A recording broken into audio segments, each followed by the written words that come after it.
Oh, all right. I guess I should supposedly start. Also, Alex, isn't there a way for me to like set you as like a VIP or something?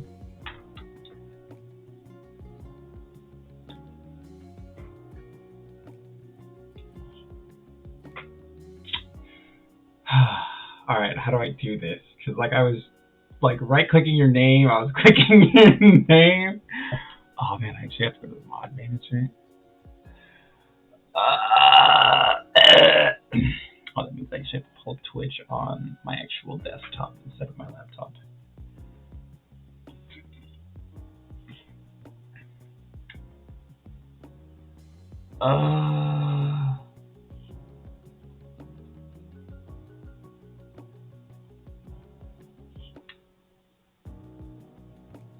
I don't want mod view, or I guess we need to go to mod.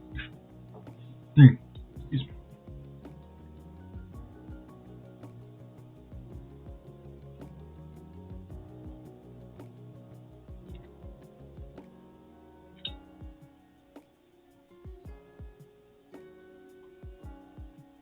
Weird. I could have sworn like you could just click a name and then.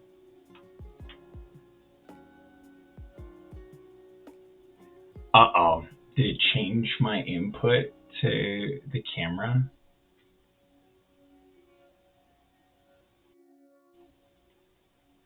I'm gonna be 100% honest.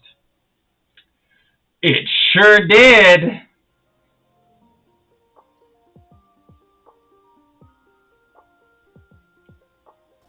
Okay. Does that sound better? Ugh.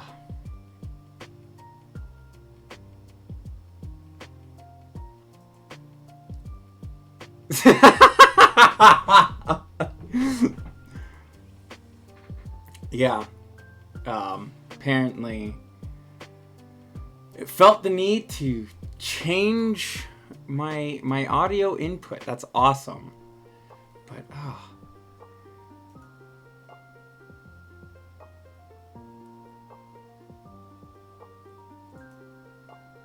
I hate all of this.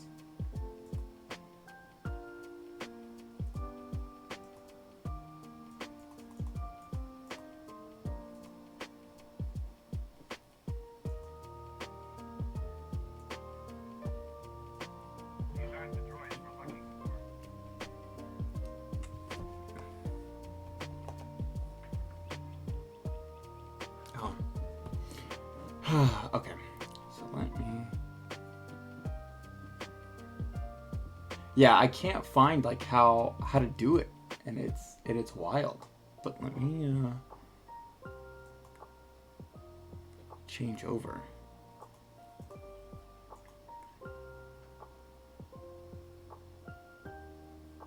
Oof.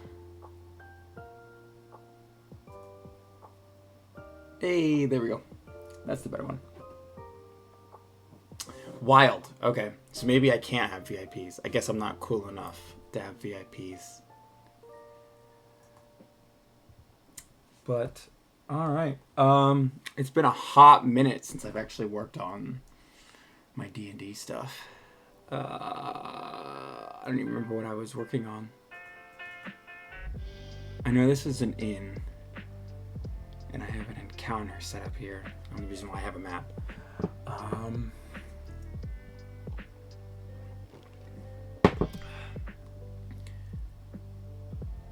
I remember now. I need to make a token for the innkeeper, and I need to add props to this room, and I need to add the monster tokens.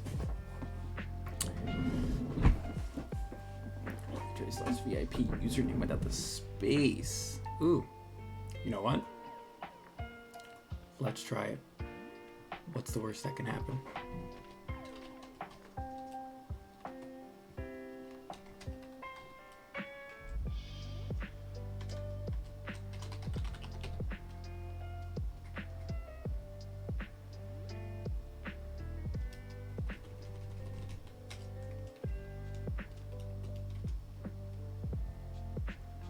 Visit the achievements page on your dashboard to learn how to unlock additional VIP slots. Oof.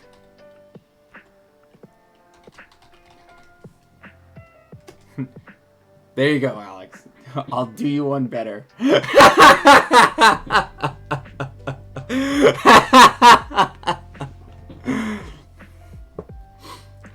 Oh.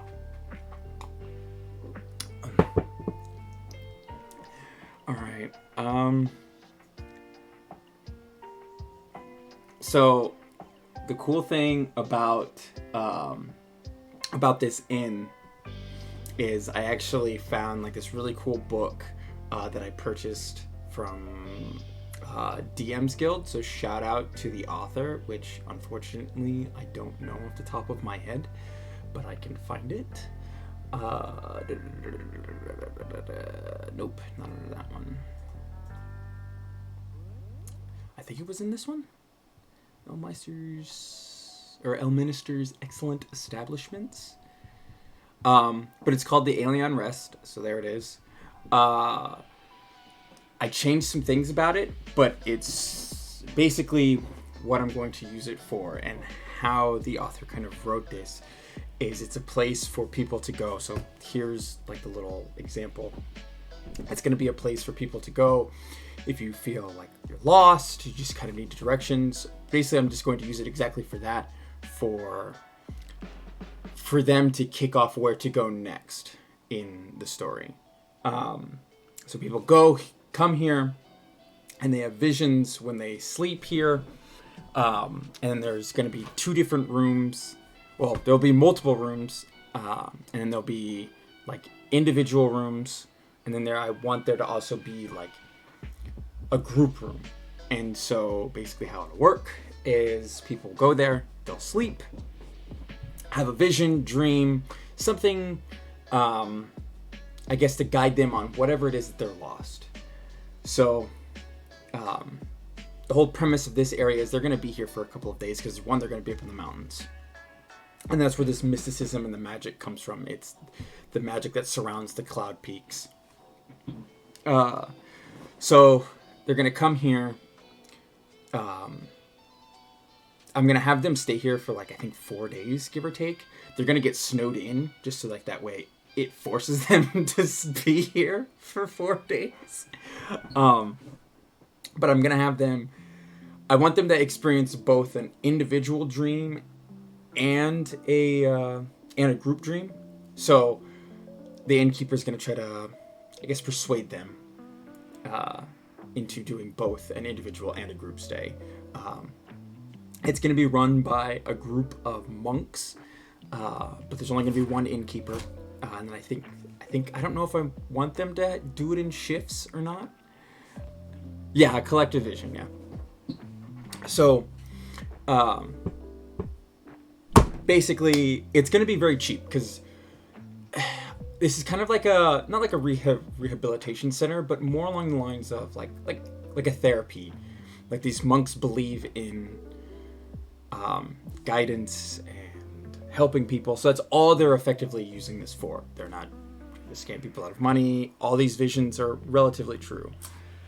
So the group vision, it's going to be, they're going to see the memories of basically the big bad and his entire childhood life and leading up to why he became the way that he is.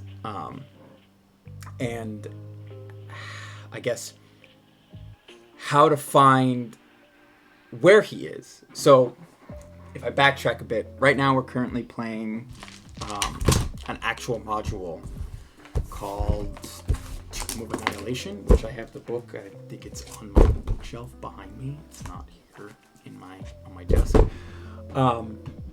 Basically, the big bad is a lich who is called a Ceric. Lo and behold, Aceric is not from Toril, which is the planet where Faerun exists, and that's where I usually have all of my settings. He is from another planet called Eberron, and he found a way to travel what's called the astral plane, or astral seas, which is space, and came to Toril. This is my kind of take on it, my homebrew. I'm changing some things up. Fuck you, my table, my rules. So, long story short, I kept some of his past the same, where his dad is still a demon, his mom was a human, his mom was killed for being a witch, and he was just kind of abandoned by the villagers in his village. Comes upon another lich whose name is Vecna, which, yes, Vecna's a real person, not just from Stranger Things, which I have his little Funko of Vecna. Anyways, Vecna finds him through word of basically the prime evil himself, Asmodeus, and he basically coerces Aceric and takes him under his wing and tutors him, and he becomes basically Vecna's right hand. And Vecna was just basically only using him as a weapon, essentially. Long story short, the other members of Vecna's little inner circle, there's one man in there whose name is Kos the Destroyer. Vecna had created a sword specifically for Kos, because originally Kos was the chosen one for their little thing. And, well, Kos gets jealous of Aceric coming in and tries to kill Vecna, cuts off his hand, cuts off his eye, and at the same time Vecna ends up killing him. To end up killing each other. Aceric wasn't there at all. Aceric was dealing with his own bullshit at the time. Once he learns that Vecna's dead, that's when he pivots his whole world conquering, I guess, goal, and sets out now to find a way to bring Vecna back. Lo and behold, comes across this unborn fetus god thing, and believes that if he can raise it to a full god, this is his way of bringing Vecna back. So this is kind of the plot of Tomb of Annihilation. He has found this god, he brought it to Toril, created a tomb to house this fetus in, and basically met with a bunch of hags who told him that the only way to fully develop this god was A, he would need a lot of souls to feed it, and B, a very close connection to the weave, which is magic. Lo and behold, Toril was a prime place to do this in. So he created this tomb that basically is just used as a machine to just auto kill people. Grumpy women, yes. a coven of grumpy women.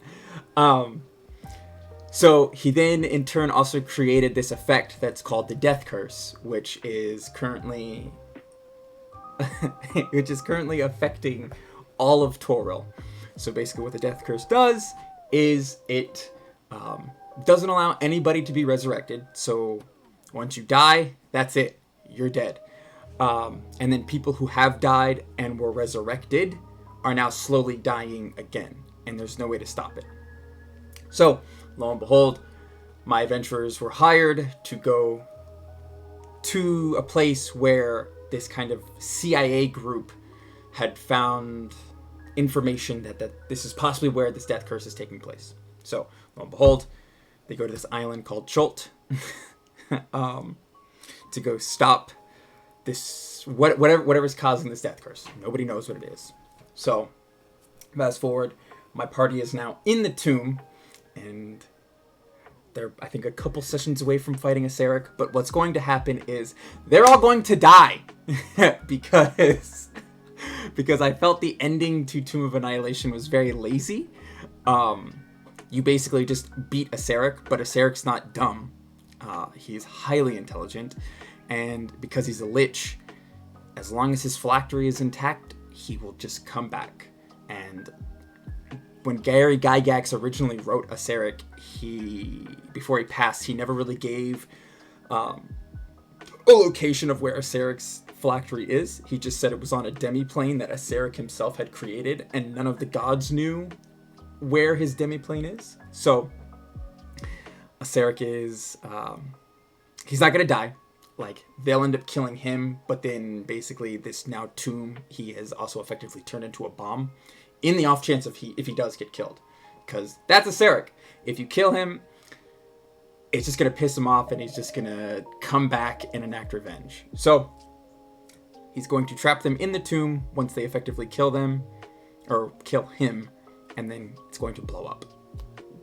So the homebrew is going to take place 5 years later,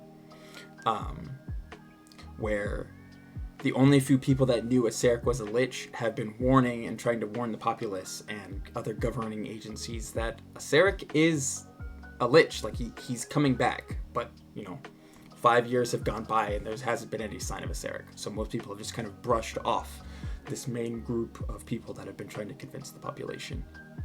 So for fear of him coming back and then reenacting the death curse, or worse, because again he hasn't been seen in 5 years, a new group of heroes has been hired to possibly locate any information that they can find on where a Sarek might be.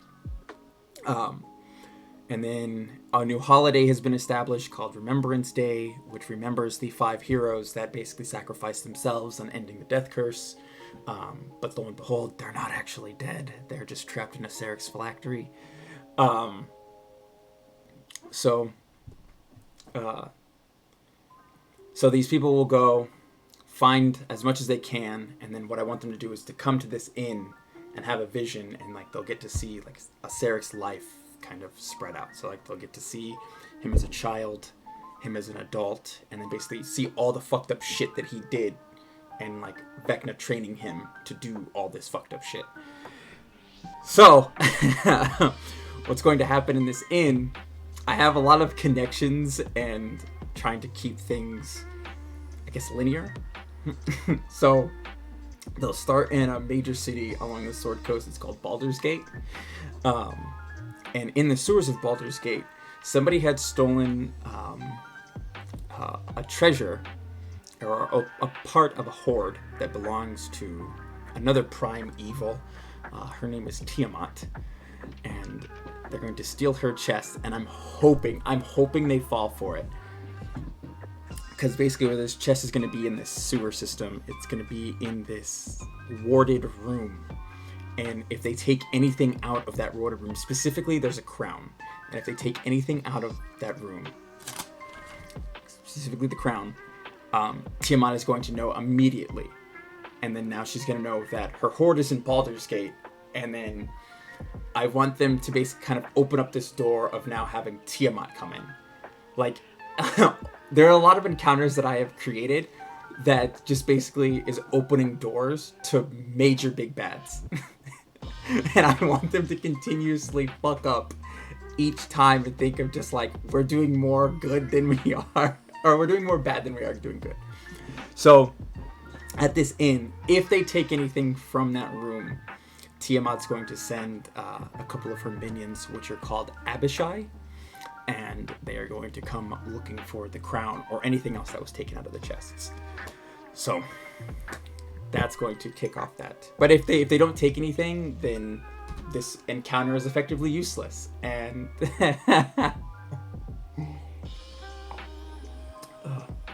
I'm sorry, when what? Oh, when they take something, yeah. Yeah, when. Knowing Steph and knowing Brandon, 100% they're going to take something. They're just gonna... Exactly. What party doesn't raid a room for loot?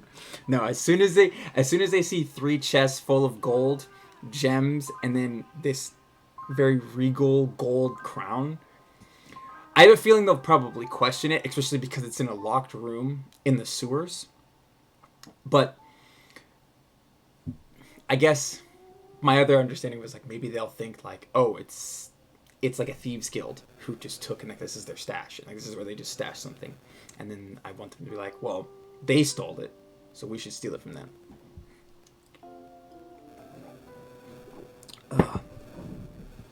But now that I'm been rambling, oh god, I forgot how they're called. Oh shoot. And then I have like this giant notebook that's just full of notes and hooks and ideas for them to go through, and now I completely forgot what they're called. Is it AIB? God, I could spell. Or is it just AI? Oh yeah, no, it's API. Okay. So the Abishai are just demons that are kind of dragonoid.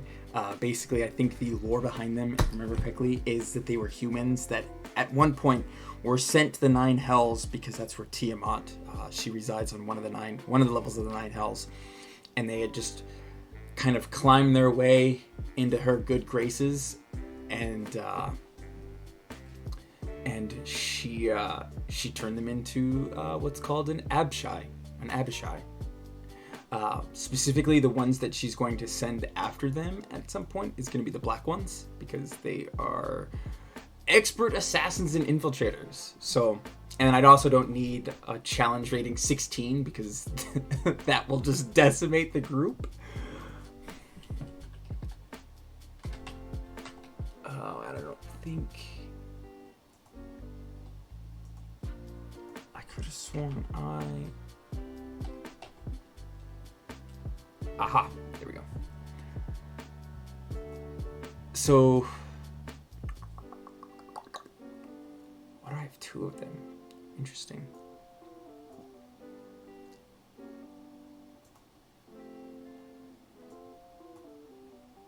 Come on.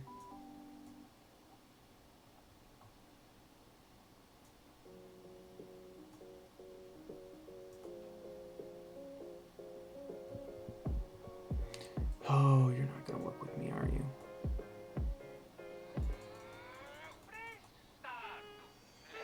What if I do this one? Aha, there we go. Okay. Weird, why didn't it want to do this one? Wild. Okay. I don't remember. How many? Did I say 3 or 4? I think I wanted to do 3. I need to double check.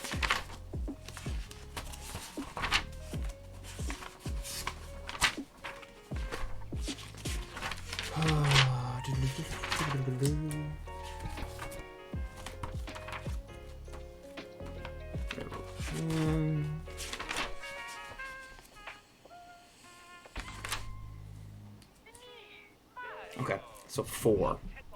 So there'll be 4 of them.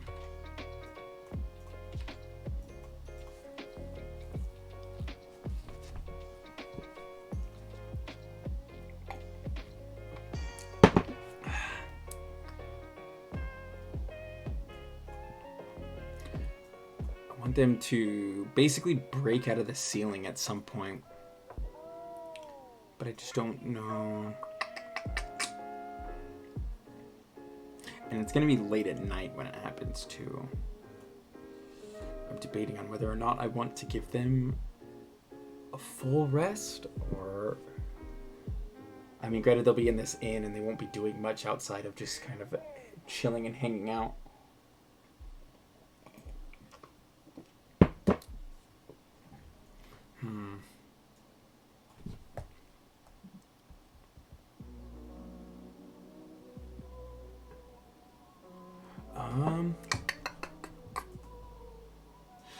I guess I could kind of spread them out so that way it really forces them to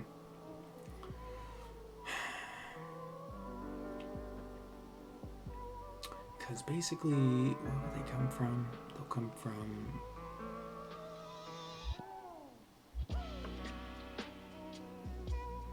because there's not a door there, so this is just a hallway and this is the door out, so they'll come out here.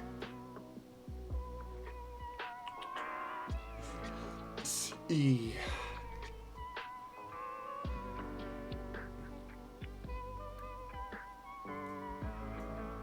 Oh, that's right.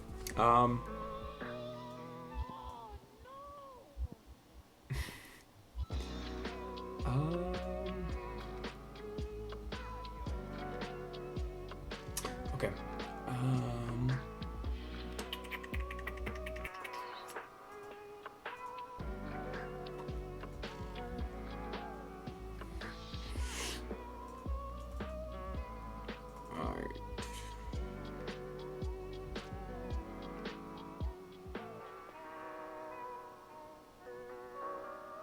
There he is.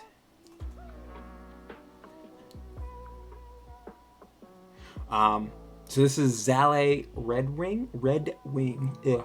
He is one of the monks for that runs this inn. Unfortunately, I couldn't get the generator to make him look armless. Well, missing his right arm. So that's like his little character flaw, is that he is missing his right arm from, give or take, about like maybe right above the elbow down. But he is he's a monk, and he is specifically Way of the Astral Self, because I think this is gonna be fucking cool when it happens. So the cool thing with the Way of the Astral Self monks is they kind of tap into their astral form, and you get to have these like astral arms kind of like emerge or like float above you, like once you take your like stance and oh, no worries. But so basically what's gonna happen is once these abshais show up, he is clearly, like, he's a monk, and then of course the patrons in the inn are his responsibility. He's just not gonna let these creatures just show up and just start demanding and attacking people.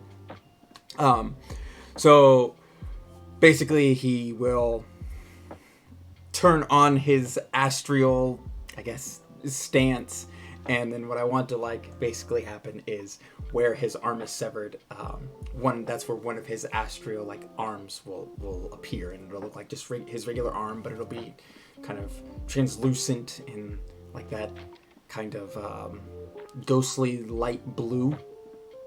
And then another set of arms will appear underneath like his arms, so then he'll basically have 4 arms at this point, and then he'll still be able to fly because he still has his wings, because he's an Aarakocra. And I just think that's fucking dope. Like this 4-armed bird, like one, he's missing his arm, like people aren't gonna take him seriously. He only has 1 arm, and he's just an innkeeper. And but yeah, no, like it'll be badass. Like they're gonna see him take this stance, and now he has 4 arms. Like he goes from 1 to 4. So I need to make a token for him, which I don't think I have this actually downloaded on this computer. Tokens. Yeah, I don't have him downloaded here. Token stamp. This is where I usually get all of my tokens. It's great. Shout out to whoever made this website.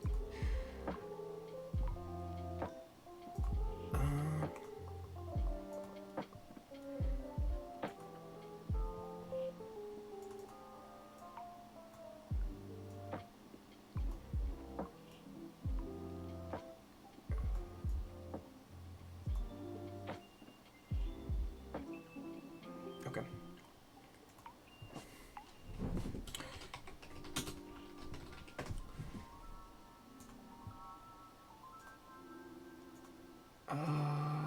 I don't even know how close I am.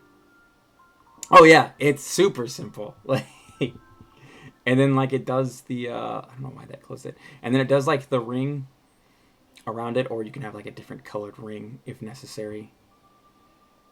There you are.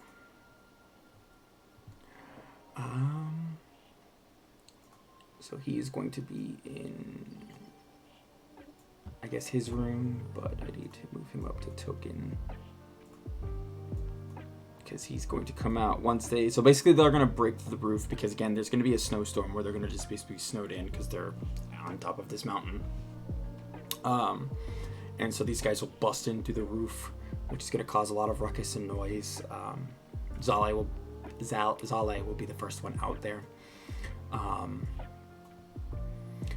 I'm probably just going to scatter some normal NPCs, and then they'll be back here, which I don't know if I have a good sleeping bag. So basically how this inn also works is it's going to be cheap. I think I have it set to like 4 or 5 silver a night, or not a night, but basically he's just gonna ask for 4 or 5 silver for the 4 days. Like the monks clearly don't care about monetary possessions, but they do accept donations, and then because they'd rather help people than sit here and just try to take money. So a lot of the stuff that's in the inn has been donated by past patrons, like who have come here to heal, like find something, meaning or guidance, something in their life, and then some of them have just felt so inspired or happy that they have donated stuff, so like food, most of the sleeping bags, other kind of necessities to just kind of basically pass it along. I thought it was funny, like when I found this map, because I couldn't find one without a piano that actually had like a large enough dining area with a large enough empty room to like just stuff a couple of sleeping bags in there. But I immediately, like when I saw this piano, I was like, it'd be funny if there was just like this kind of like little side story about this bard who was just going through kind of had like writer's block. He couldn't write songs. He just didn't know what to do, and so he came here. He rested. He found his muse again, And then he just felt so inspired that he just donated a fucking piano to this inn in like an effort, like maybe another bard will come along and find their muse.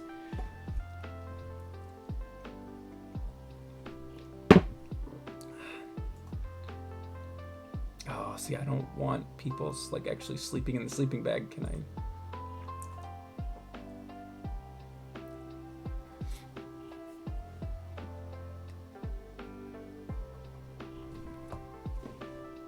That's a pillow. Go sleep. All right.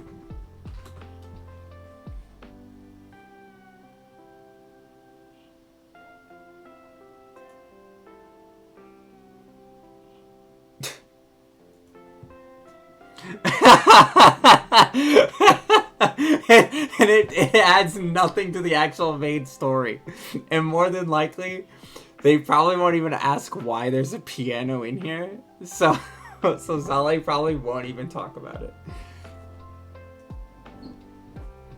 I guess I could have like another NPC, because there'll be other patrons here when they show up.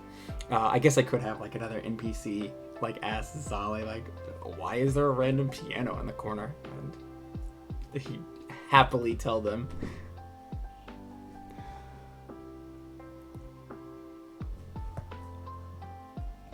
I don't know about the sleeping bags. Maybe something I have to. I bet I can find like props and then just save them, or I guess worst case buy them from somebody who's created props. Alright, let me find. How many NPCs did I say were going to be in here?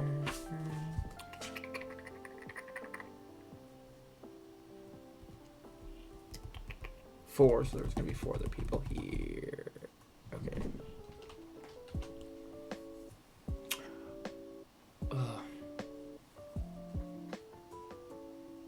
Trying to think. So once they do the group stay, they will have the shared, like they'll all have the same dream, because this is that's where the group shared memory will come from. So that's also kind of how this inn will work. Is sometimes you have a dream or a memory or a vision, whatever. Sometimes you don't.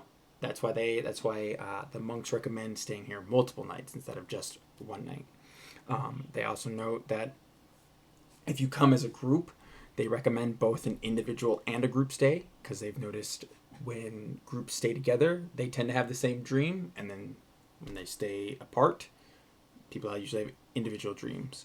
So they'll do a group stay, they'll see Aceric's memories, kind of get to learn, like I said, why Aceric is the way that he is, and then I want them to also be able to experience individual stuff. Because basically what's going to happen is they're effectively going to be going to go fight a god, because that's the level that Aceric is on.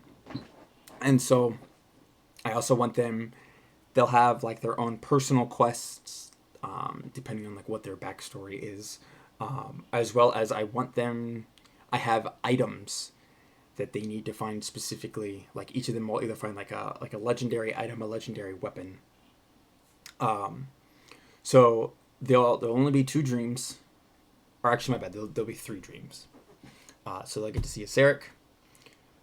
I don't know who I want this dream to be for just yet, but there will be a dream where they see this dwarf, and she's a prisoner. They'll see like a vision of her on the boat headed out to this prison. So there's a prison further up north in Faerun. I have it set in Arlsberg. And they'll see her on the ship headed out there. And then like all they'll see on her is just like they'll see the image, which I can actually pull up because it's from a one shot that I pulled this from. And I changed it up a bit, and I thought it was actually really cool. Keys of the Golden Vault.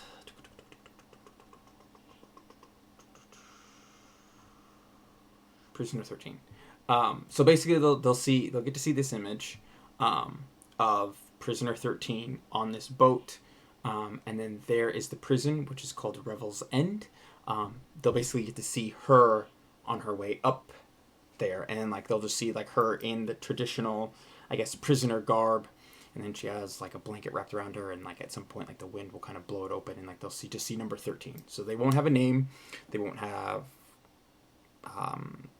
a location outside of what they see here, and then they'll have a contact back in Baldur's Gate, which if they describe what they see, it's kind of relatively easy to put together, like piece it together, like, oh, the only type of prison that, you know, matches this is Revel's End. And then why you're having a vision about a dwarf prison is a bit weird, but what's going to happen is she stole a key that goes to a vault that is owned by another dwarf who happens to be a noble, and she just ended up getting caught and clearly sent to prison. And then this all happened like 4 years ago. So she's been in prison for a couple of years now, and basically they'll go out there. They'll what I want them to do is effectively break her out. So the secret with Prisoner 13 is she has Vecna's eye, and when she broke into the vault and was taking money and everything, Vecna's eye happened to be in this vault. So with like Vecna's eye in his hand, is they just can't be destroyed. If you try to destroy them, they just get teleported someplace randomly out in the multiverse.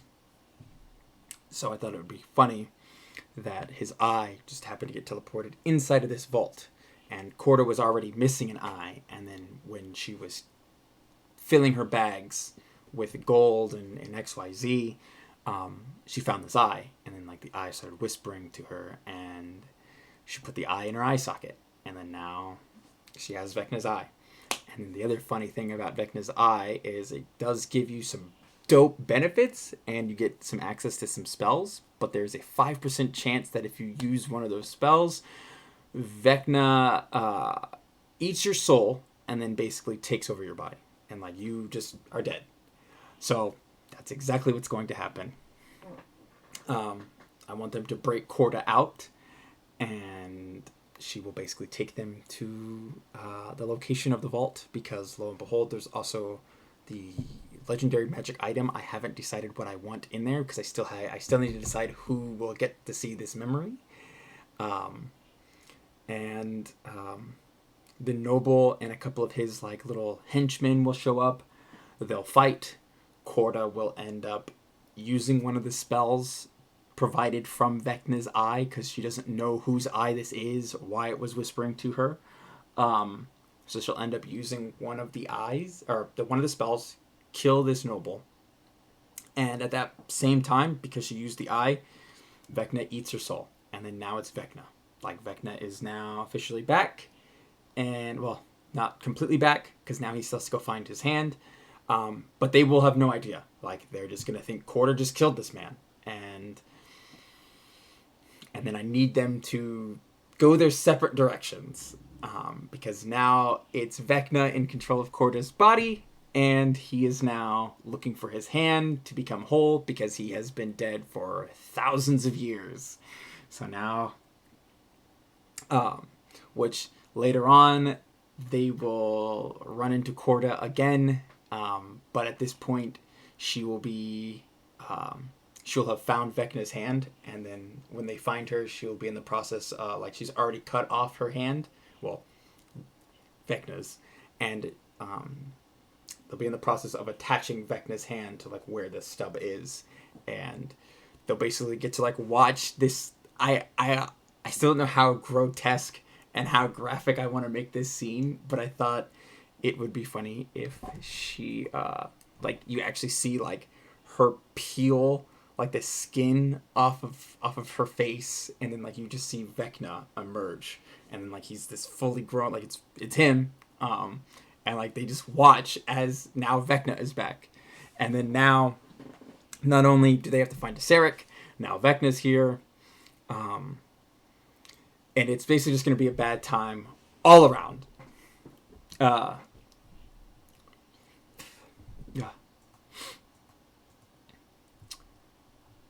But now that I've rambled,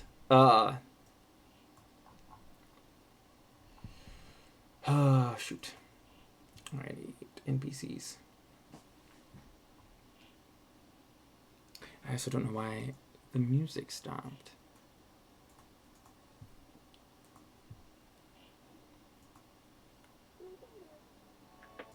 There we go.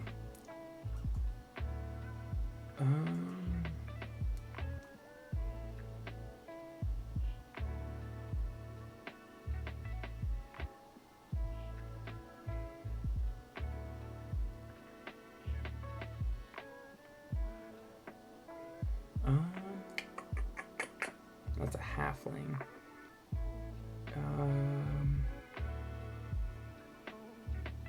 I guess, because it doesn't matter. They're just NPCs. Did not mean to close out of that.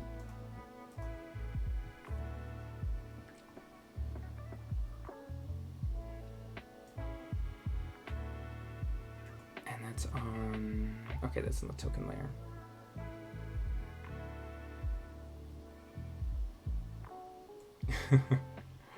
Okay.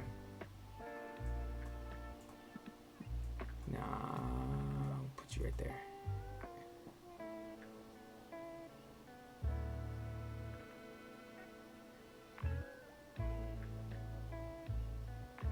And we can throw you in here. One of them is a couple.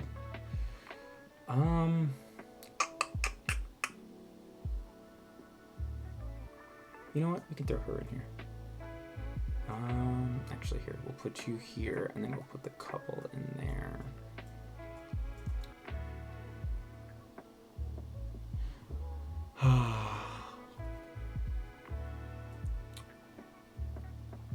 And yes, I purposely put 2 female NPCs in there.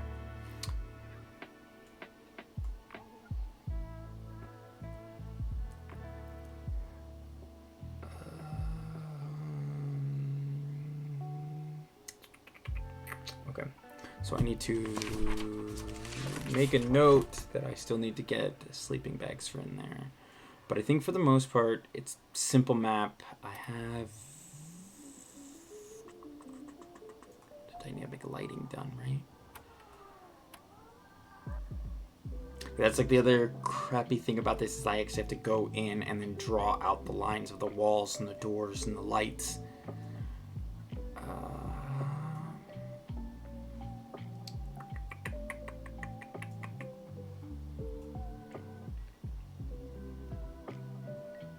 Okay.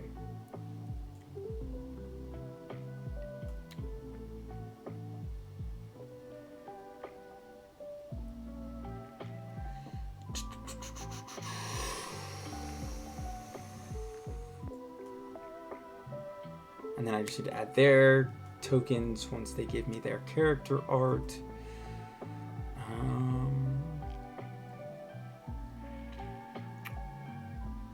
So that was the rest. This is the old mansion.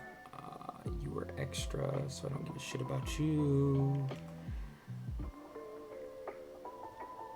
I actually think I'm gonna get rid of this. Originally I had it so like they weren't gonna be in Baldur's Gate, like they had to make their way to Baldur's Gate.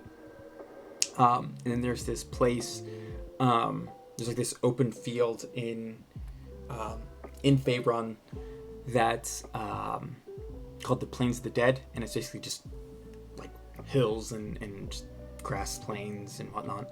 And I thought it'd be funny like if they get attacked by 2 giant rocks.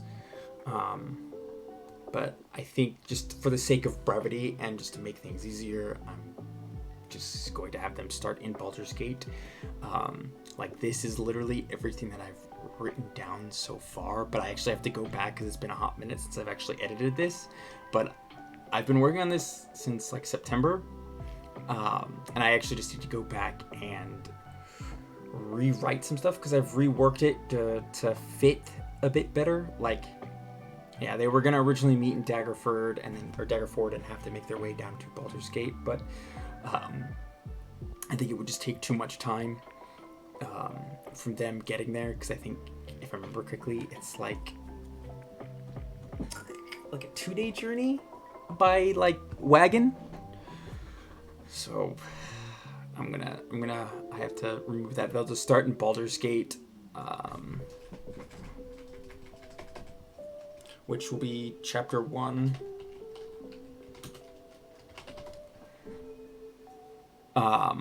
And then chapter 2 will consist of them going from Baldur's Gate to the Alien Rest. So I actually need to delete that as well. Oh, you fuck.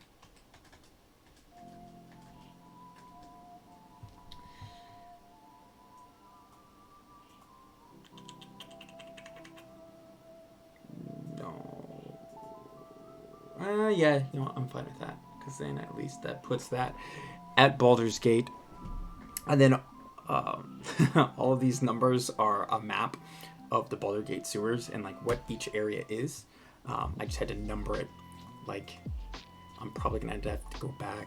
Actually, I don't think I'll need to go back and number out the Alien Rest, because this will be the only encounter that they actually do. But like, I have to go back and like, I need to number. Oh, actually, I already did number out the mansion. So their main contact, who hires them, her name is Valindra, and I've actually fallen in love with this character. So her character I've completely redone and rewritten.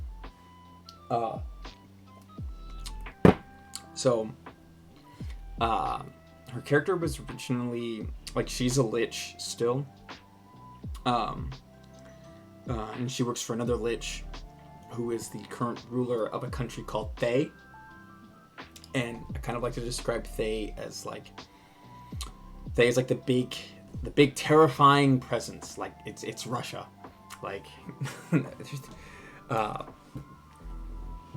where like you think of Faerun, like the Swords Coast as America.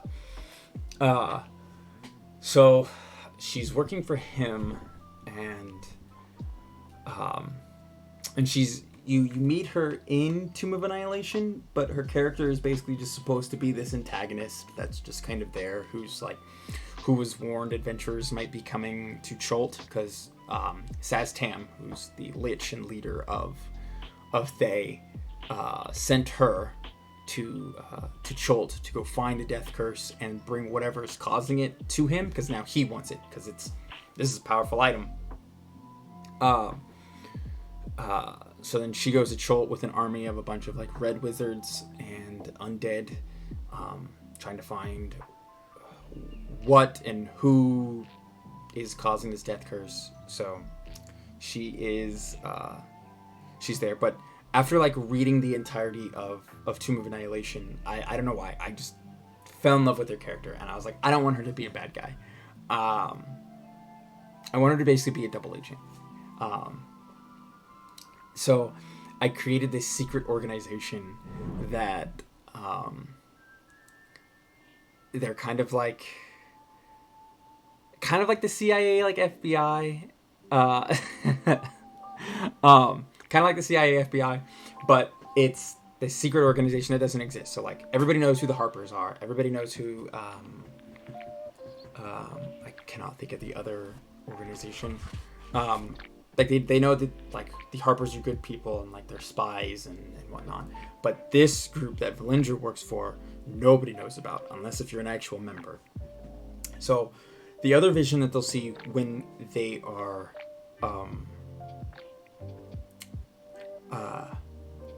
when they stay at the Alien Rest is they'll actually get to see Valindra's backstory, because currently in Tomb of Annihilation, these characters only know Valindra as somebody who works for Saztam. So like, she can't be trusted. They know she's a lich. They know she's doing something, but it's funny because every time I've had them interact with her, she's never attacked them. She's never been like aggressive towards them. She's actually kind of guided them throughout this whole process.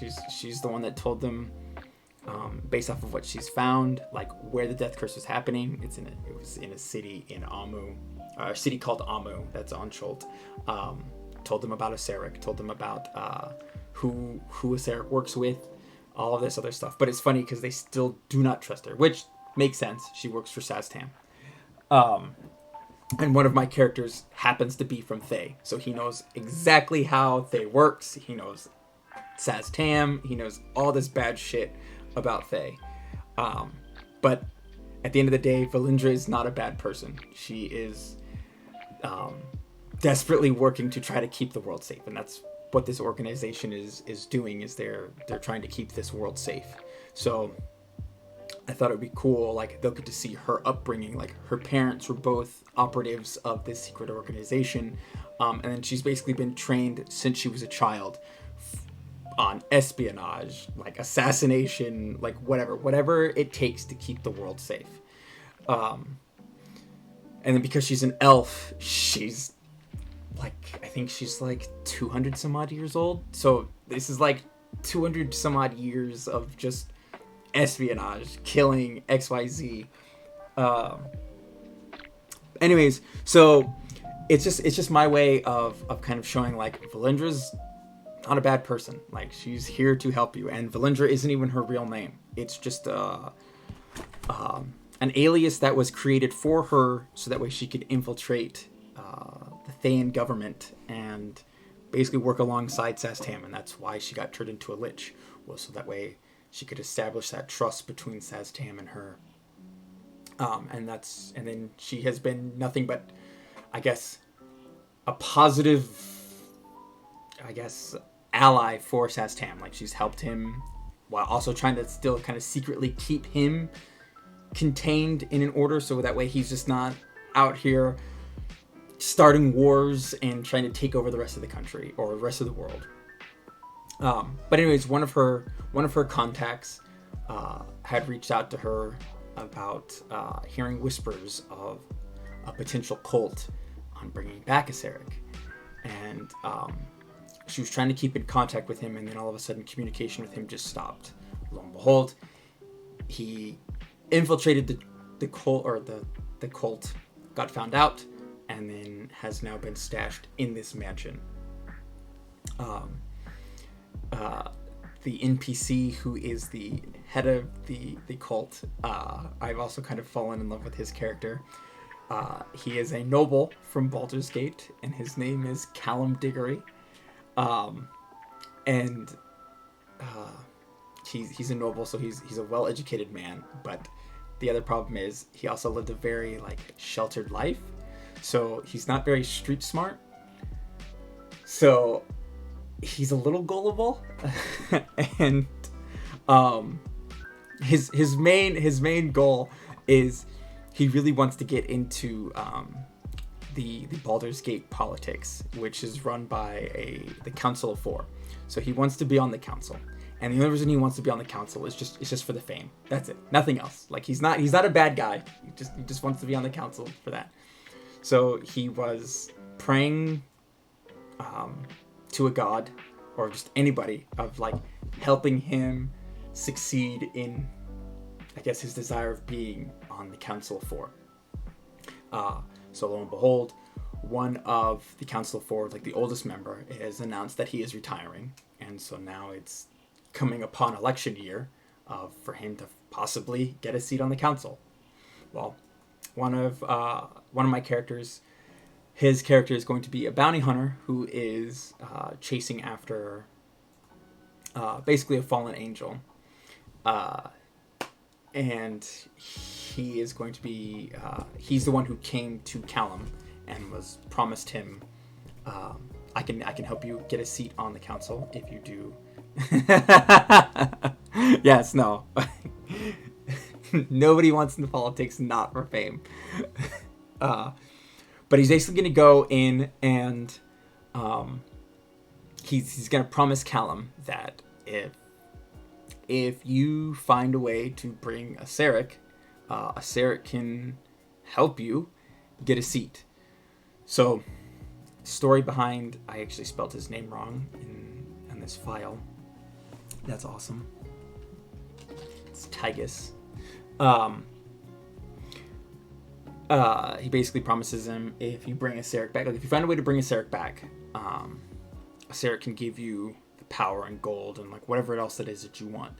So what happened with Tygus was he was a follower, well, he was an angel of another god. And then eventually, kind of like Lucifer, he wanted his own power. Like he wanted to rise to his own power and started trying to convert followers of this god to follow him and XYZ. He ends up getting banished, kicked out, his wings get ripped off of him, and he gets sent down to basically live out effectively the rest of his now mortal life on the material plane. So he ended up contacting one of the Lords of the Nine Hells, Orcus, who is the Lord of the Undead. Orcus kind of now took this as a chance of just like, oh, now I have a fallen angel in my pocket. I'm not going to help him, but I'll say I'll help him. So he told him, like, if you find one of my generals who has been missing, I can, help bring you back to immortality and restore you, but you'll basically be one of my generals. So lo and behold, the general that has been missing is actually Sarek's father. So, yeah, it's all these connections. So, basically, Callum and Tygus have been working together. Again, Callum not being a very wise man, and Tygus just kind of being as stubborn and an asshole, only really told Callum that, well, Sarek is effectively a god. He has a demi-plane somewhere. Find him, see if you can get in contact with him, figure out a way to bring him back. So Callum took that as like, well, a god, that means I have to pray, and that's how a god can hear me. So Callum figured, if I start a cult, maybe if I get enough followers, I can contact a Sarek. So lo and behold, Callum starts this cult, and then that's where Valindra's contact now hears whisperings of this cult, and then Callum doesn't want to kill this man because he's not an evil person, and he has him stashed in his house. But that's basically where this cult is. But I love Callum's picture. This is the picture I created for him, and I love this shit-eating grin. I think it perfectly represents like the rich noble asshole. But once they go and rescue Valindra's contact, they'll clearly see Callum, and they'll have met Callum at a ball. Because basically what happens is during Remembrance, the Remembrance holiday, it's a week-long tradition of just kind of remembering those people who have were lost during the Death Curse, and just people who were lost in general, and then also a time to remember the 5 who heroically sacrificed themselves in saving the world. So at the end of the week, there is a ball that's thrown that's supposed to be for everybody, not just the rich, but everybody. So there's no monetary cost to come in. You don't need to get dressed up, XYZ. But over the years, it's kind of lost its meaning, like most holidays, where now money has gotten involved.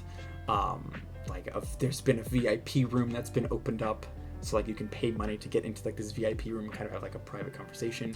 A lot of people kind of use it to network, like Callum here. He uses it to network and try to get higher up in his position. So they'll end up meeting Callum at the ball before they even find out that he is the leader of this cult. But yeah, they'll end up finding him. They'll end up confronting him. His butler, Walter Sten, is actually a demon in disguise that Tygus has commanded kind of keep an eye on him. So when they go to fight in this mansion in the basement, they'll end up fighting his butler. And I thought it would be cool, they'll be in here, and then like these are all dead bodies of all the cultists that basically Tygus had killed, because he's now just fed up with Callum, because Callum basically hasn't done shit to find a Sarek.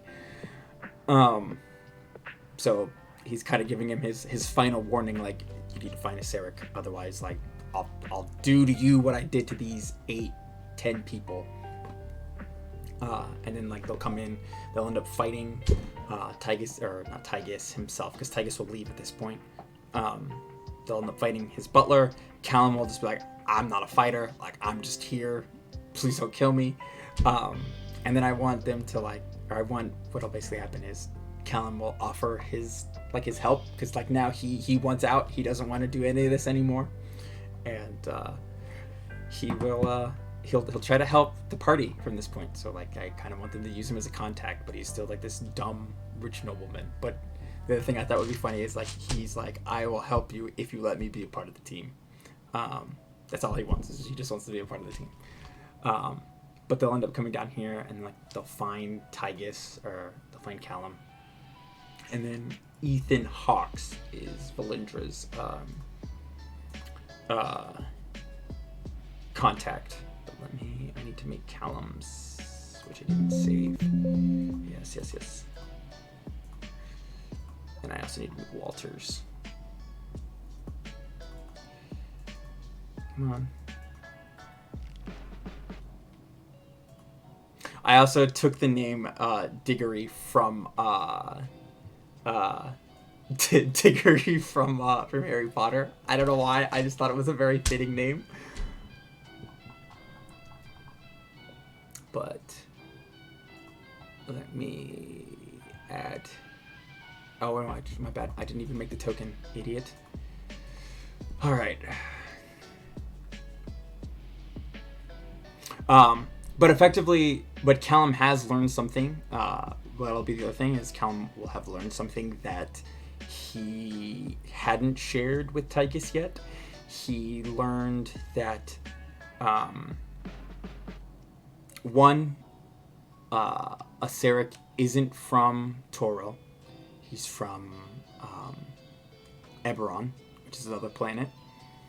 And he has learned that a Sarek not only has one demiplane, but he has 2 demiplanes, which I'm hoping will kind of throw a wrench into like any of their plans. Where did he go?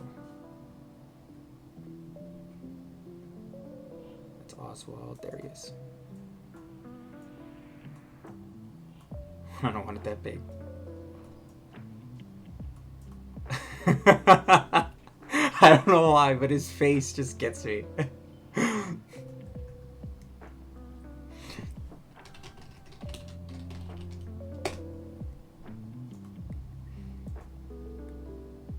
That's one thing that I hate. I hate creating characters and then like just falling in love with these characters to the point of just like I don't want anything bad to happen to them. I want them to be around. That's the wrong layer. I need to go to the token layer. There we go.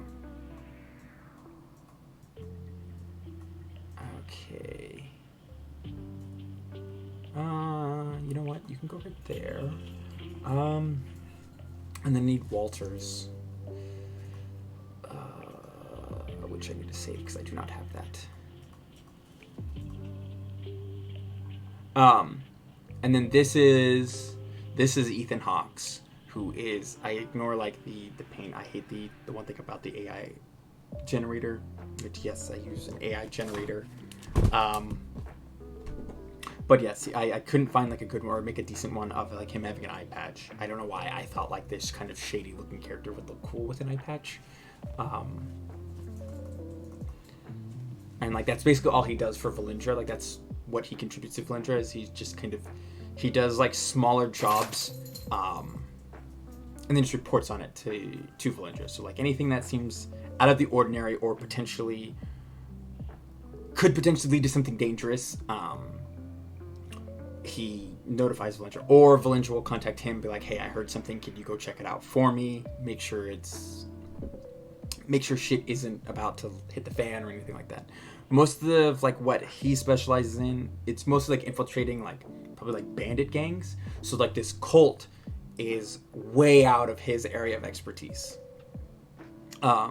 He's used to dealing with, like I said, bandits, not the smartest of people. And then the reason how he gets found out is Callum is actually a divination wizard. So again, he is smart. He's just not wise. And so he ended up reading Ethan's mind at one point, and then that's how he finds out that Ethan isn't just some guy off the street that's just like, oh yeah, like I want to join this cult because I want to bring his Eric back. Like he learns that he is there to infiltrate this cult. Did I not? Oh, I need to save you. Okay.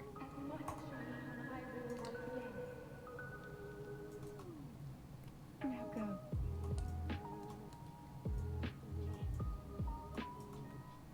Okay. And the type of demon that Walter is I believe I made him. Oh, goodness grief. What did I make him?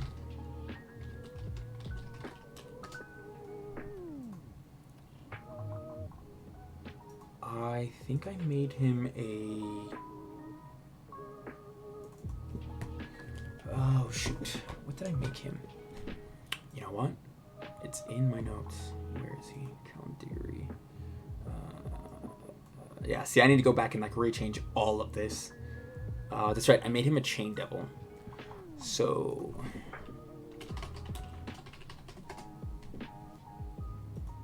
So this is what Walter actually looks like. He has like all these chains wrapped around him and stuff. And like chain devils get like this ability to like they can control like up to 4 chains if they're not attached to him.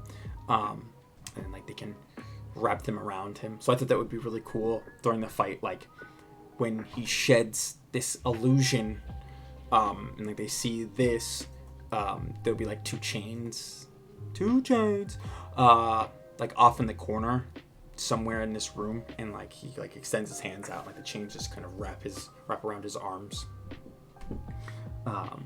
So like they'll end up fighting him, and then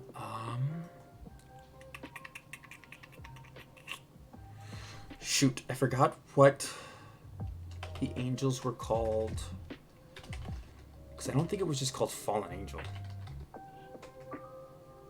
Maybe it is. Oh, Radiant Idol. That's what they're called. Radiant Idols.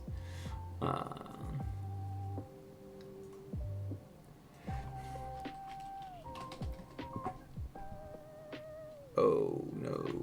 Why not? Are they not in the Mordecai's?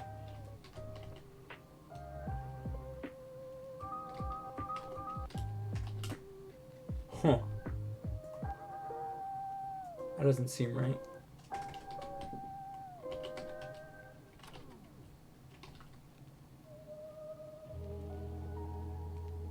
Huh. Curious. Interesting. Okay, alright, well, whatever. I can... Since I don't have the book on Roll20, I can just make one.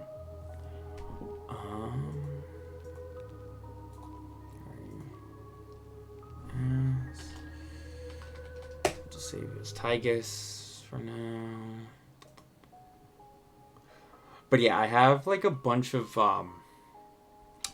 stuff planned out. Like it's mostly just coming down to like bridging these like these individual, like I guess, sections together. Like, and then the other thing is like I have them going okay, I think that's good. I have them going like all over Faerun. And I also have them doing some planar travel as well. Like at some point they will go to this plane called the Beastlands. They will end up going to the Feywild, and then they will end up going to the Shadowfell, which I'm very excited for. because then they'll get to meet Strahd, and I've changed up Strahd a little bit. They'll end up going there because, like I said, I want them each to get like an item that they'll basically use to fight a Sarek with. Am I saving this? Okay.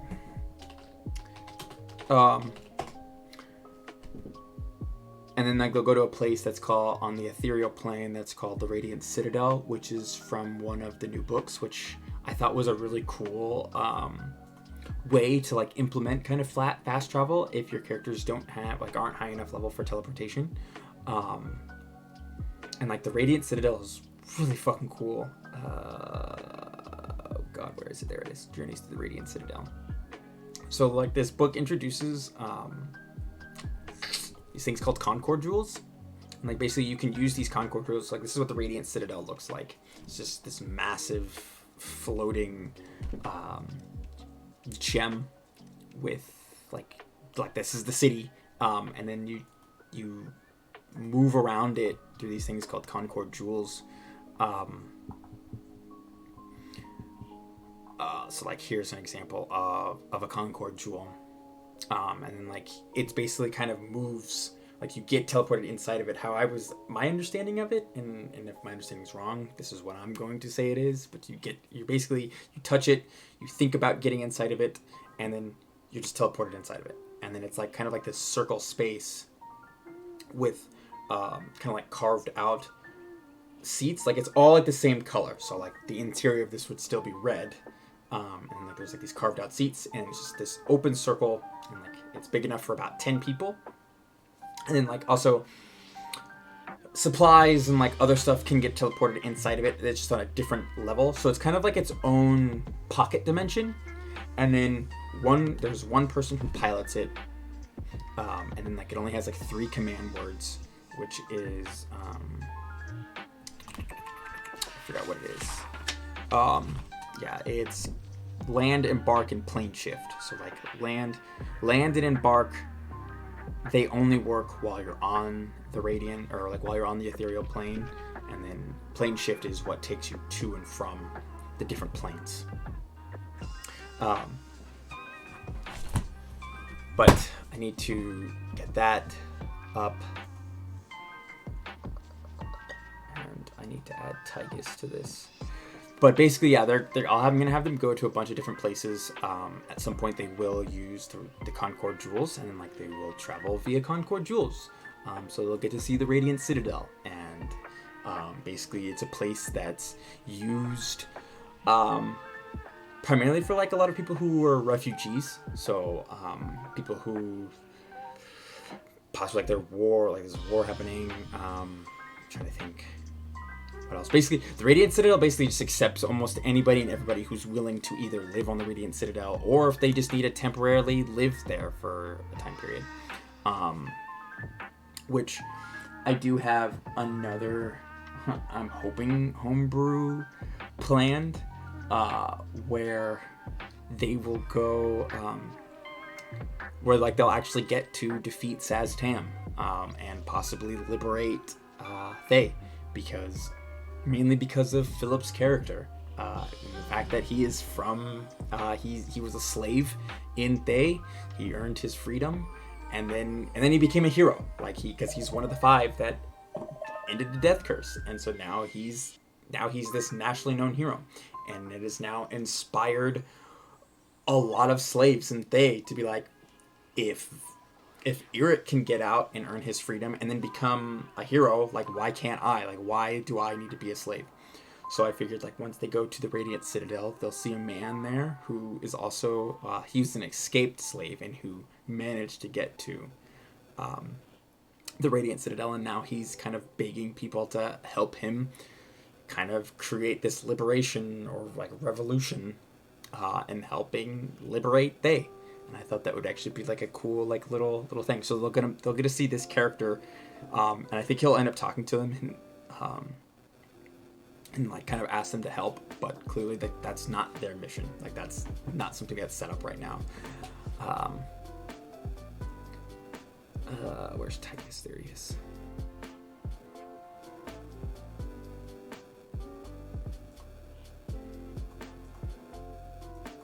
We'll move you there, just so that way it's kind of like this. They have that space between them. But yeah, I need to, again, add their characters. And then I also need to number this out. But there's really nothing in any of these, like, extra storage rooms. It's all just kind of empty.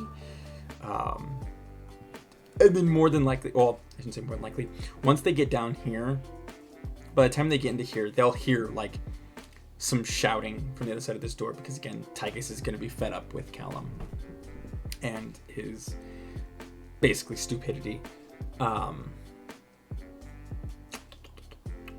Which actually I could do.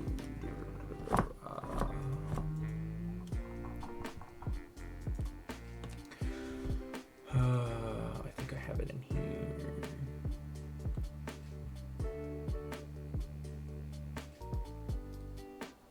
Hey, there it is. Okay. So there's the stairs. But I need these on the GM overlay. So there's one. And then this will be 2. Do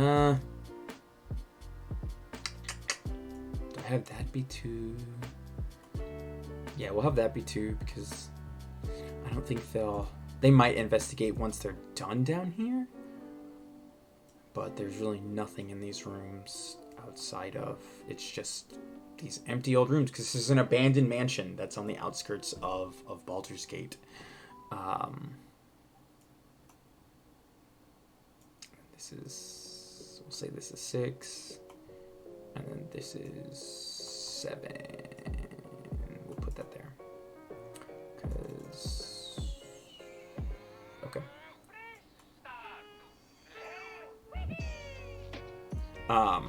I guess I could also show. So I know, like, I've also been saying, like, all of these places. Oh no, the map's gone. What about this one? So this is a good chunk. I mean, this is basically Faerun. Can I, like, zoom in? There we go. So, like, there's Baldur's Gate, which is one of the largest cities on the Sword Coast. So, like, the Sword Coast basically encompasses all the way up here from Luskan, all the way down to, like, pretty much Candlekeep. And then it's, like, and then, like, it comes out up around this way. But, yep, basically, they will start in Baldur's Gate. Once they go, like, once they deal with, Walter and rescue Ethan, I need them to come back to, there'll be a lady who originally hired the 5 and sent them to Cholt. Her name is Sindra Sylvain. She is an a retired adventurer, because now she's, like, in her 70s. She lives in Baldur's Gate. So the story with her is, while she was adventuring, like, back in her younger days, she ultimately died. And then her companions at the time revived her. She continued adventuring until, like, now she's just old and she's retired. And so now she just lives out the rest of her days in Baldur's Gate. Well, Death Curse happened, and then now she's slowly dying.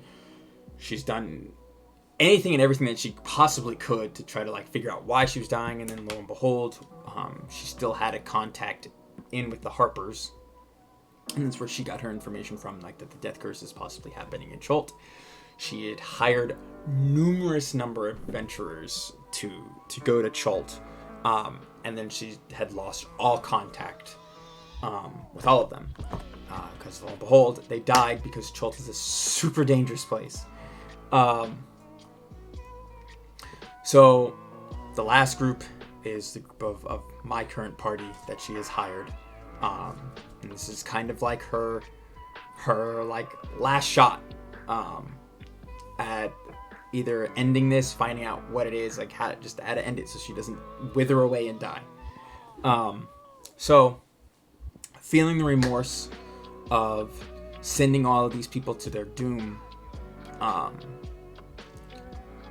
and knowing that Aseric was a lich because Valindra will have reached out to her because Valindra knows, like, she'd come across some of the adventurers and they all had like the same contract signed by Syndra.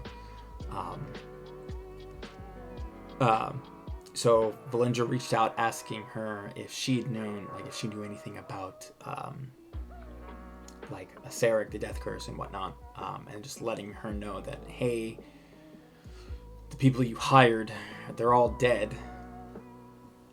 So she's been kind of slowly, like, she's been working with Valindra over the years, of possibly finding out where Aseric is, because neither her nor Valindra believe that he was stupid enough to keep his phylactery in the tomb, especially if he just willingly blew it up, or they believe he willingly blew it up, or the adventurers might have blown it up. They don't know.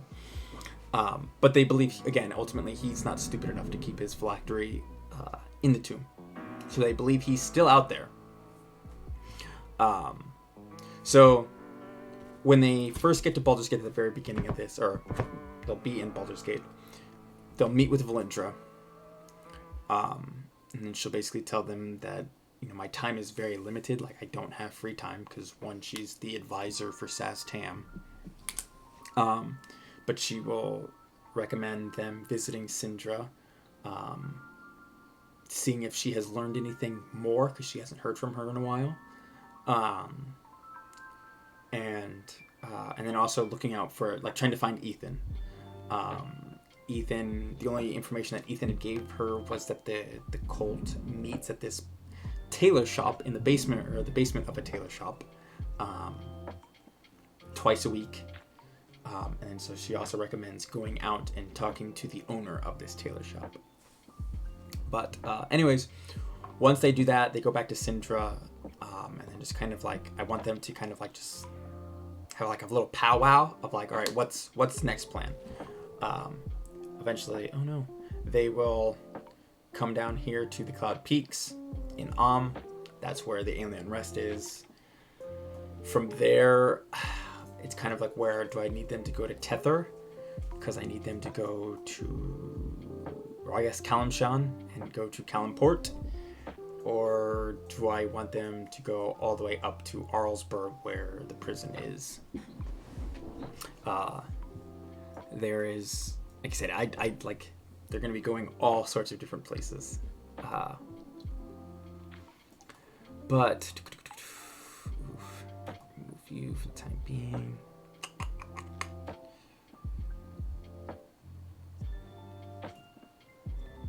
Actually, do you have the...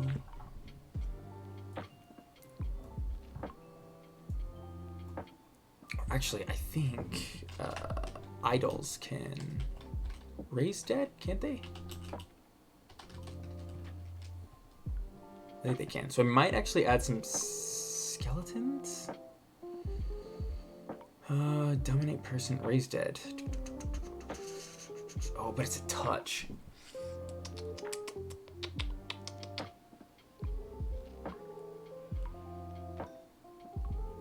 Okay, maybe he won't do that. And I don't think the Chain Devil gets anything for...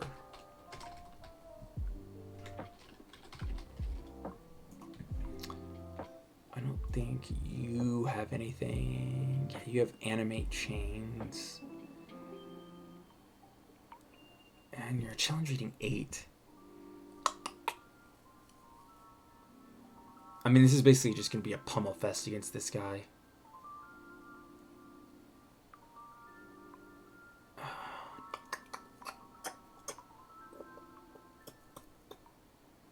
And this will basically wrap up chapter 1. So I need this to actually be something bigger.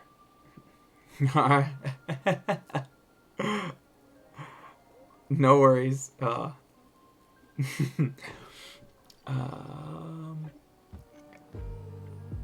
think...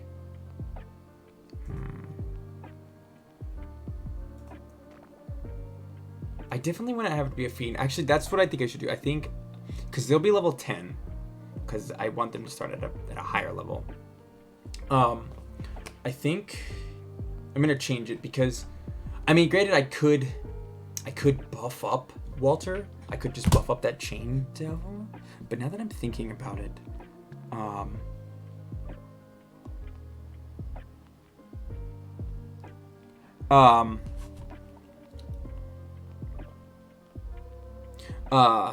yeah, now that I'm thinking about it, I don't know. Do I want then? Okay, hold on. Let me see. So he's challenge rating 8. I could see if there's a challenge rating 15, maybe. I think, like, because I want them to fight something hardy, so that way it's not a little dumb fight.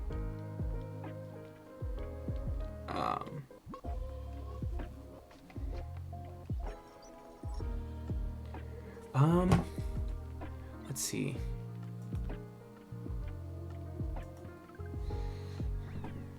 Okay, so I don't care about green Abishai. What is an Abasu?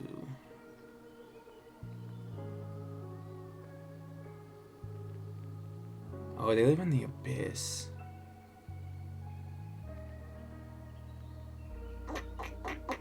And that's not where Orcus is, because I need the demon to like kind of be in Orcus's little I guess like his little collection of demons and infernals or fiends. I mean, I can always just change it. I don't care. It's what are you? Too small or devastating combat. Despair. They keep their lures filled with humanoids, then eat those creatures alive during elaborate feasts to eat themselves.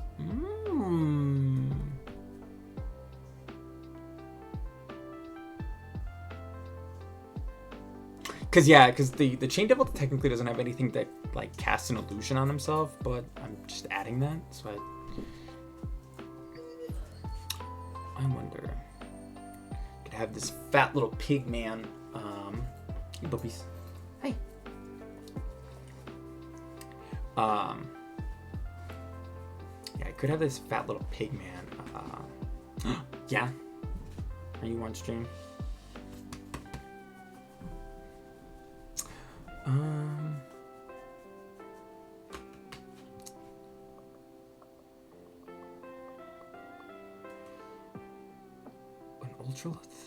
ultralith.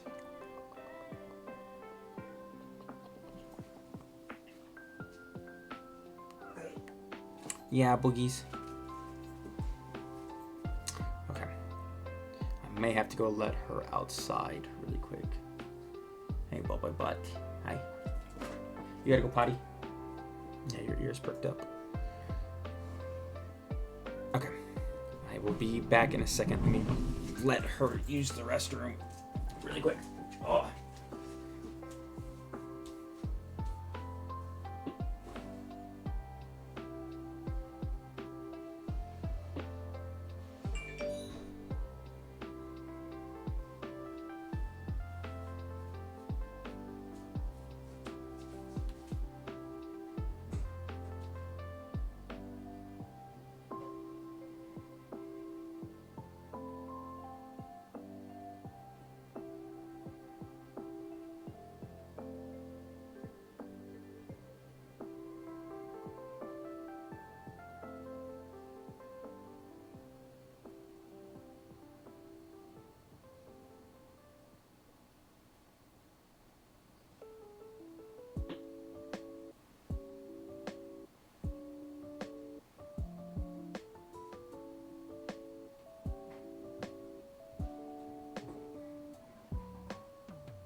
Okay. All right. What's a Rastlith? Oh, you're from the Abyss, though. Because Orcus is the Lord of the Undead.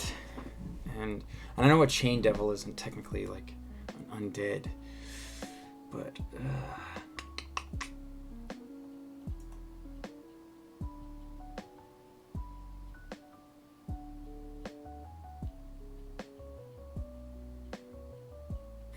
I wonder if I should change it to a horn devil. Because then he's a large creature. And he's also a challenge rating 11.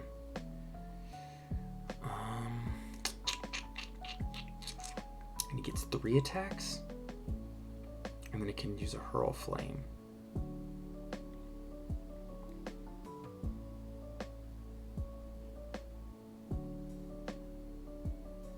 The damage dealt by the wound increases by 10. Oh my god.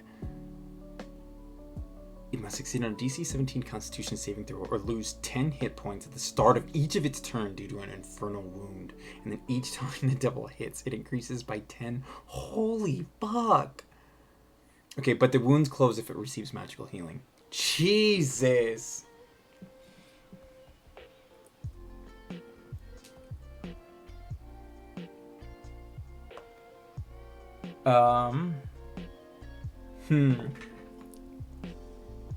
Do I want to do that to them?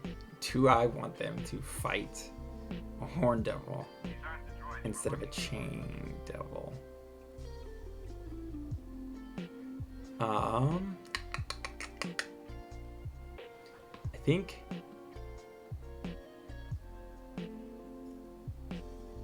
let them fight. Everybody fights. No one quits.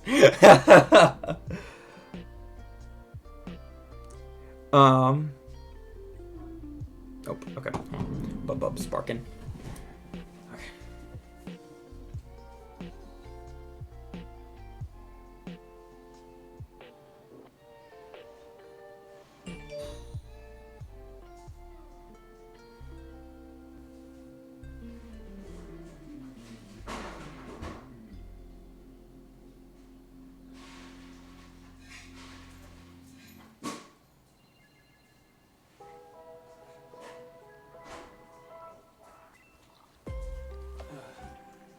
Okay.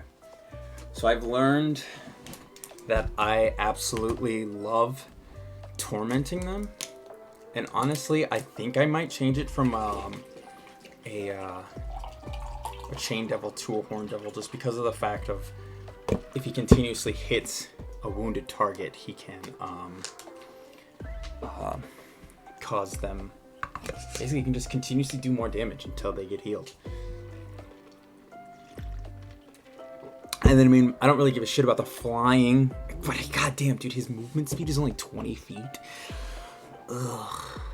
Because there's not going to be enough room in here for him to, I guess, fly? Okay, hold on. How big is... It says because he's a large, right? Yeah, he's large. So he's 2 by 2.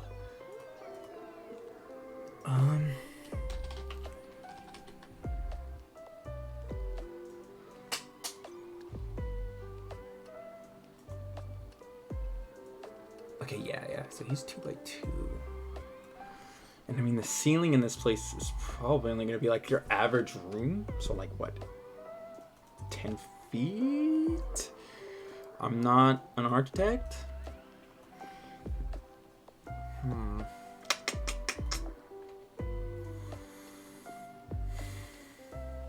But yeah, this is basically just going to be a slugfest. And you don't get to like summon anything, do you? Yeah, you just have your pitchfork and then your tail and a hurl flame. But you don't get to summon anything. What does a Yannick do? Suggestion. Up to 2 allied Yugoliths within 60 feet of the Yagnolith that can hear it can use the reactions to make 1 melee attack each. Ooh! Electrified touch. So he does lightning damage. He can stun them with his massive arm.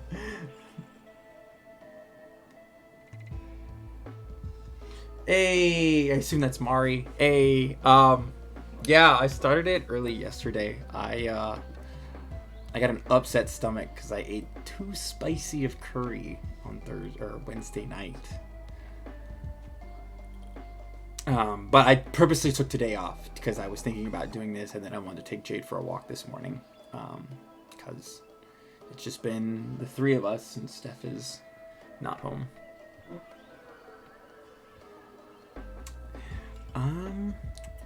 What do you look like, dude? Oh my god!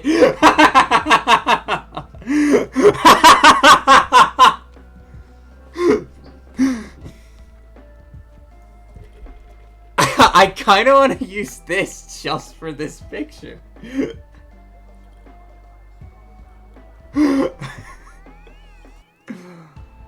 Okay, hold on. And then he can leech life. Oh, but it's one incapacitated creature.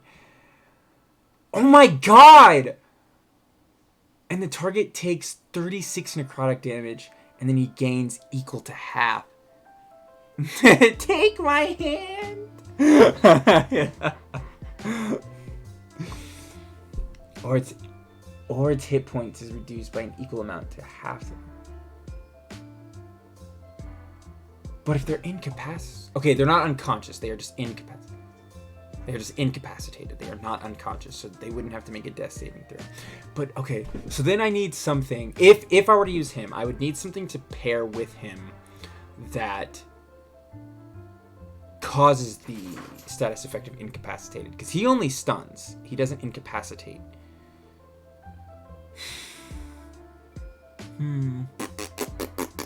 Unless if I just remove Walter Sten altogether, and then it's just Tygus, and then these two demons that are working together.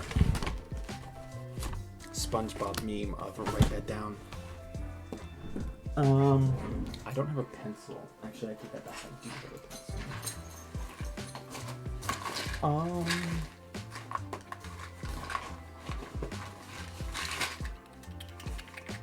Just kidding. I don't have a pencil.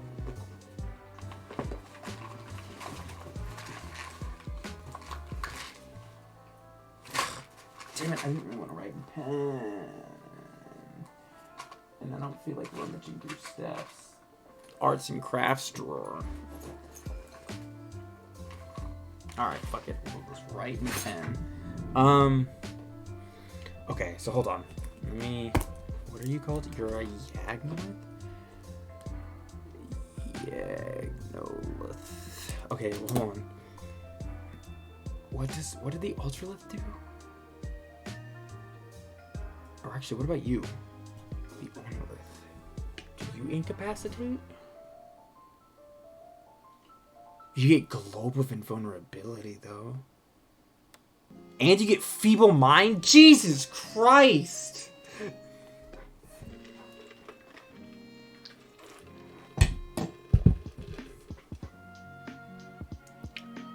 And see that, okay, but they will have access to Greater Restoration, because they'll be level 10. I don't think they'll get access to heal at that level, because heal is 6th level spell, and I think like the most that they get at 10th is 5th. Don't quote me. Hold on, because Philip, I believe, is going to be a druid. 10th level. Oh yeah, you only have 2 5th level spells, so one thing at 11th. But he will have access to Greater Restoration. But then the question is, and I have full confidence that they would actually succeed on the saving throw, because what's the spell save for it? 16? What the fuck do you even look like, bro? Ew! I don't like that.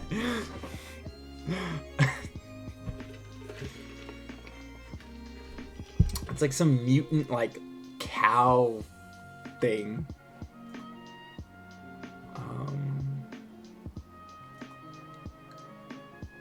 Where's the,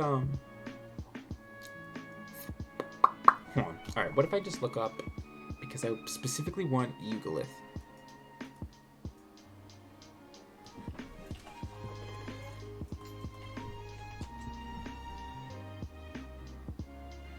Really? Is that considered a subspecies? Subtype.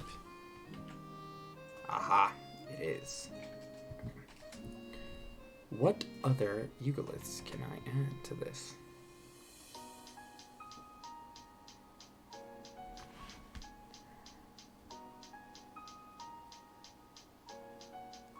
What does a Canoloth do?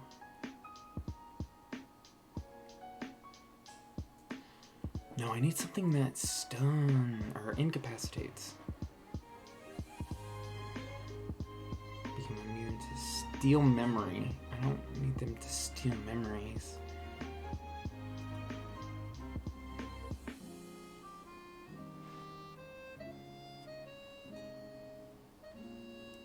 Mirror image. No, I didn't want to click on that. What is an charmed? The charmed target is stunned. No, god damn it. I want... Okay.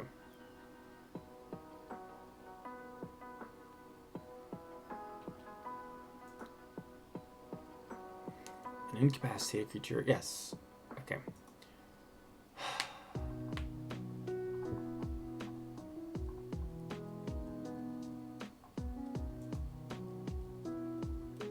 I don't want him to fight an Arcanolith. Arcanoliths are really cool.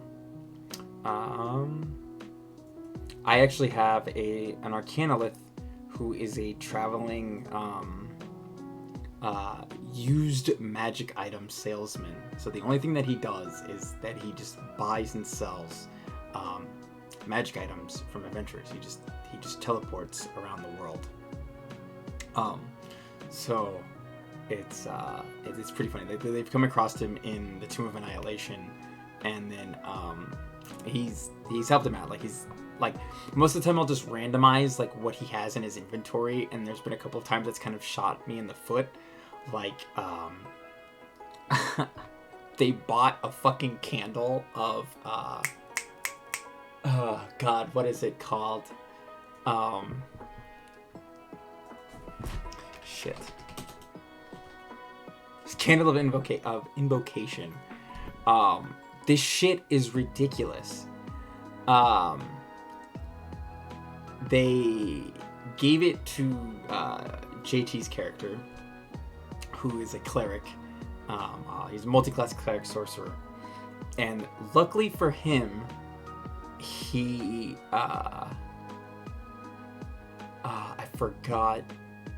Oh, when I rolled this, and lo and behold, it I think it's chaotic good. I think Zeke is chaotic good. But whatever I rolled, it just aligned with Zeke's alignment. And I was like, what are the fucking chances?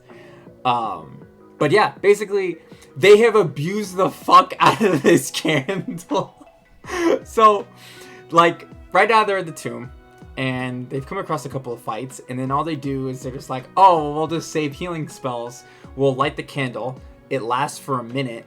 So basically, Zeke just like, well, that means I get 10 free fucking healing words, and he just spams healing word for a minute and kind of like heals them up as much as he can. And they have used it 4 times already. So yeah.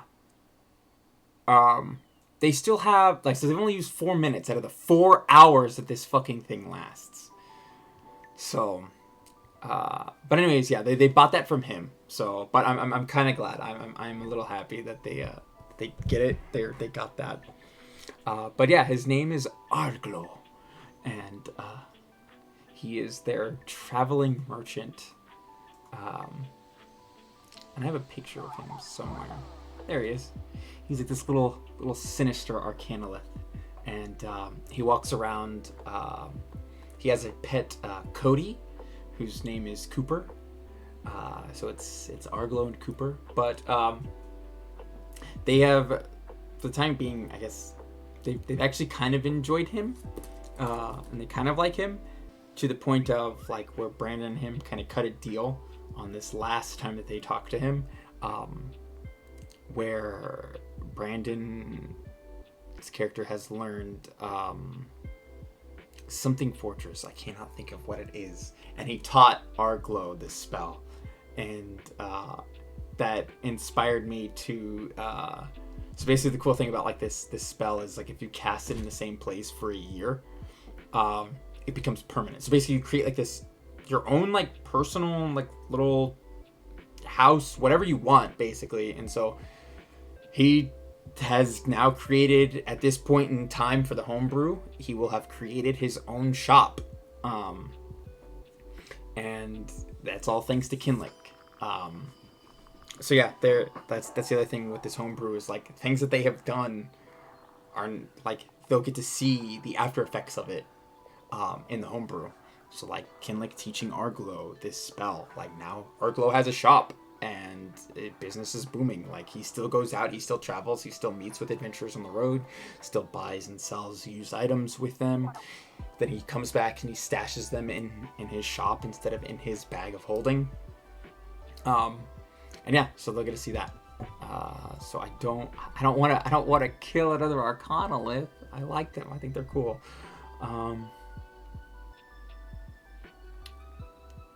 But yeah, I don't know if there's another Eugalith. Oh, hold on. What if I change this? Now I filter it. Can you show me all Eugaliths? Which I don't think. Yeah, that's so wild. Like Unless if I use him like where he stuns them and then I just have his leech life work while they're stunned.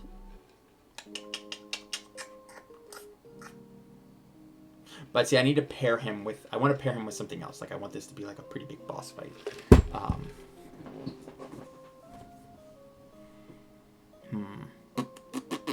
And you are also a large creature. So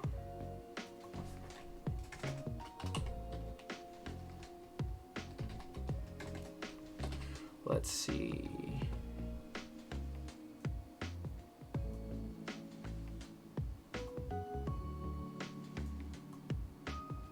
Oh god damn it, I didn't want to.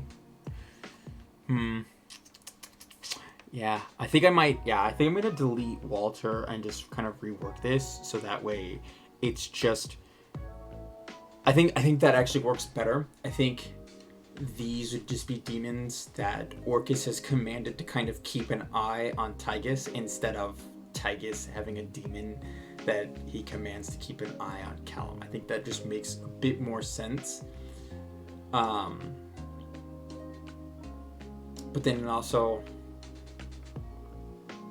if they go, like when they come in, like they get into this room and Tygus dips out, like why the fuck would these two stay behind to deal with these two? Or like deal with the party?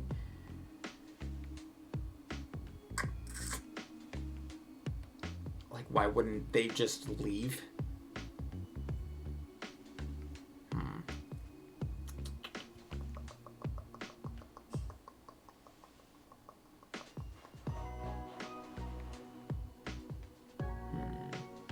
Because I still like the idea of this. I also just don't want a ridiculous, like, overpowered fight. But it is technically the end of the chapter, and I want it to be a big fight. And I guess there's going to be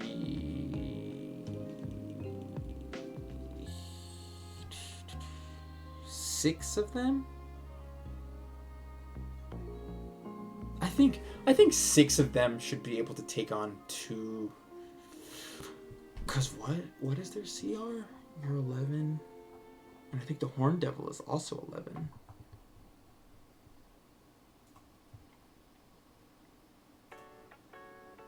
Or actually, the Horn Devil isn't even a Eugalith, so I don't even want the Horn Devil there. I need another Eugalith. I guess I could put in 2 smaller Eugaliths that are a smaller CR. Like I could do these Canoliths. Like creepy like little beast dogs.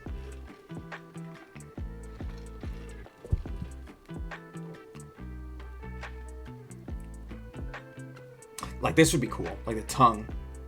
Because then you can pull them in. That way they can close gaps between ranged characters. Because, God, this fucking party is almost full of ranged characters. And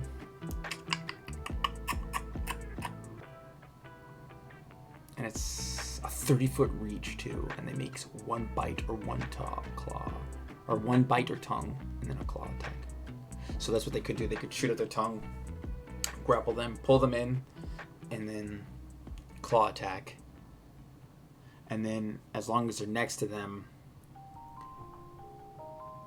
the Yangolith can use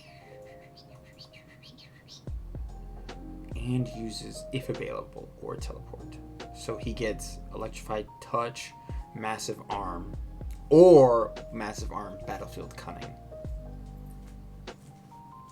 So once the Canoliths are in range, he can use his battlefield cunning. The 2 Canoliths get to basically just take a free attack. I kind of like that a little bit more. As much as I like the Horned Devil, and I think the Horned Devil would be funny, I could also put the Horned Devil in anywhere else because they're basically just minions anyways.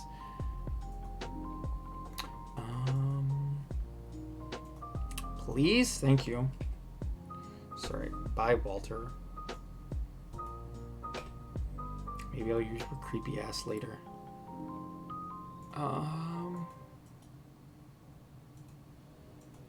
Okay.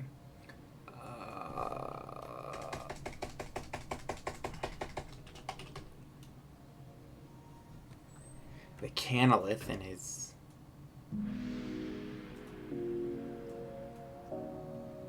Okay, I was gonna say you're gonna place the token.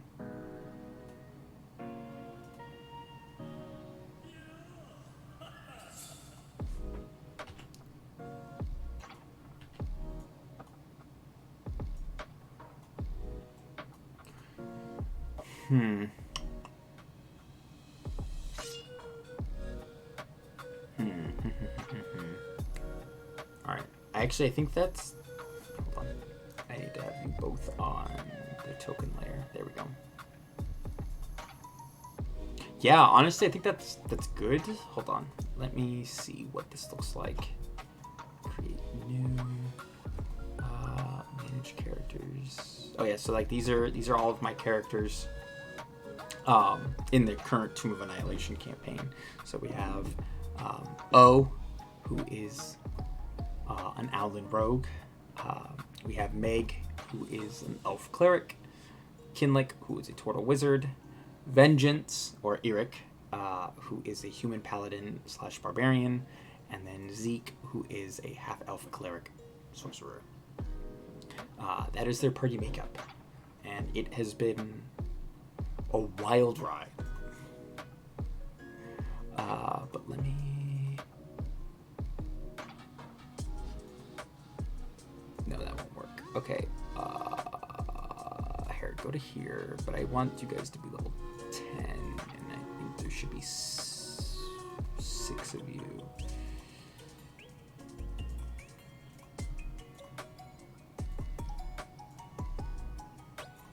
Okay. What does this look like if we did Yagnolith? Yeah, see, that would be way too easy. They would just beat the shit out of this thing. And he wouldn't... Ooh. There we go. Okay. How much health do you guys have? 120. Okay. And then I think you had 170, or was that the Horned Devil? 147. But I might bump that up.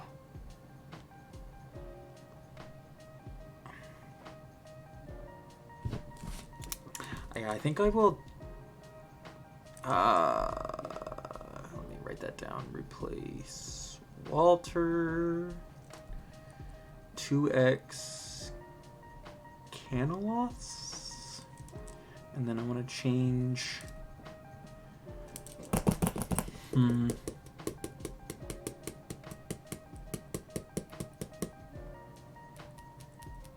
You don't have any vulnerabilities, do you? No, you just have immunities to poison and acid and being poisoned. Do you? No, that's not what I wanted. Whatever. And apparently you have true sight. The fuck? Dimensional walk. Other creatures can't teleport to or from a space within 60 feet of the kennel. If any attempt to do so is wasted.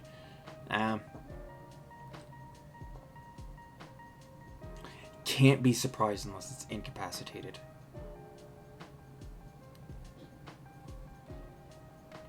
Interesting. Because I also have a feeling once they hear the shouting on the other side of this door, I have a feeling one of them is going to want to swing the door open and just start blasting. Which is good to know that they can't be surprised. But you can be. But just get lightning bolt. I missed that.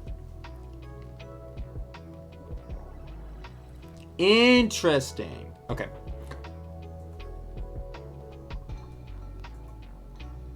Okay. I'm fine with that. I think I'm gonna bump his health up to Should I just go for the full 200? Yeah, I think I'm gonna change your health to 200.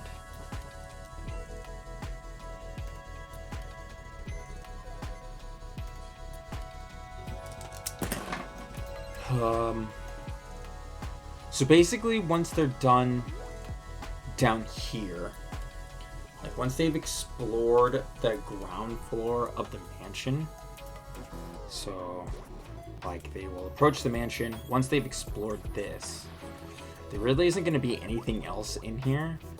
Like 7 leads to the basement.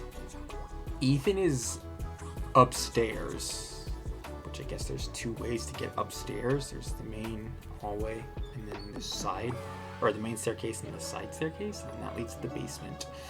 All the doors are locked except for the lights. So when they come upstairs, there isn't going to be anything up here, because this is supposed to be just this abandoned mansion. But I don't know if I'll number it. Random blood trail.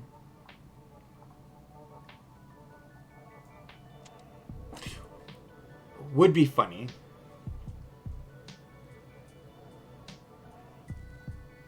If I put a ghost in here somewhere. Possibly have like a ghost that's just hangs out. It's not aggressive. And like they're just like, yeah, like these fucking cultists brought this guy tied up upstairs and just hangs out in the attic. Like I just live here, bro.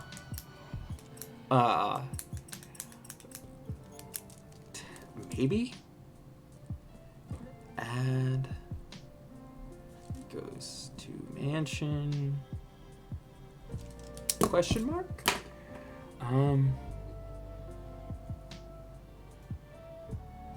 And then he's just like, can you please get these people out of my house?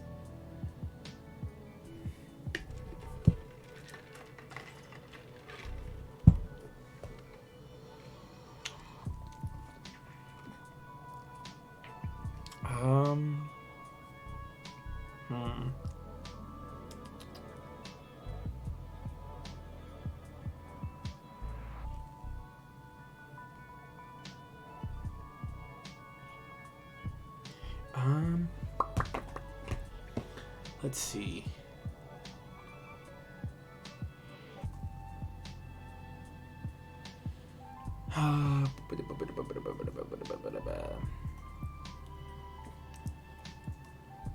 Because then there is the attic, and this is where Ethan is. You know what? I'm also gonna change this background. I don't know why it defaulted to white, and I hate it.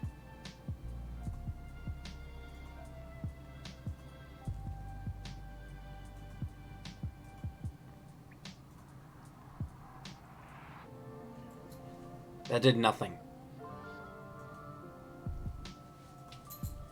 I need to change the backdrop color?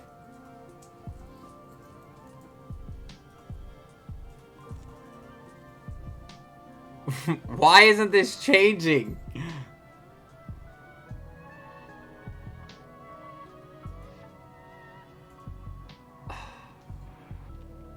Oh, maybe it would help if I did this?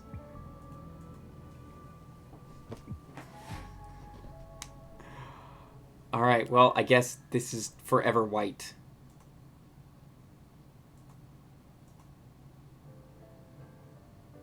Okay, sorry, I need to... Please don't. God damn it. Here we go.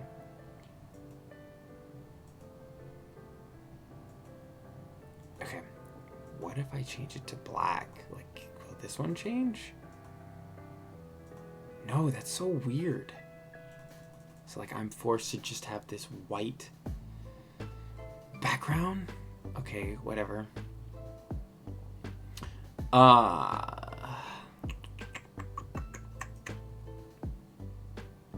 So we have these. I don't know. Do I need to actually number these?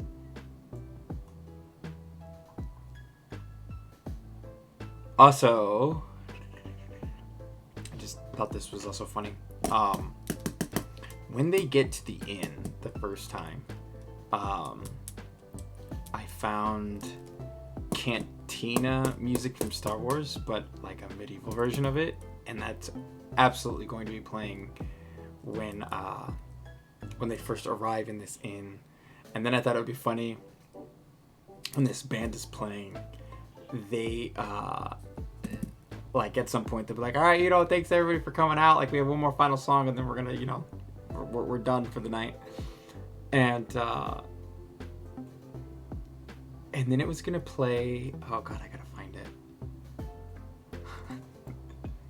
And then it was gonna play I Want It That Way by Backstreet Boys, but the medieval version of it. And I thought that would be funny as shit. I don't know why, I just randomly thought of that. But okay. So, because I also need to think of other stuff for that. Or I need to think of like the other maps. And I guess I also need to make the other tokens. Because that's something I still have yet to do.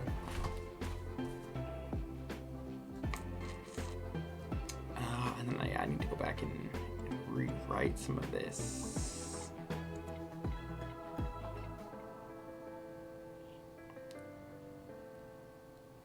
JT's character specifically.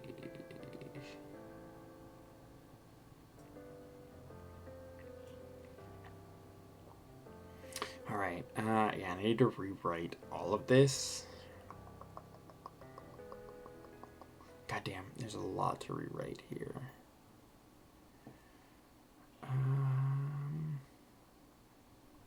Because then I need to think of this.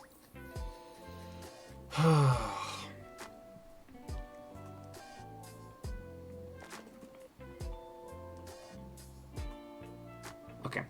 The canoliths and the agnoliths are definitely, that's going to be redone, or that's more than likely what I'm going to end up doing. I need to rework fucking Callum now. I desperately actually need to go back and rework Callum. Fuck it. Let's just...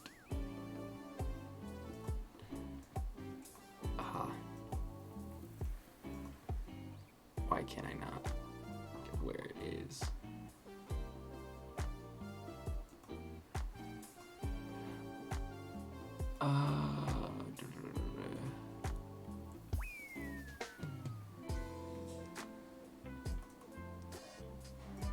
Okay. Put you right there. I don't know why I closed out of it the first time.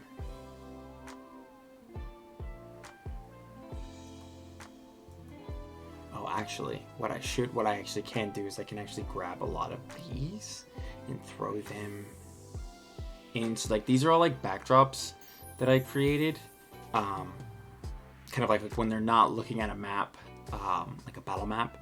It's specifically just for like loading screen, kind of like loading screen, transition screen, or like when I'm describing something, so that way they can picture what I'm trying to describe. But yeah, like these are all like the different places that they'll end up going. This is more specifically for the end of Tomb once we're done with it, because like this is basically what a Serix phylactery is going to look like from the inside. It's going to basically be this giant cage. And I thought it would be super fucking cool. So like once these characters in Tomb die and they go into a Serix phylactery, they'll see like a bunch of other people. Like these are all the people like that a Serix has killed over the years that he's been alive, and then because it's been a hot minute since he's been killed, he hasn't had the need to really consume souls to, I guess, reform his body. So there's a bunch of people in here. And then when they show up, they'll learn that 1, they died. 2, they are now in a Serix phylactery, because like these other people in here will tell them like, yeah, you died. Like you're in a Serix phylactery. We haven't seen him in a while. And then also time moves at a different pace inside this phylactery. Basically, it's just like for every hour, it's been, I was just going to say 5 years to make it a bit easier. So while they're in here, like they'll see like this large version of a Serix kind of like loom from out of like this blackness. And like he'll like put his hands around this cage, because to him it's like a normal sized cage. And then that's when he'll need to start reforming his body. And like he's like this green necrotic energy just kind of shoot from his fingertips and like starts like piercing through all of like these people as he's like now consuming these souls to reform his body. Which I thought would be like a cool and kind of adds flavor and showcases off like a phylactery a bit more. But yeah, I think at some point I'll have them end up going into like, they'll get a Spelljammer ship and they'll basically get to pilot this Spelljammer ship, or have somebody else pilot this Spelljammer ship out into the Astral Sea. I don't know if I'm 100% sold on that idea yet. But they'll go to a place that's called Athkatal, which is an which I felt was more like Middle Eastern-esque type architecture and style of people. And then like Kalimport and Tether, I figured would be kind of more like your South American Latin-esque vibes. So it's a bunch of adobe with like the kind of, I guess, square-shaped pyramids. But I thought it'd be super fucking cool. And like here's like one of my representations of a Concord jewel, and everything. So I actually just need to add all of this to Roll20 for like each of my transition screens. So like one of a Serix demiplanes that he created is actually like the interior of his childhood home. And this is where his phylactery will actually be. Like this skull right here, it's actually his mother's skull that is going to be on the mantle of this, which I kind of want it to be like a fake phylactery, which is I want them to believe that this is a Serix phylactery, but it's not. Or actually, my bad, I take that back. The necklace that was his mom's I want them to believe is a Serix, or is his phylactery, but it's not. His mom's skull is his phylactery, which sounds really fucked up, but a Serix is a pretty fucked up guy. So once they inevitably get to his demi-plane that houses his phylactery. This is what they'll see, which I need to save. I don't want to token. Actually, I should just create a folder for.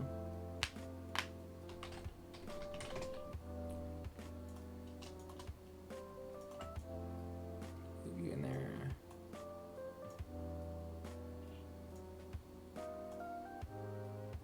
Okay.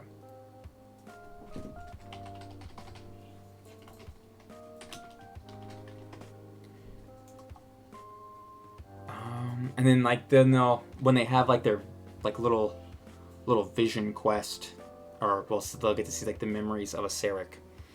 They'll get to see like the shard remains of his like little burnt down house that him and his mom lived in.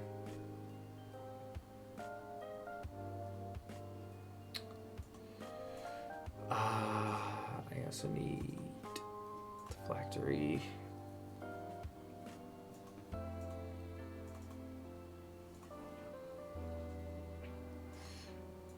And that, there's Athketal. Like I said, at some point they'll eventually go to the Shadowfell, and I want them to go see Strahd. So Strahd lives on the outskirts, like in a castle along the edge of the mountains that overlooks this town that's called Barovia. And like this is what Barovia looks like. This is what the Shadowfell looks like. It's just a dark, dreary place that's just not a fun time. But my plans with Strahd is I've also kind of changed his character, where like he's still the OG vampire, but he's now, as he's gotten older, he is now more of a pacifist, and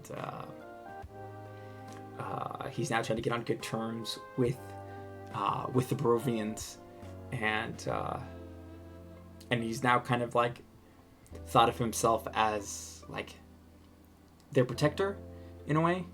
Like he still kind of goes into his old ways and calls them his herd, but he's also trying to work on an alternative method of I guess of feeding, because he still would require blood to sustain himself, because he's still a vampire at the end of the day. But I figured, like, you know, he's trying to find a different way around this. Like, I feel like he's felt, you know, for years he's done nothing but terrorize people, killed people for almost nothing, and has nothing to show for it. He just spends most of his time alone in his castle, and it's just really taken a toll on him. And I felt like, you know, maybe he's found a new leaf, and now he wants to change his ways for the better. So I thought it would be funny that they go and everybody tells them one thing, like on the material plane, everybody tells them one thing, like, yeah, Strahd's a bad guy, like he's a fucking vampire, like he's the vampire, and he's killed so many people. And then, like, when they go, they're expecting this vampire who could effectively kill them at any point, and they find out, like, oh, he's not a bad guy anymore. He's trying to redeem himself. So I thought that would be funny. I got Barovia, okay. And then Calimport. I have one of the Concord jewels in Calimport. So that way they can meet a character. His name is Tomas the Quick. And he is one of the wizards in Calimport that don't know why this keeps pausing.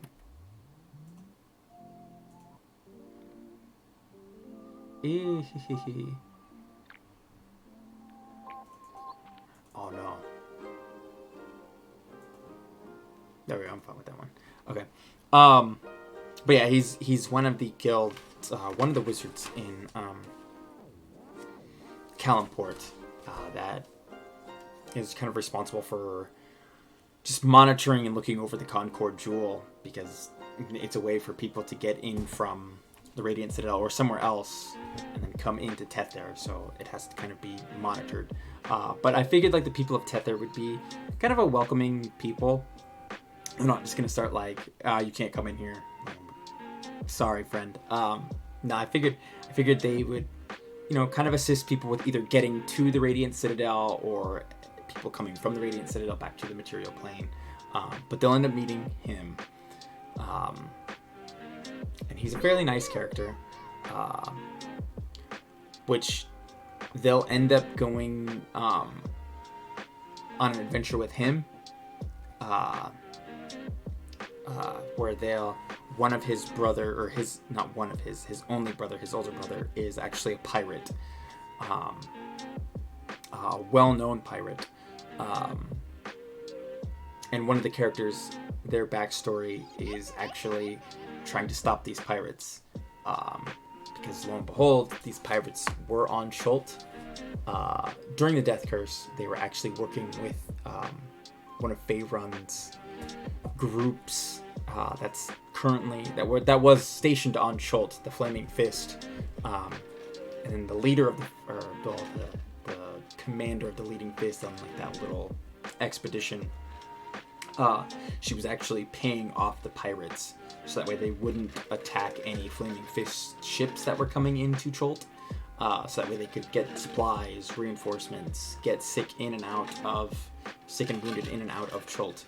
And then so what she was doing is she had somebody in the port at Chult who would send her ship manifests, and she would end up basically sell that information or trade that information to the pirates, saying like, these are the ships you can attack, these are the ships you can't attack. And so the pirates were kind of profiting off of her information. It was kind of like this gross symbiotic relationship that they had, where they were just basically using each other. Well, since the Death Curse ended, all the undead that were on the island are now gone. There was no point for the Flaming Fist to be there anymore, so they left. Well, now the pirates no longer have like a source of revenue, and eventually the people rose up, because now Amu and Chult became this place of like a high tourist attraction, where because now this is where Amu was, like those 5 heroes sacrificed themselves, and then now the people of Chult can now benefit and prosper off of tourism. And so they eventually rose up and kicked out the pirates. So now the pirates now have no money, and now they intend to blackmail she is now the general of the Flaming Fist, and they intend to blackmail her unless she pays them or finds them a different source of revenue. And so now she's recruited one of the party members, because he is a member of the Flaming Fist, to go and deal with the pirates. So eventually, like when they get to Tether, I'm hoping they might name drop either Tomas's brother's name or his ship's name, and then that'll kind of spark his interest, because he wants to go kind of redeem his brother and bring his brother back to Tether, and kind of bring him back from being a pirate to basically being a normal, I shouldn't say normal guy, but being a good guy again, because their dad was just like a fisherman and sailor who taught them both like how to fish and sail, and like that was his dad's dying wish, was to go find his brother and bring him back.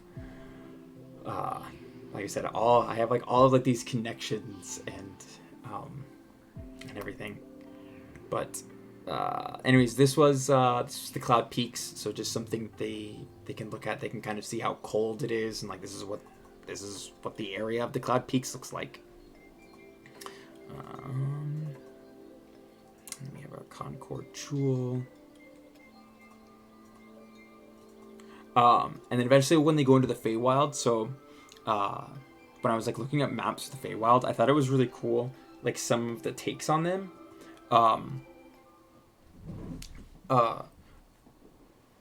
One of them that I really thought was really cool was like that they had the Feywild divided up into each season.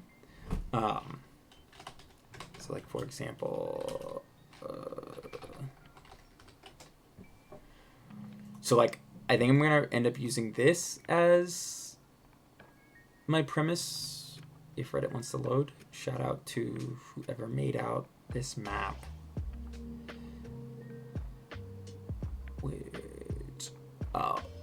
Wait, Waves or Grief? But basically, like, they have, like, the Feywild divided into each of the different seasons.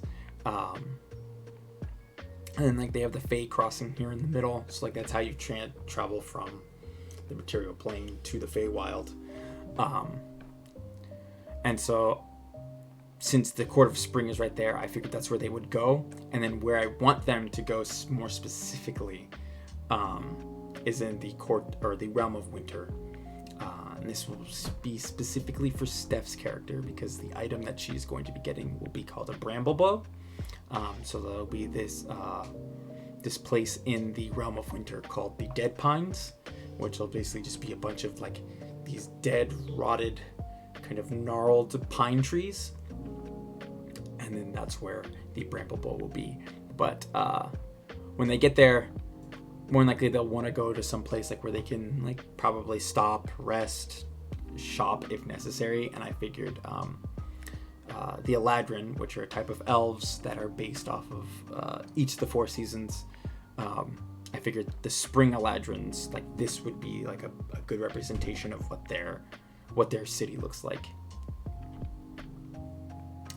So like when they get to the realm, or the Court of Spring, I believe it was called. Yeah, the Court of Spring. This is basically what it looks like. And like from there, they'll kind of get some guidance on how to, I guess, get to the Realm of Winter and the Dead Pines. And then I think it was like a month or two ago, D&D Beyond partnered with this children's charity, where they took a couple of like these kids' drawings and turned them into actual monsters for this game. And one caught my eye.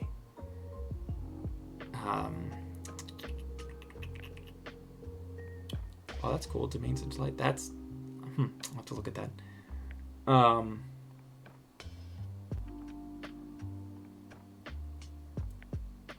no. Where's the book? Here we go. Extra Life.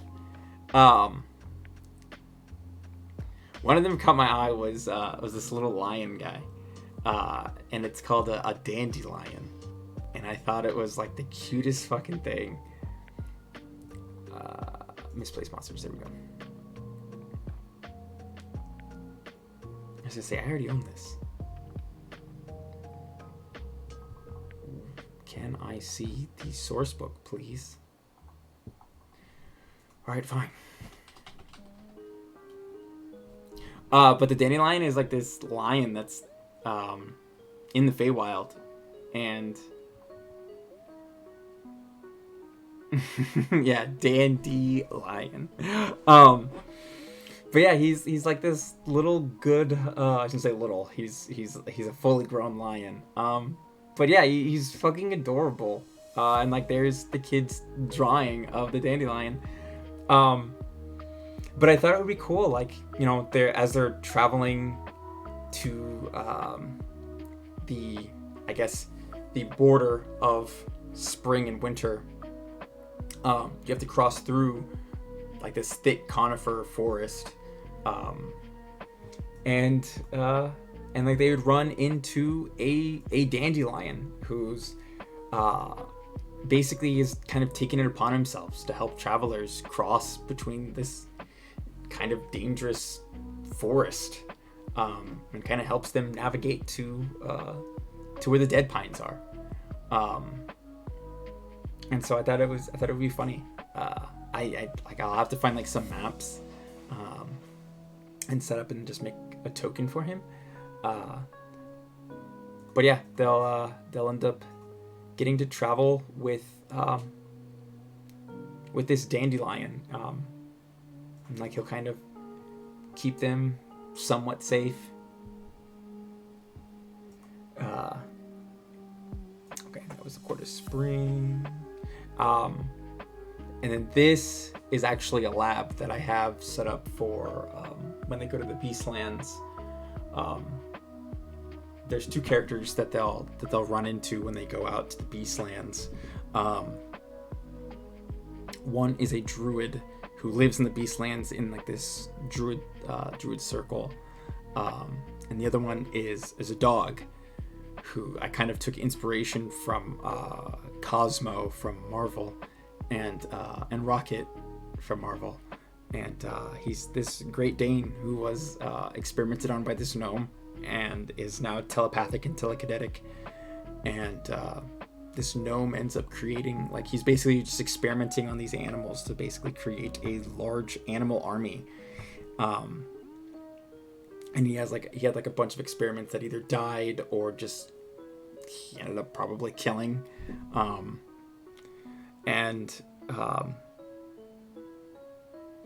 This dog, he's only known as Subject 104.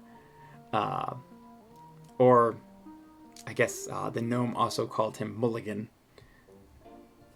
But he kind of kept him around. Hey, what's up? But he kind of kept him around because he was somewhat useful, and so he had Mully as a puppy, and he is now like a fully grown Great Dane. I'm good. And how are you, Azzy? Hopefully I'm pronouncing that right.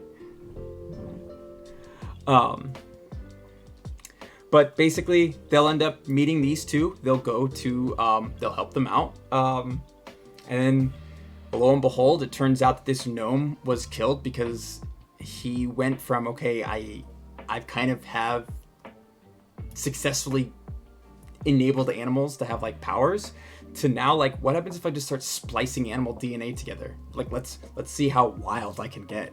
And I saw this post on Reddit that somebody had created a Scorpio bat, and it's like this like massive like combination of a scorpion and a bat, and it looks super cool. They didn't include a stat sheet with it, but I absolutely wanted this thing because I thought it would be super cool for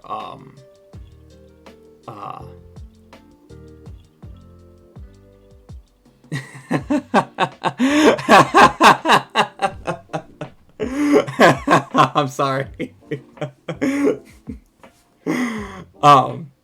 But yeah, they'll end up fighting this thing. I created a stat sheet for it. Basically, like, it'll basically be another boss fight. I'll have to pull it up. But welcome to my stream. Yeah, it's fun. It's fun. Have you played a campaign? It has basically enveloped my entire life.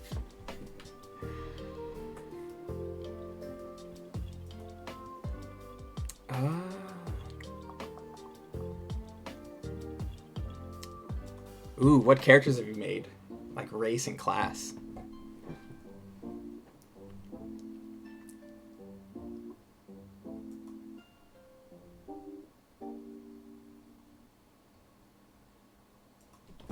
Oh my god, where's my sheet for it? There it is. So basically, how this fight will go with the Scorpio bat is it's completely blind, like a scorpion and a bat. Well, I shouldn't say completely, but this is completely blind. And it has keen hearing, and it has echolocation, and it has blind sight. And they'll basically be in like this cave that the gnome scientist carved out in the basement of his lab. And they'll go down there and it'll be pitch black, and the Scorpio bat will be hanging from the ceiling. And like, I kind of want them to learn, like, oh, this thing has echolocation, it has very sensitive hearing, and I'm hoping like they might think of some ways to deafen it, because if they deafen it, then it's basically blind. But human cleric and a tiefling bard. No, like that's awesome. Cleric is absolutely my favorite class. I love Cleric. I love how versatile the Cleric is.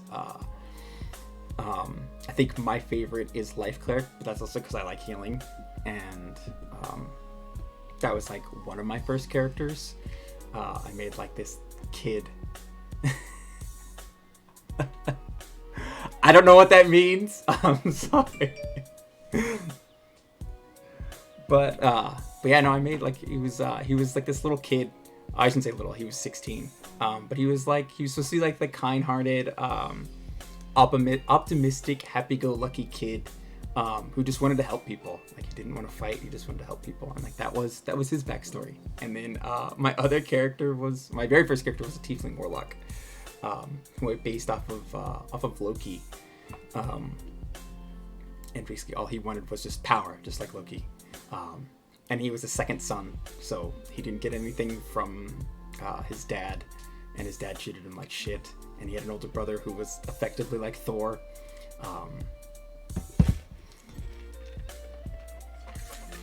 A lot of the things that I make and create are based off of like my favorite, I guess, stuff. But let me go back. I need to grab the rest of these backdrops. But oh yes, so the gnome's name is Dr. Alric Gerenstein. I actually still need to make like art for him. And then I figured this would be like a pretty fun, kind of cool way to like introduce them into the Feywild, since the Feywild is more of like since it's on the positive end of the planes. It's kind of like this little whimsical but still chaotic place. So like this I figured would be like a great example of the opening to like the Fey crossing, so they can see it's bright and colorful. And then I just have like plain, just open field for like when they're traveling. So this is for another boss fight that they'll fight out in the Beastlands. His name is Carrick, and at one point he was a Goliath. And the cool thing about the Beastlands is that there's this optional rule, which I'm totally implementing, that when you kill an animal on the Beastlands, you take over its appearance for a minute. No worries. But when you kill an animal, you take over its form for just a minute. But the more you kill animals, the longer the form stays. But you can still talk, like you can still think while you're in this animal form. And the more you do it, the heavier the repercussions are. So like I said, the form stays longer. And then you eventually start to kind of like, I thought it would be cool, like you start to like, I guess, lose your own sanity. That's basically what that's basically what Carrick is. So he was this Goliath who wanted to be, he's basically based off of Kraven, the hunter from Spider-Man. He wanted to be the best hunter, and what better place than to go out to a realm that is dedicated to just animals. So he came out here, started hunting all these animals. So like any type of animal that exists on the Beastlands. So like from fish to mammals, insects, dinosaurs, dragons, whatever. So he's been out here for just years, just hunting animals, and then eventually like yes, you just get turned into a tiny little ant. You step on it. But you can still talk, so that's the other funny thing, I guess. So now you can just be an ant for a minute that talks. So he's been out here for a while, and then now he's kind of proclaimed himself as king of the Beastlands, and then he runs around and terrorizes the druidic circles that live out here that are just trying to kind of be at one with nature, like a druid. And like he demands penance and tithings from them. So when they end up coming out to the Beastlands, and as they're venturing, they'll come across this village that where a couple of like the huts are on fire, and like they'll see Carrick running. But they'll see Carrick running on all fours, and like they'll see two people chasing after him. One will be a person, one will be a dog, which will be Mulligan and Kazik. I think I named him. But then anyways, they'll help those two beat Carrick. And like this will be specifically for my druid player, because the item that he'll get is called mantle or hide. My bad, hide of the feral beast. And then they'll think that Carrick has it, but lo and behold, Carrick doesn't have this thing. So it's kind of gonna catch them off. I want to catch them off guard and be like, well, we did what we're supposed to do, but you actually didn't. Can I save this, please? Thank you. So this is for a little island that's off the coast of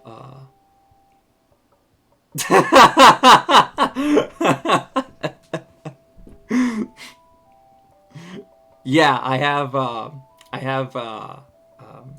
Nintendo Lo-Fi playing.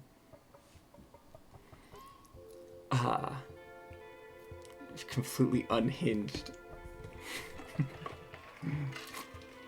I'll do whatever it takes to get the job done.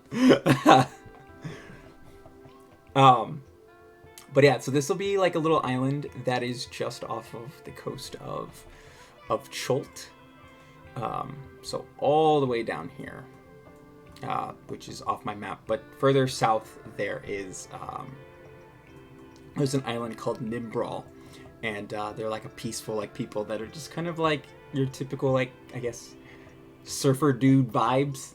Like they just kind of live on this island, they hang out, and then this is where the pirates that I was talking about earlier, they'll come into play. Like this is where they've kind of set up shop.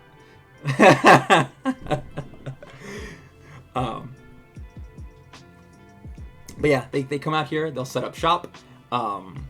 This is kind of where they're at. So then my party will come out here and hunting these pirates, and lo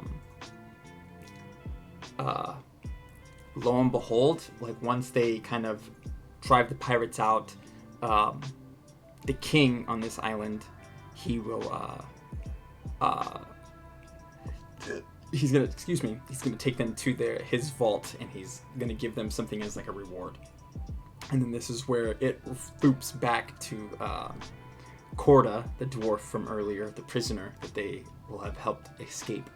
This is where they'll find her basically cutting off her arm and fully becoming Vecna. And because this is where the hand magically appeared.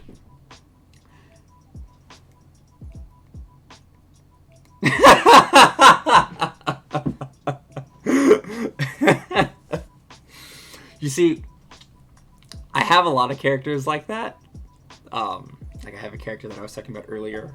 His name is Callum. But he's not gonna die because I have fallen in love with him, and he is just a not very wise nobleman who just kind of wants fame. But he's a lovable character. I hope he's a lovable character. I know they're gonna get annoyed by him.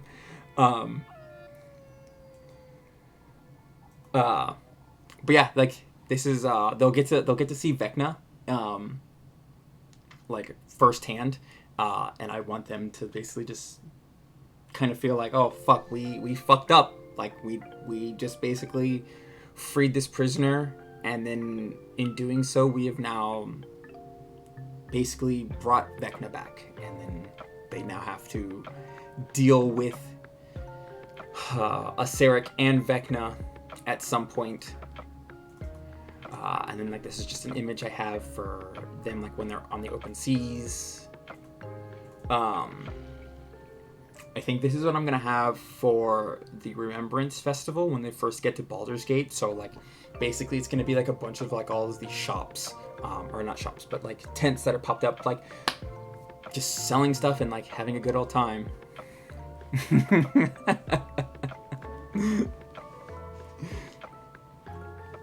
Yeah, I really hope they don't sink the ship. because that's their only means of travel at the current time. But but no, I have some like funny references during the festival. So their characters in Tomb currently, like I said, they'll be revered as heroes for ending the death curse. So I thought it would be funny, like that there'll be like these little stalls that sell like, oh, Kinlick's favorite foods, because nobody really knows who Kinlick was, like, until he sacrificed himself to end the death curse. They'll just think, oh, a turtle. Well, clearly, like, turtles like lettuce and like other things that turtles like. So, like, basically, Kinlick's favorite food will just be a salad. They'll also be selling O, who is my owlin. They'll be selling O's feathers, which are just feathers that these merchants more than likely have just randomly found, and like they're now just selling as feathers. I also thought it would be funny, as they're walking through Baldur's Gate, they'll see like a street performance of the final moments of a Sarek, which I think will be funny. So like it'll just be like these street actors who are dressed up, I guess, to the best of their ability as to like what they thought these people look like. So like there'll be like a halfling or a gnome that's supposed to be O. So like they'll have like a fake beak and like fake wings and like a little bow. Then there'll be like I don't know what yet, but somebody dressed up as like a turtle. And then like there'll be like an elf who's supposed to be Meg, a human who's supposed to be Vengeance, and then like a half elf who's supposed to be Zeke. And then since nobody knows what a Sarek looks like, it'll just be this guy who's in like black robes. And then like they just put on this street performance of the 5 sacrificing themselves, and to me that's just funny because metagaming, they will know that's exactly not how it happened. But their characters won't know how it happened either. They'll just assume that this is how it happened. And like I said, I'm going to laugh. I'm sure they're going to hate me for doing it. But I find it funny. And then this is them, or this will be for when they're sailing up north. So there's the icebergs and everything. So this will be on their way up to the prison, Revel's End. So it's very cold, and it'll be a 3-day journey from the mainland to this iceberg prison. And then this is what I imagine the Beastlands look like. Ever since like when I first learned about the Beastlands years ago, my mental image was wasn't a grand. If anybody has ever played World of Warcraft. I thought the idea of floating islands with like water and like waterfalls and like coming down to the mainland, I was like, that's Beastlands, 100%. That's my take on it. So I thought this would be like a really cool way of describing like this is how the Beastlands differ from the material plane.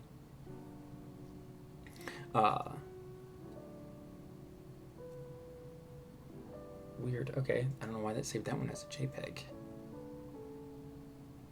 And then I figured that this would be like the crossing between, yes, only huge. Like, yes, it's an entire area. This will be the crossing in the Feywild, so from spring to winter. So this is what it'll look like. It'll be like these pine trees.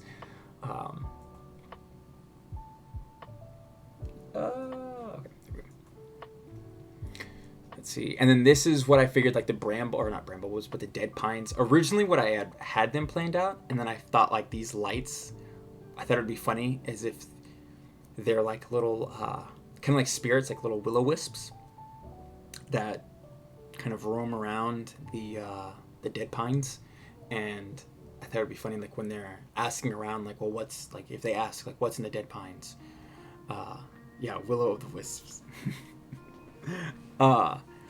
When they're asking around like what's in there, like what's up, like, you know, somebody's telling them like, oh yeah, like the dead pines, it's just a bunch of dead, rotted conifer trees that just exist, and just, you know, just watch out for the deadlights. And then the person just leaves it at that. Like, doesn't give any indication of what the deadlights are. Just says, watch out for the deadlights. And so, like, this is what the deadlights are. And, like, the myth is that these things supposedly try to lure travelers deep into the woods to get them lost, so that the way they inevitably die. And then, yeah, you'll float too. That's basically what happens. They get lured into these woods to die, and then they themselves become deadlights. But I don't know. I'm still mulling that one over, if I want that to be like that, or if I just want them to be more of just gnarled pine trees. I have a train, which is a little wild. Hey, Alex, what up? I have a train, which is a little bit different. Yeah, you guys can just trade.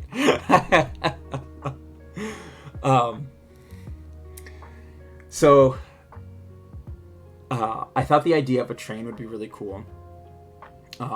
Especially because I'm lazy, and when I was doing like the math on the calculator of going from Athketal all the way down to Kalimport, I think it was roughly like a 70-day journey by foot. And I was like, there's no way in hell I'm going to have them travel for 2 months just on foot, and then try to have different encounters or things, or just even fast forwarding. I was like, that's way too much time. So I thought, why don't I just add a fucking train? Which, like, when I was doing the generations for, I thought it was like, this one really piqued my interest. So it's not just like a regular coal train. I thought it'd be cool if it was, if it ran on the heart of like a fire elemental. So like this fire elemental heart is in, I guess, where the ancient is, and like that's what powers this thing. And then not only is it made from the heart of a fire elemental, but it also has some aspects of earth elemental in it, where that's what keeps it magnetized to the tracks. So not only does it not have a fuel source, like it's this ever burning fire elemental heart. This is how it moves, and it's relatively faster than a coal train. So like roughly, I think like the journey would take, like, it was funny, I was doing like actual math, like and I was trying to like figure out like cities that were roughly about like 700-800 miles from each other, and like how long an actual train would take from these cities. So I think the closest I did, since I'm here in Phoenix, I think it was like Dallas, which is like 800 some odd miles. Yes, good old elementary 1 + 1. But I went back and did that, and I think like and it's traveling at like 500 some odd miles. But I think it said it would take it like a day and a half to get from like Phoenix to Dallas. So I was just like, you know what? Fuck it. Like that's as much math as I want to do. I'm completely fine with saying it would take them like a day and a half to get from Athketal to Kalimport on a train.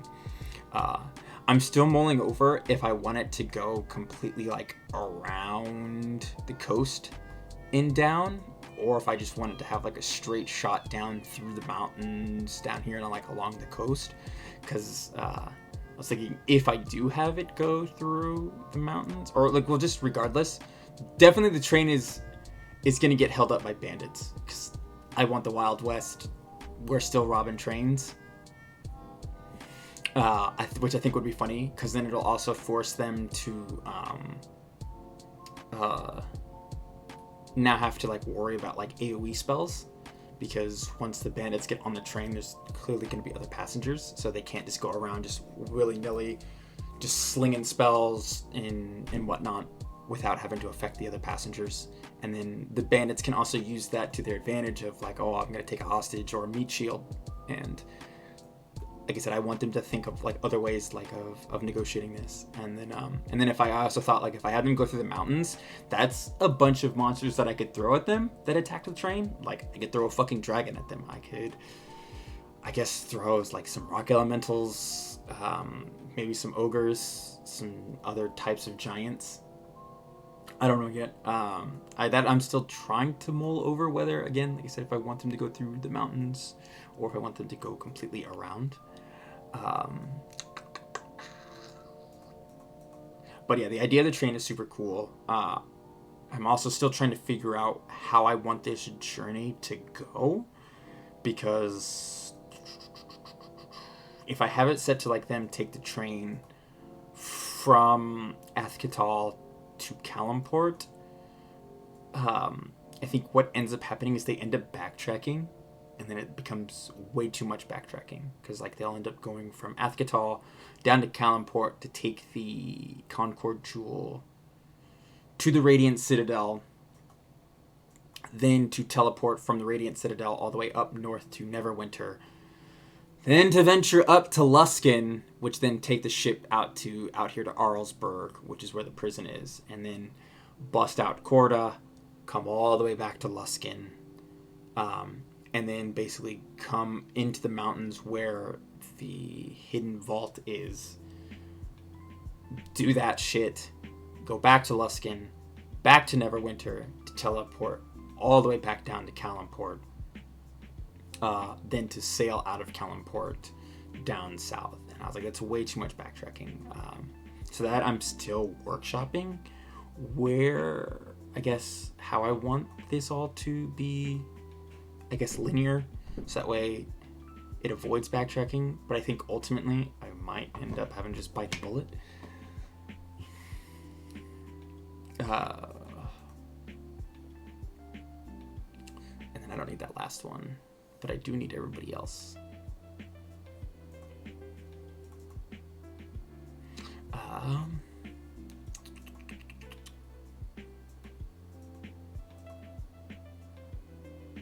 Okay, so let me start adding these to this.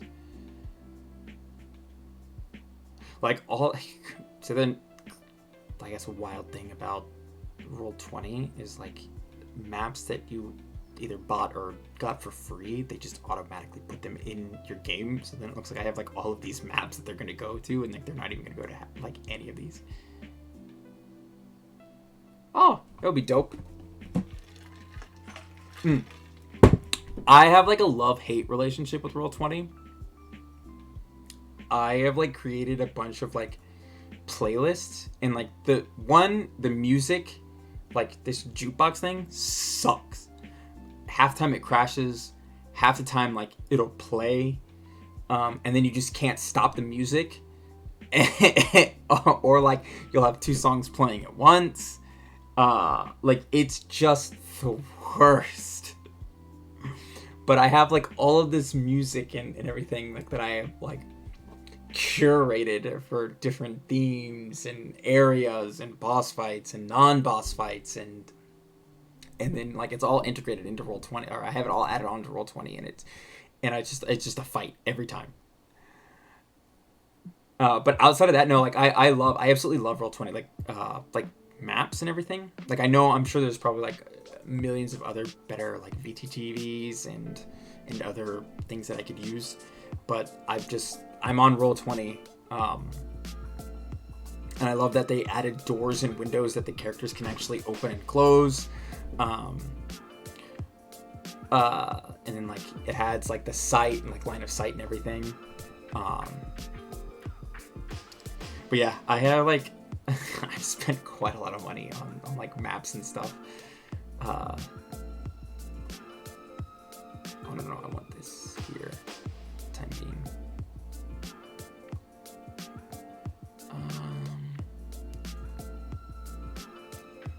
No, I want my documents, dandy stuff. And then also the other thing I like about Roll20 is like if you buy like the modules, and then it gives you the maps, like it auto does the like the walls and stuff for you, so you don't have to do it yourself. But like maps that you add, like this map, like I had to go through and then like draw out these lines, which I mean it doesn't take that long, but it's still just tedious, just going through and then like adding the lines, adding the doors, and everything. Oh, and then adding the lights as well.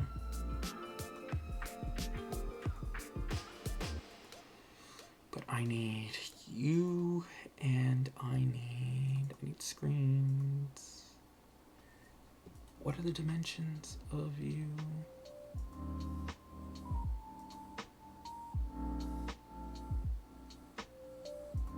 Details. You are 1024 by 1024.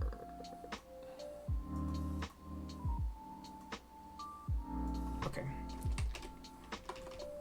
Oopsies. There is no dynamic lighting, it's just that. Okay, so save.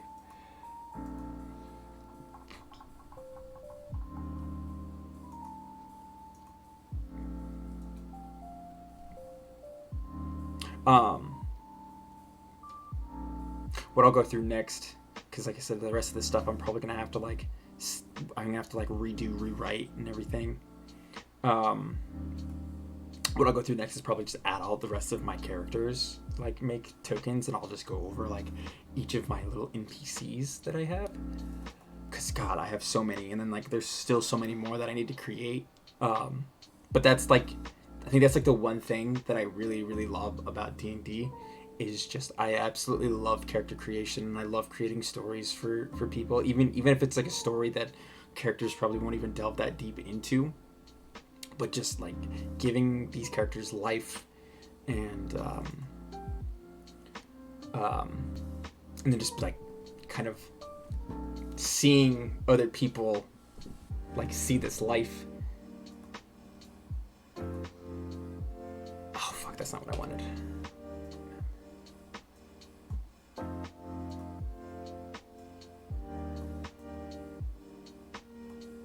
Oh, that's weird. Why did it change to brown? Does it just mimic? Ew, when did it do that? Also, I need to... Yes, I need to turn off the grid. There we go. Going off the grid.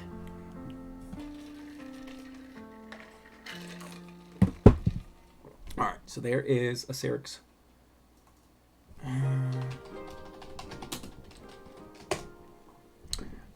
And then I'll also go back and then like I'll go over like I said, once I'm going back through the characters, I'll re-explain like a lot of the rest of my stuff. What was next? Oh my bad.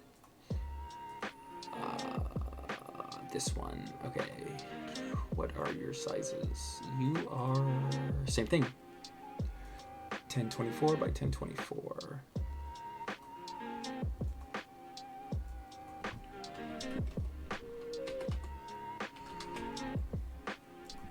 Alex, I know you've been playing the new Legend of Zelda. How is it?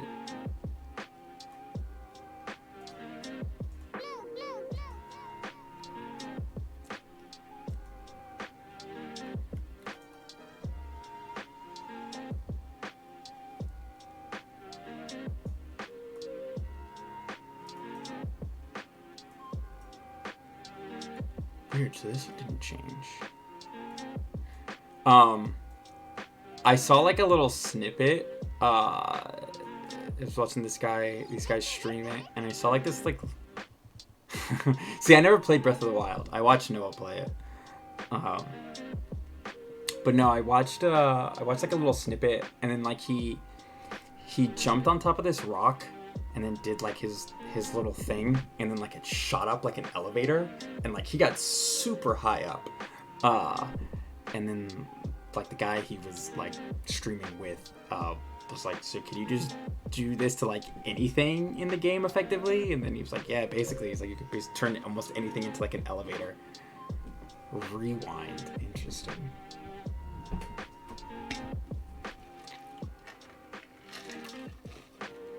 See, I'm debating on if I want to pick it up for the Switch. Well, I guess it's only for the Switch, but I'm debating on if I want to pick it up or not. Interesting. But see, like, I always get so, like, anxious of just, like, what happens if all my weapons run out and, like, I'm in the middle of a boss fight. And then I'm like, I'm just gonna die. Like, it's like, I guess I'll die.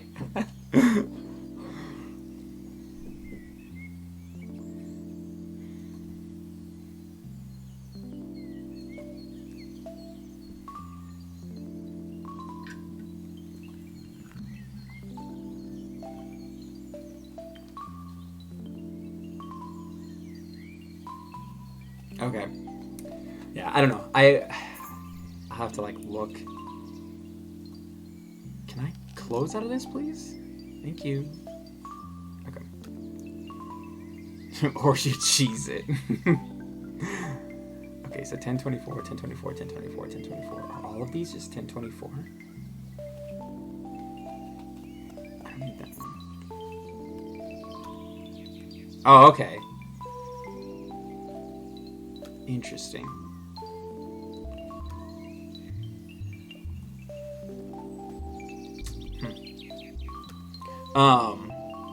Is it just like the first one, like where there's 4 bosses, or is there like more than 4 now?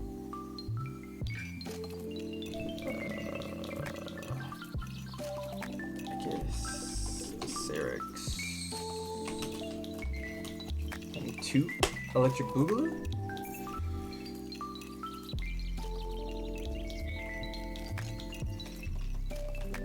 $10.24.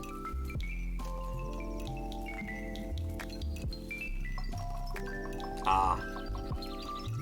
Are the who was it in like the in Breath of the Wild that everybody fell in love with? Wasn't it the bird people?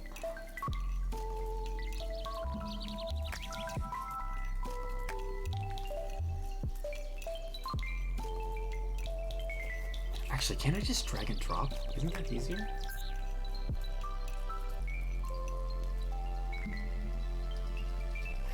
Interesting. Yeah, there's the Zora, but I thought like everybody like fell in love with the bird people from the first one. Catal. Who's Mifa? Is that how you pronounce their name?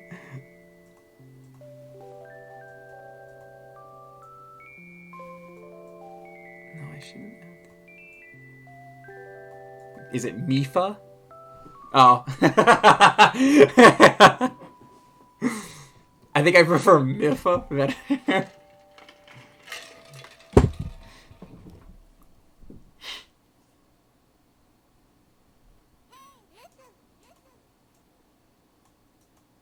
Oh. Ew. Okay. I guess I can't judge. To each their own.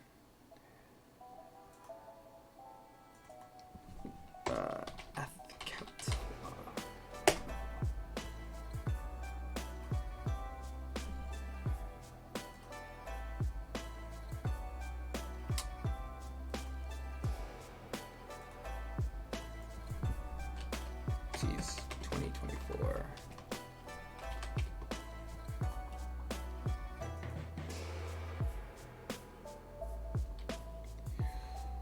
Ah, booga-dooga, booga-dooga, booga-dooga, booga-dooga.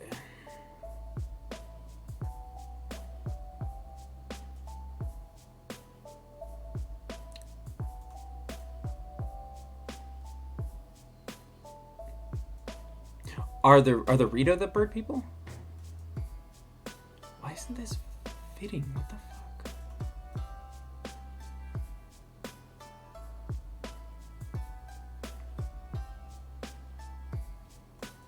Oh my god, this fit.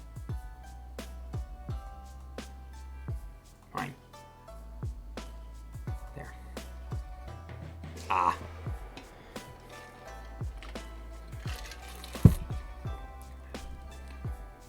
Okay, weird. I wonder why this set this to black, but then like that one's brown, that one changed, but then these ones didn't. That's so wild.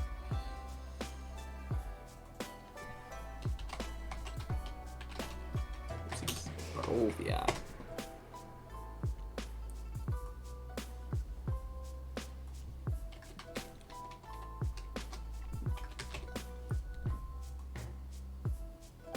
And we turn off the grid. Oopsies.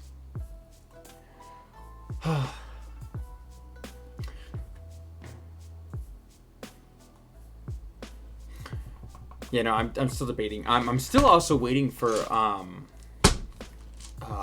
like home compatibility for Scarlet and Violet, because I had some like Pokemon that I bred specifically in Sword and Shield that I wanted to transfer over, because that's who I wanted like my original team to be. But then also just like move Pokemon like extras over and like just continue my cycle of just moving these Pokemon from. So that's so wild, because like when they first said it, like it was supposed to be like they were like, oh yeah, it'll be ready by Q1, and like cool. So now we're not getting it until Q3. Like that's awesome. And like I honestly haven't touched Scarlet and Violet because again I was under the impression that home compatibility would be here by Q1.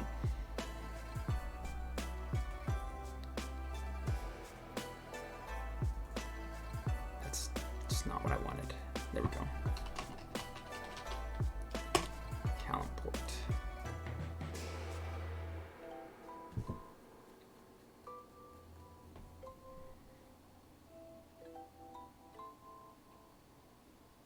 What was this one? Okay, so Cloud Peaks.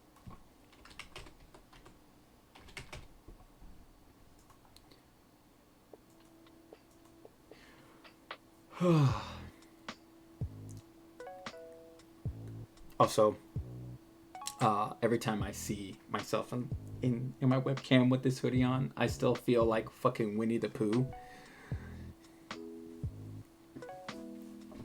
Like the yellow hood and like the little red hoodie. I guess it's now time for me to start teaching kids how to survive a school shooting. About home.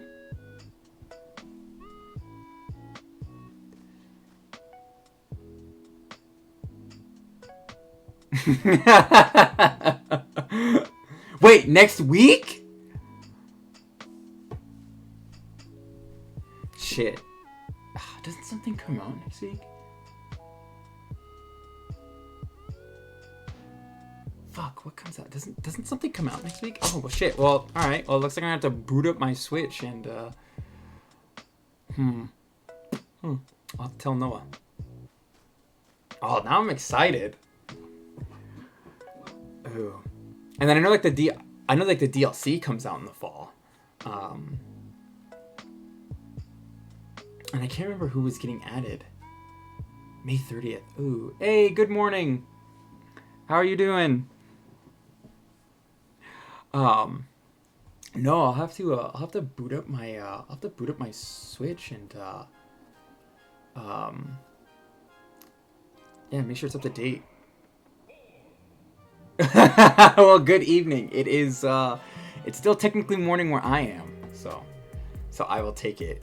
But I guess good evening. I am currently just working on moving screens over for my homebrew. Ooh, what'd you have? Anything good?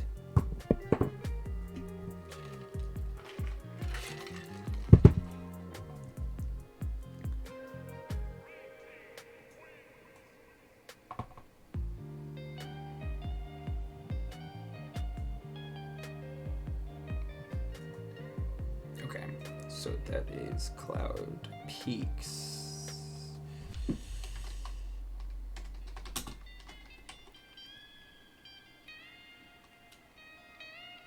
Ooh, cold pear cider. I was gonna say that is more than my breakfast. I had a nice hearty glass of Red Bull.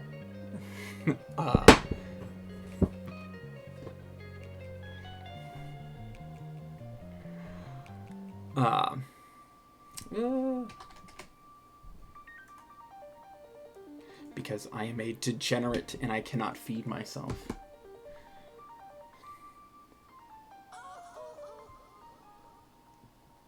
Oof. I have like one more for tomorrow morning, and then I have to unfortunately go to the store and restock. Yep, yeah, because of my ADHD, I get so focused on things. Yes, I am currently working on a homebrew that it will be a continuation of the campaign I'm currently running. So right now I'm currently running the Tomb of Annihilation, and this will be a continuation of that. So it'll be set 5 years after the events of Tomb. Yes, 5th edition.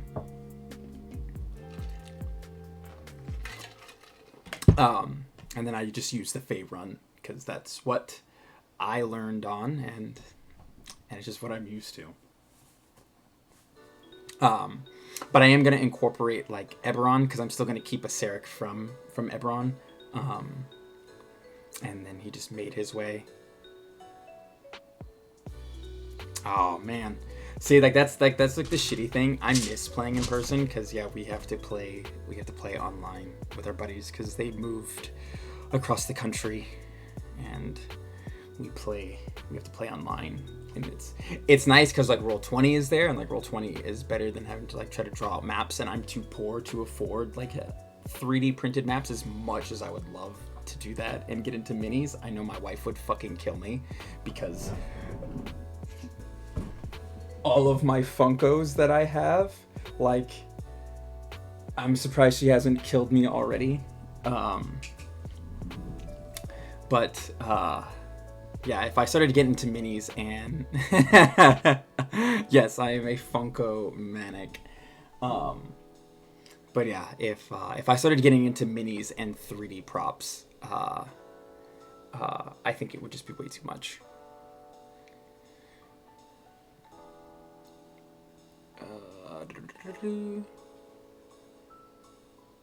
Alex, you shouldn't have told me that, because now I'm gonna have to get some minis. Like, now I have an excuse to get some minis.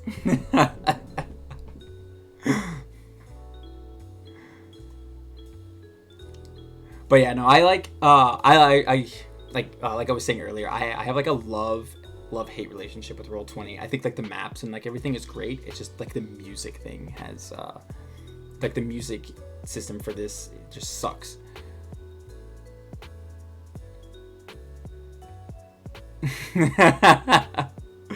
Oh, my bad. Sorry, Sheepman.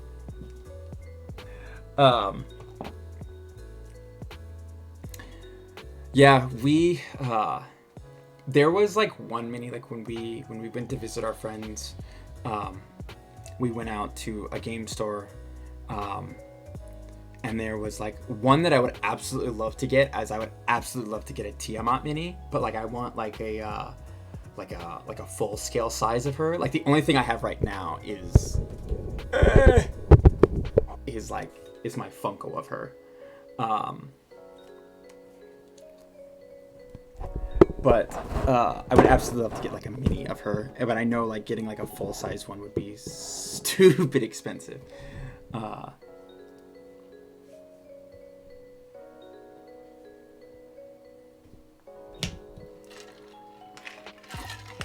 But anyways, yeah, I'm gonna go, like, once I'm like finished up getting all these scenes set in, I have to go back through and I have to add the tokens for my character, or like NPCs, and I'll just re-go over like everything of like what the homebrew will be about, and then like I've also changed stuff about the Tomb of Annihilation module because I felt the ending was very lazy.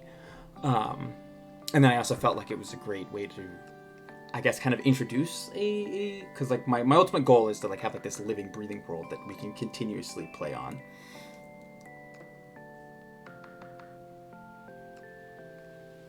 Dude, that's wild. See, we have like a little, what are they called? Like a coffee table book, I guess. I know that's not what it's called, but we have like one that has like all like a bunch of like the early editions art of D&D, and it's just on our coffee table. But like that would be super cool, like having like an older edition of all of like the original stuff. Like another thing I would absolutely love to do is get like an original copy of Tomb of Horror. I think that would be super cool. Like I know like they remade it for 5th edition, but I think getting like an original, which I think is 1st edition, was Tomb of Horrors. But getting like an original copy of Tomb of Horrors, and just like saying like, yes, I have a 1st edition of Tomb of Horrors. The OG Aceric encounter. Also, more like I forgot to mention this, but like when I was going back and explaining earlier about like the villains and everything, if you can't tell, liches are like my favorite, I guess, monster.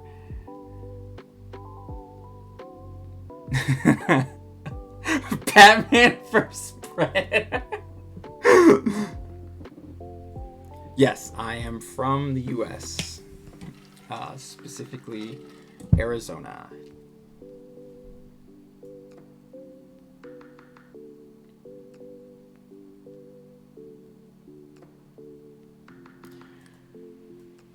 All right. And then this is a Concord Jewel, which I was explaining earlier. It's from the Journeys to the Radiant Citadel, and I think it was like a really cool way for them to, I guess, kind of add fast traveling to your world, because you can drop them in anywhere you want on your map. And so like I have them in a couple places, and I wanted to utilize it, and then also for them to see the Radiant Citadel, because like I said, I want like this living, breathing world, like where there's other people and like they go to get to see all of these cool places and everything. But yeah, this is my representation of a Concord Jewel.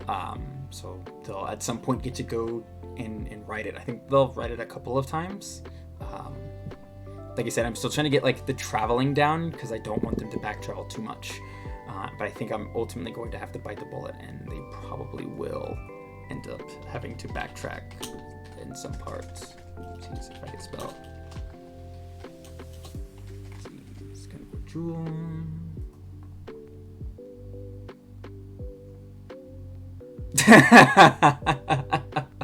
See, like that's usually like what like I do, but like I guess it depends. Like with Tomb of Annihilation, like they have no choice but to travel by foot. And then like I would fast forward a couple of days and like just put in an encounter here, put in an encounter there.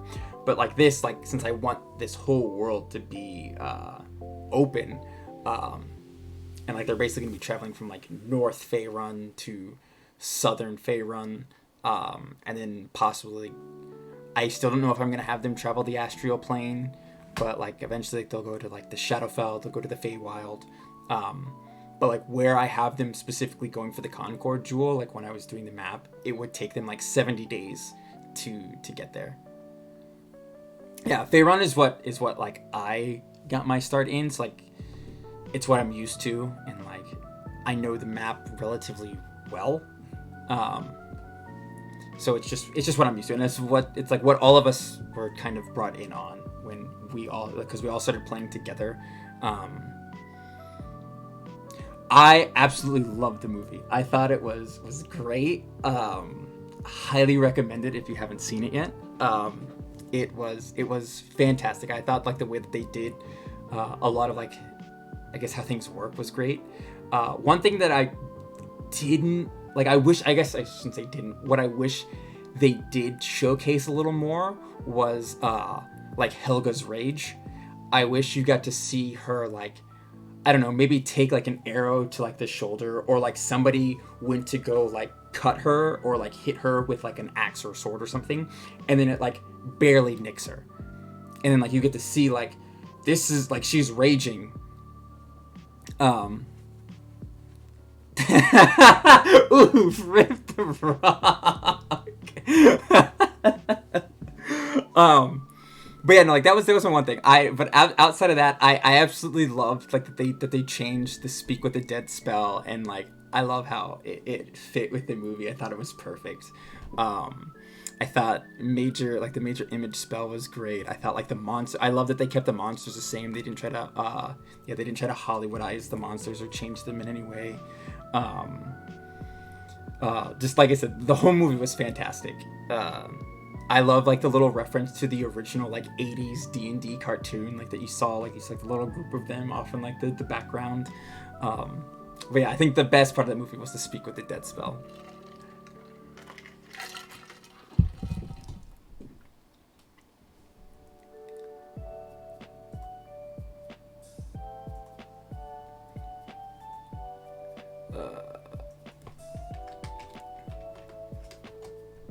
See, I get in these tangents and then I stop focusing. I love ADHD.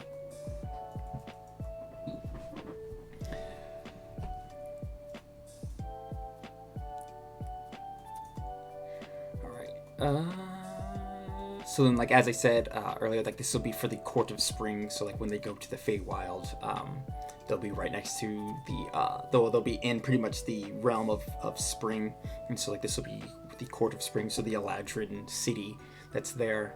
So that's why it's all like naturey and built into the side. Because I also so yes, I am the DM. It was a little bit of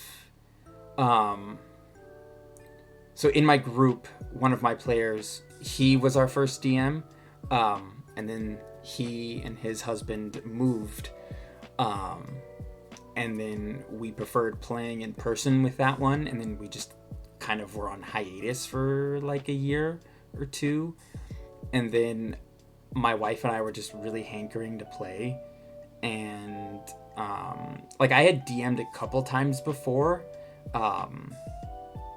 but could never really get into it. Like I just kind of was nervous. Yeah. But like I was just like a little nervous and like anxious, and I just kept the worst thing about DMing, or the worst thing about D&D is planning and scheduling. But yeah, no, like I was a little nervous at first, and like I always felt like I kept messing up, or like I'd miss something, or I'd do something wrong, and so then like I kind of like fell out of it. And then like I said, my wife and I were just hankering to play, and then like I told her like I wanted to play again, and like I at that point I was willing, like I was actually willing to do it. I was like I'll try to give it another chance. And then I wanted to play I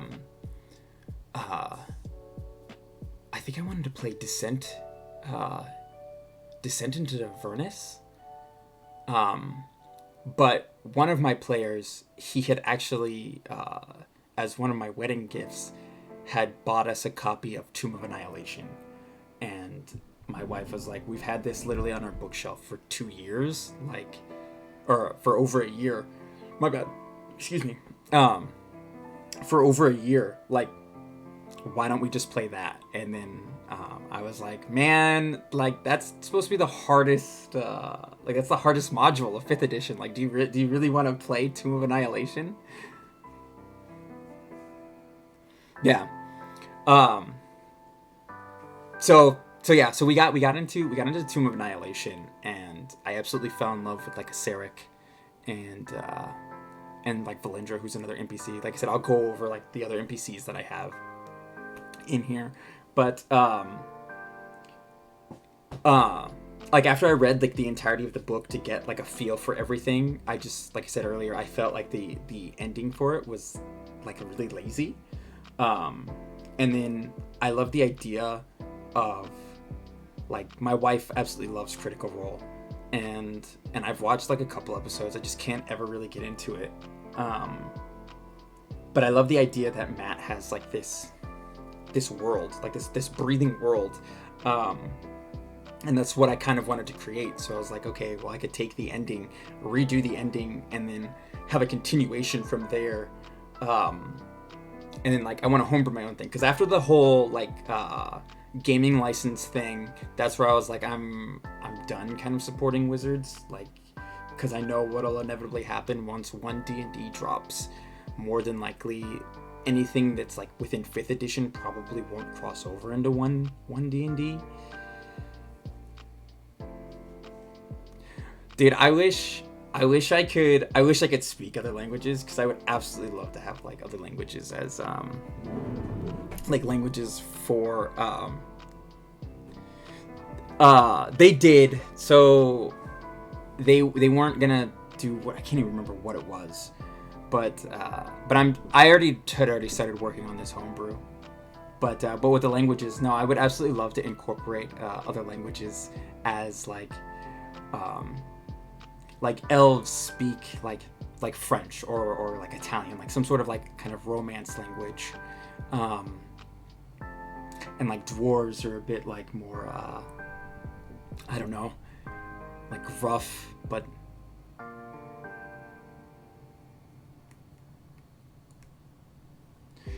ooh, what language are you gonna go with? Yeah, that's basically it. So thank you for reminding me. So yeah, I felt like, you know what, I'll just make my own homebrew.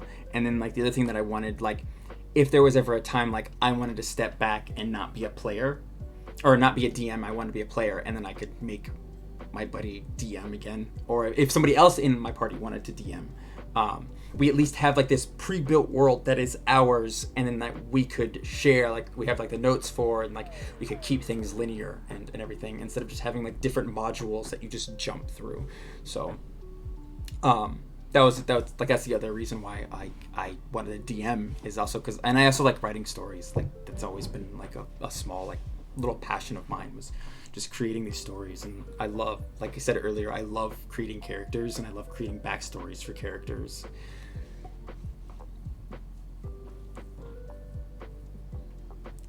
But I think like one of the best languages that you should pick would be like Elvish.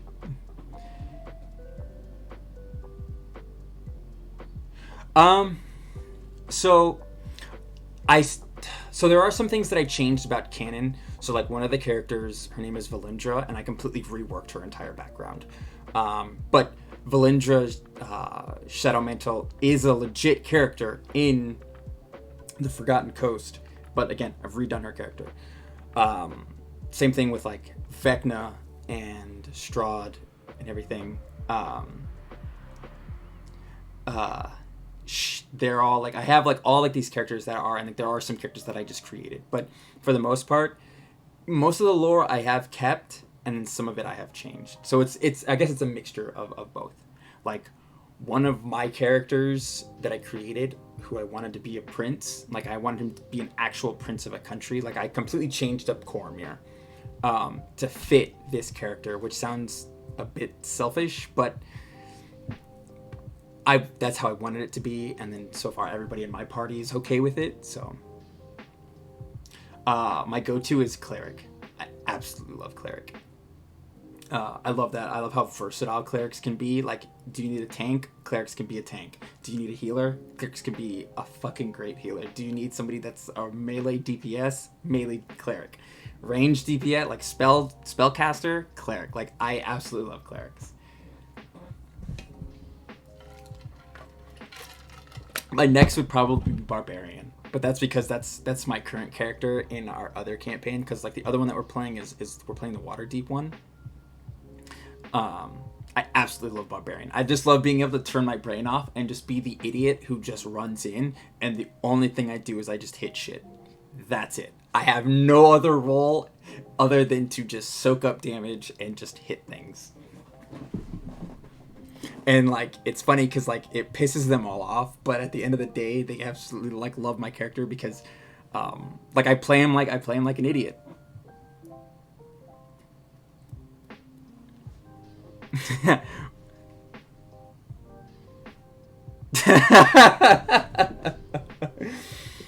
Like that's funny because my very first character was is my warlock, but I changed him to a sorcerer specifically for this campaign because I wanted to change him up a bit.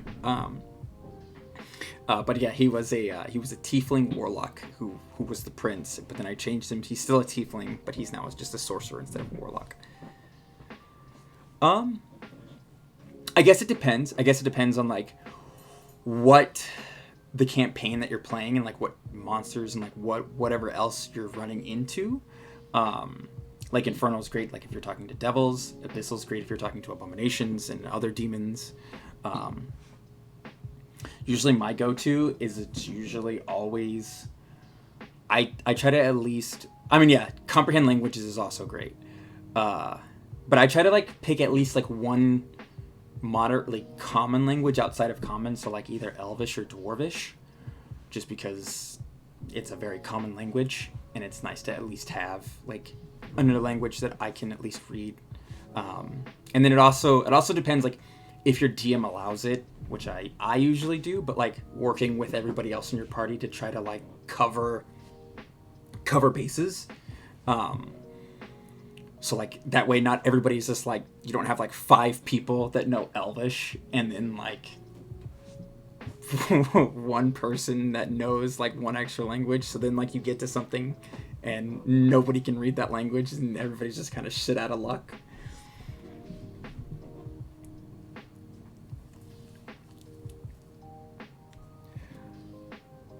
This was my...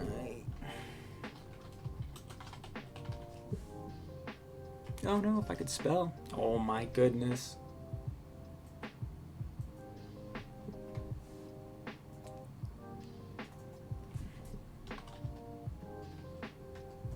Ugh. Oh no, my bad. Okay, there we go. Quarter spring.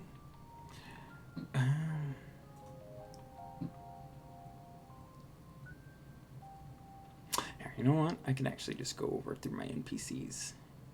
Because I at least have all of those saved to my desktop.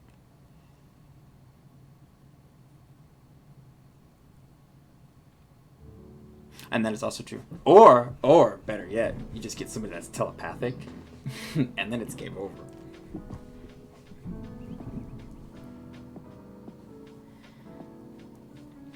But these are a good chunk of my NPCs. I still need to make more because, like I said, I'm hoping this is I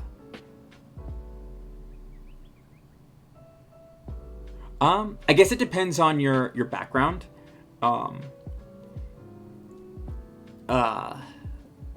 like that usually determines like how many extra languages you know. But Elvish and like you should automatically know Common, because everybody should automatically know Common when they start. But yeah, it usually depends on your background if you get another extra language. Or there's the Feat Linguist, which I think gives you 3 extra languages. Don't get... So that is, this is actually my character's older brother. His name is Enzo.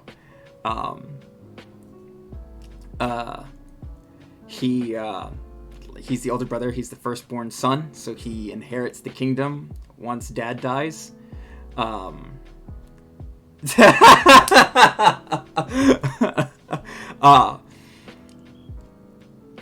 Yeah, basically, Heimdall. But yeah, and then this is my character. I don't like, the one thing I don't like is like the markings on the face. But that's my character. Like I said, I tried to base them off of Thor and Loki because that's ultimately who they're based off of.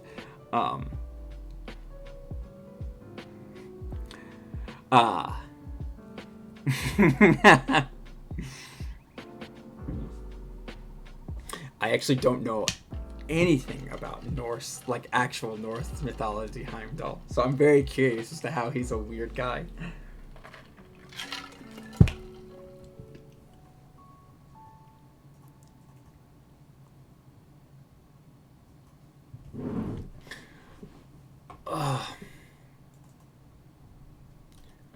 Tokens.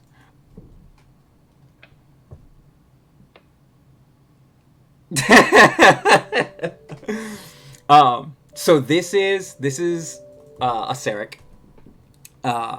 So he is the big bad in Tomb of Annihilation. I figured this is what he would look like before he became a Lich.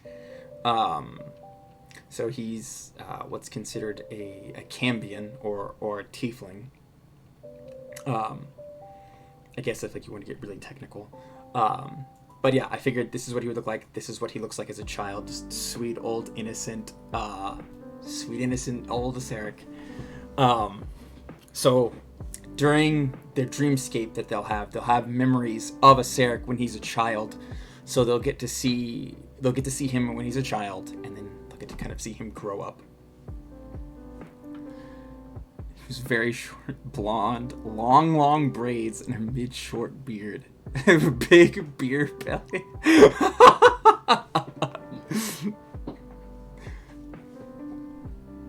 Rip Heimdall.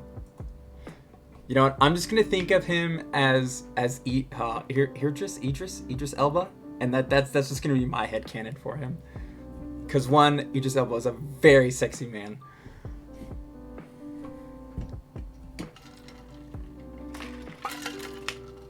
Oh, Timothy, yeah. Well, what's funny is some of my characters, I thought it would be funny to have, I already saved this one, to have as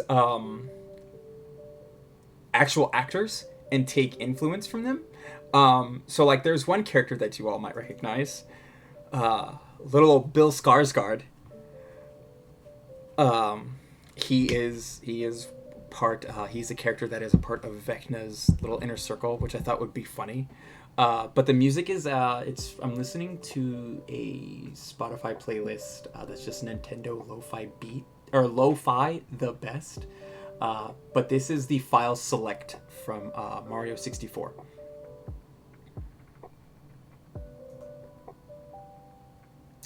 Christopher Walken. No, this is just Bill Skarsgård. I'm sorry if that's what you were asking. I don't need him yet. But this is my character's mom. Christopher Walken. I don't think I've ever heard anyone compare Bill Skarsgård and Christopher Walken together. Oh, I actually already have a meal. Pictionary soundtrack. Interesting. I'm gonna have to write that down.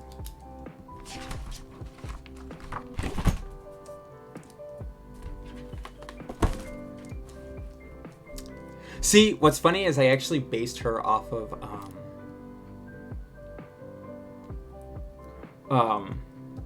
why can I not think of her name? Oh my god.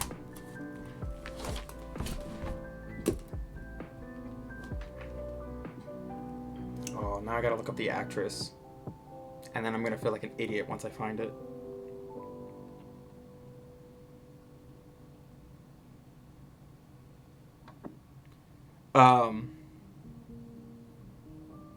Jesus, Angela Bassett from, I mean, she's in more than just Black Panther, but she is the Queen of Wakanda. But her name is Emil Bolton, so that is my character's mom. So she is the Queen of Cormyr. Bolton, yes. So it's kind of like a joke between my buddy and I. I absolutely fell in love with Ramsay Bolton from Game of Thrones. I don't know why. I just absolutely fell in love with him, and I thought it would be funny to have a character that's last name is Bolton. So yes, the flaying is absolutely a reference to Game of Thrones. But yeah, no, she is based off of Angela Bassett.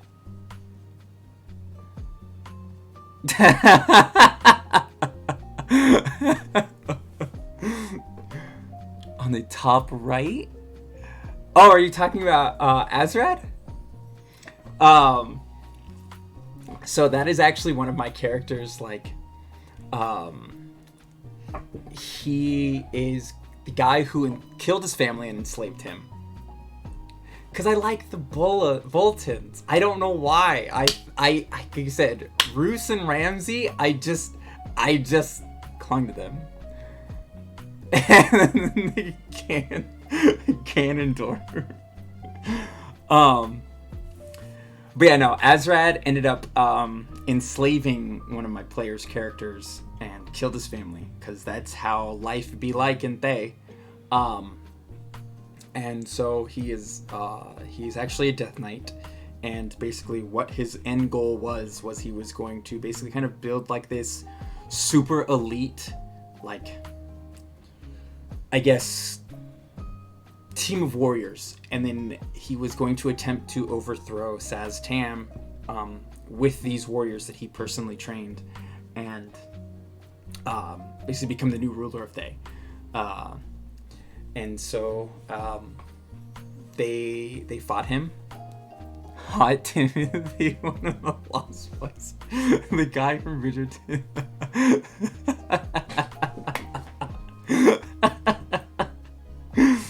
All right, so that's we're now just gonna create a new campaign. This is what all these characters are now just gonna be. Just throwing everything out the window. All these like last 6 months, several months of planning, just all gone now.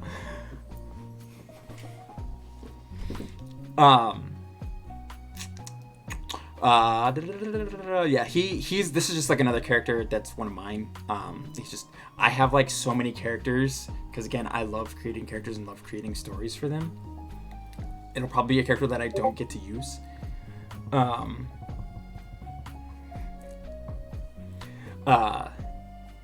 yeah, Azrad unfortunately has died. The fight was pretty interesting. But they ended up killing Azrad in this one, so he is not coming back. But they'll get to see when they have a dream scale, like when they get to see like the memories of another character, they'll get to see him again.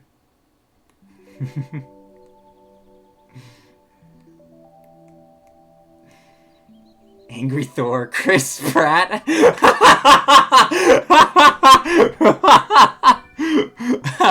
That's my boy, Callum Diggory. And that's Kalnagos. Bashir Pack. He is a part of He is a part of the Cowled Wizards in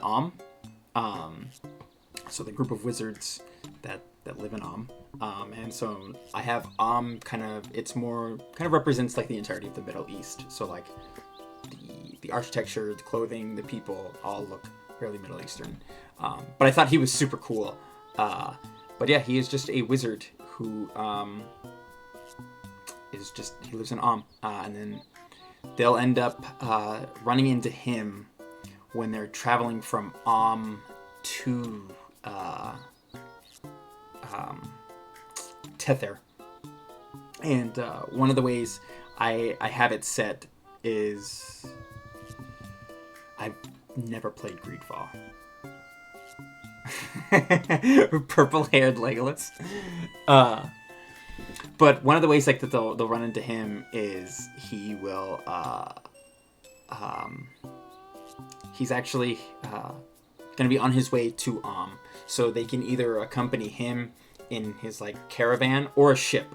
So it kind of gives them I guess I'm trying to see which the way they lean, which more than likely it'll be a ship, and because I don't want them to travel 70 days on foot. But basically he can hire them as personal guard to his ship. But actually, excuse me, I do need his picture. There we go. And then we have Bob the Auto Gnome. He was actually created by another gnome whose name is... Oh god. I have to pull it up. I have like this giant notebook of notes. Oh god. I have it in here. Where is he? Pip. So Pip the Gnome. Pip the Gnome is an artificer. Real life Mr. Potato Head. Oh, you're talking about Tiny Chef Chef Tiny Tulane?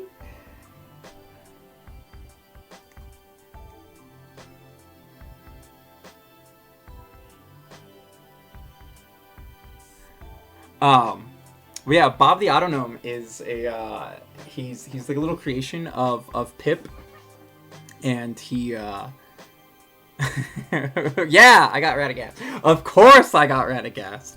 Why wouldn't I get him? But he is a creation of Pip the Gnome, and then Pip the Gnome is a Rumpelstiltskin.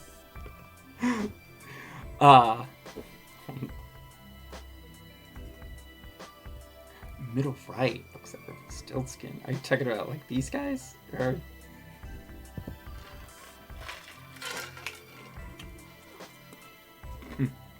But so Pip and Bob run this shop, and they're artificers, and like they have like a bunch of stuff like they'll sell to my party, and like a bunch of like new inventions. And he's actually one of my party members' main contacts that he's known for a while. So there is both Bob and Pip, and I cannot think of his full name, but it's like Orvex, or not Orvex, Ortex, or something like that. This character is just another one of my characters that I've created.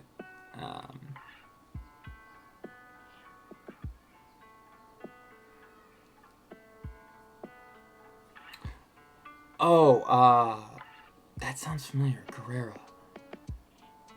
Oh. I think I vaguely know who you're talking about. Oh, you mean Saw Gerrera?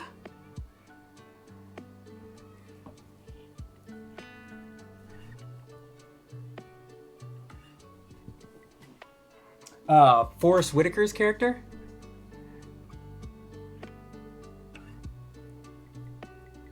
And that uncle at your parents know you did. Oh my god!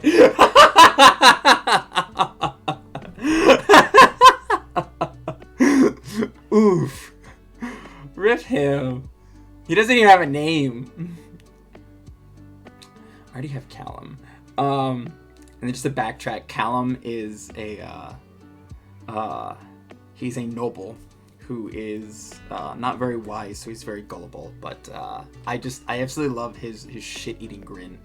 But he is going to be running a cult in Baldur's Gate, which they will end up going in fighting because he's working for a fallen angel and a couple of demons. Extra 3 looks like he's probably out here. He looks like totally like a hippie, and that's exactly like why I actually fell in this picture. Yeah. I was gonna use him in place of Galanad. But yeah, I mean, if you want to name him, like I could try to find a spot for him. Like that's like one of my weaknesses is coming up with names. I can never I have to use a name generator.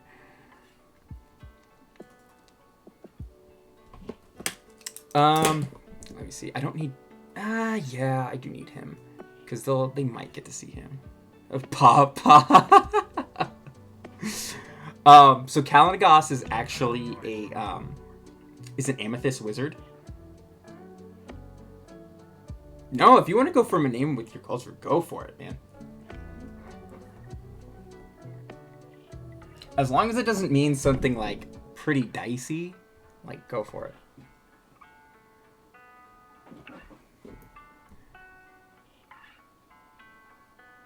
And then he can have Papa as his nickname. But no, I like that. Carl Ludwig Johansson? Ludwig.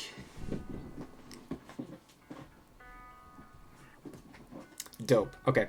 Let me write that down. Extra 3 is interesting of Johann. Oh, so it's kind of like why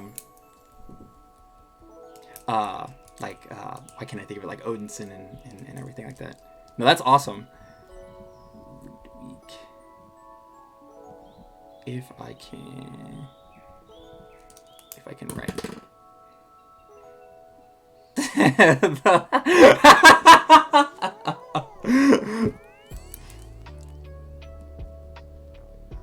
Or Papa. But Kalnagos is he's an amethyst dragon. So this is what he looks like in his human form, or humanoid form, I should say. He's just an elf.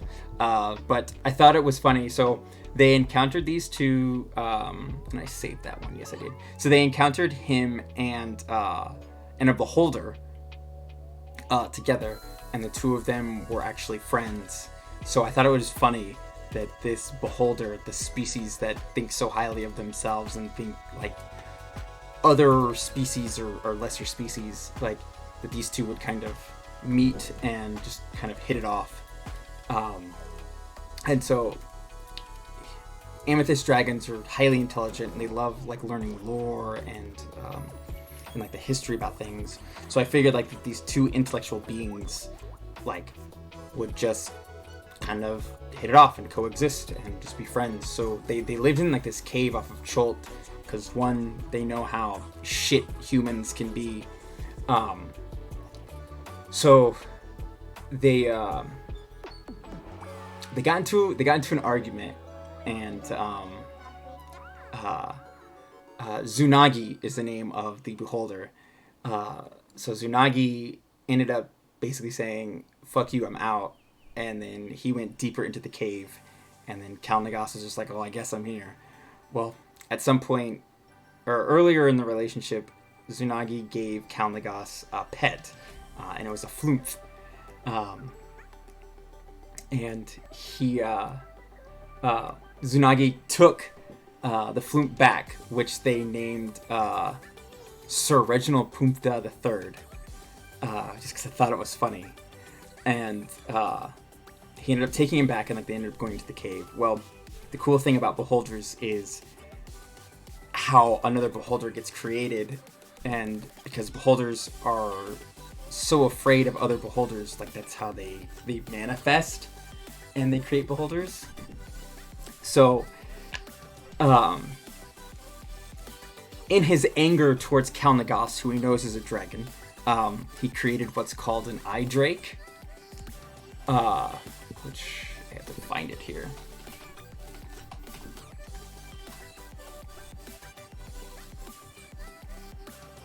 So this eye drake ended up taking their flumph and going down even deeper into this cave system. And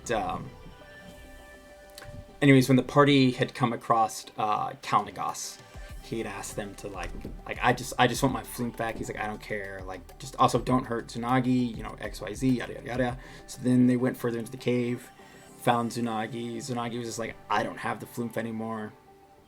It's just Kalnagos, or it's I accidentally created an eye drake, and he took the flumph and flew off even further. So then, long story short, the party ended up killing the beholder, or the eye drake, and then ended up kind of reconciling Zunagi and Kalnagos.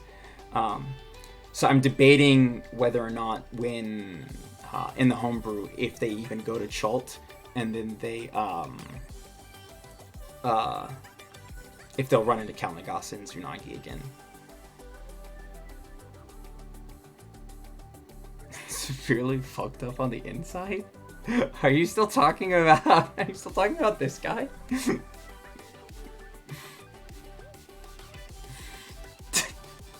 This poor innocent hippie is now just knitting with intestines? Like he's such an innocent looking man.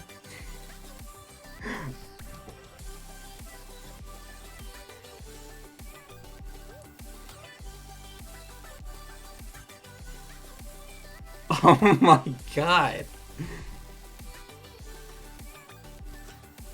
Okay. Let me... No, I don't want to remove him. I want to rename him.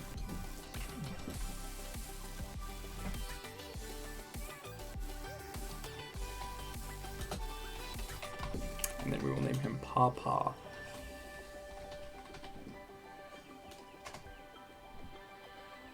Where'd he go?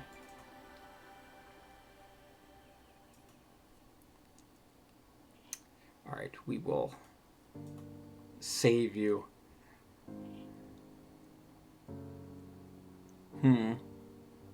I could think of something. for him. Johnny Depp. Oh, Lascar. No, this is a character that they'll meet that I was talking about earlier. This is his older brother. So a character that I called Thomas. This is his older brother who was a pirate. So then they'll eventually like meet Tomas, and then hopefully they have like they team up with Tomas to go save his brother, or not save, but kind of bring back his brother and get rid of the other pirates. So basically the whole story behind the pirates are, there is one pirate who has deemed himself as the Pirate King.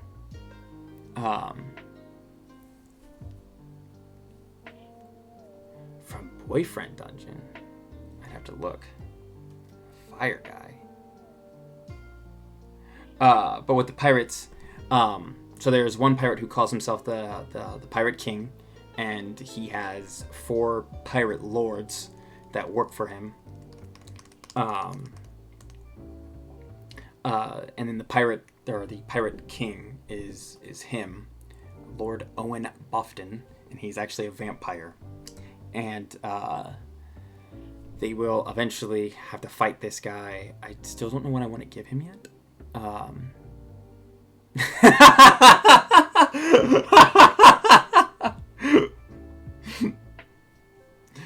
Yes, it's totally not Ariel, and yes, that is absolutely now Anakin about to kill some younglings. Hold on, I need to save you. But the pirate lords, we have Harold Tinpenny, who is a little halfling. He's a little halfling pirate, which I thought was funny. That I kind of want them to completely overestimate this man and think of like what pirate captain is a halfling, and like this dude is absolutely insane. He's obsessed with explosives. He's always laughing. So like the name of his ship is called the Sinful Jester, and one of the special abilities with the ship is that it can teleport 30 feet, like it and any allies specifically that are on the ship, and it can teleport 30 feet in any direction, and then when it does so, it leaves behind like this cackle. But he is one of the pirate lords. Then there is Elok. I thought this guy is a fucking badass. I love his bling. I love like everything. Like this man just screams like he is incredibly self-confident. Yes, he is a bald king.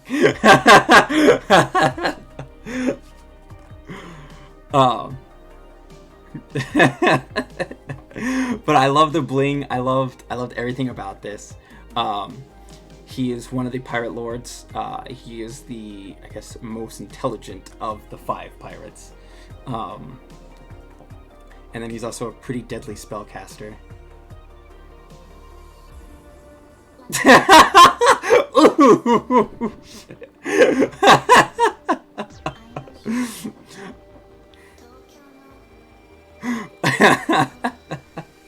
Rip him. He might be a family man. You never know. And then there's Lascar, who is also one of the other pirate lords. And then the last one is this large man. He is actually a... who's Jocasta Nu? I don't know who that is, but that sounds vaguely familiar. But Zarum al-Saryak? Saryak? Saryak? I think that's pronounced. Oh, you're talking about Granny Bolton?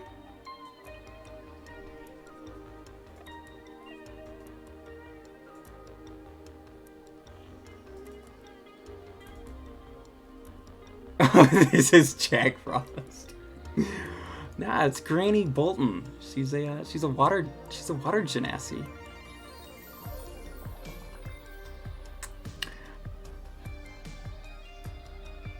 Why does this song sound familiar too?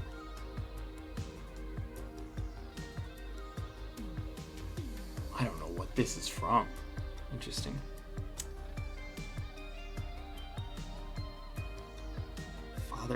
hiccup. On the left,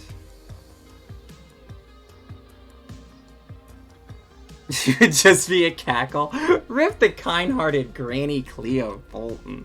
She was such a kind-hearted... Well, I guess she is. She's still technically alive. She's a very kind-hearted woman. Let's see. I need Chef Tiny.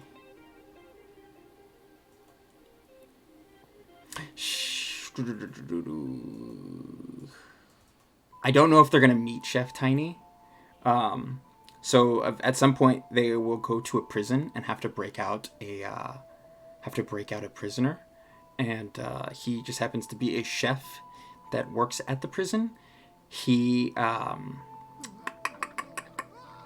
when they go in, like, they'll have two options to disguise themselves as either guards or as cooks. So depending on I guess which disguise they want to take, if they clearly if they disguise themselves as cooks, they will run into chef because he's the chef. But he's a very jolly man who just wants people to enjoy his cooking, and he believes everybody deserves a nice meal regardless of if you're in prison or not. So that is character art for one of my players. Her character's name is O, and they are an Owlin rogue, and then they have specific pronouns. They are they them. But yes, they are the Owlin rogue that I may or may not have made way too OP. So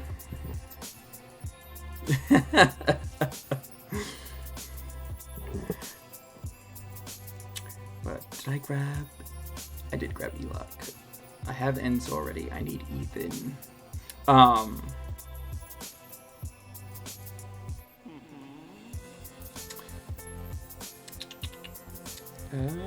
And then Ethan is the he is a contact for the party's contact.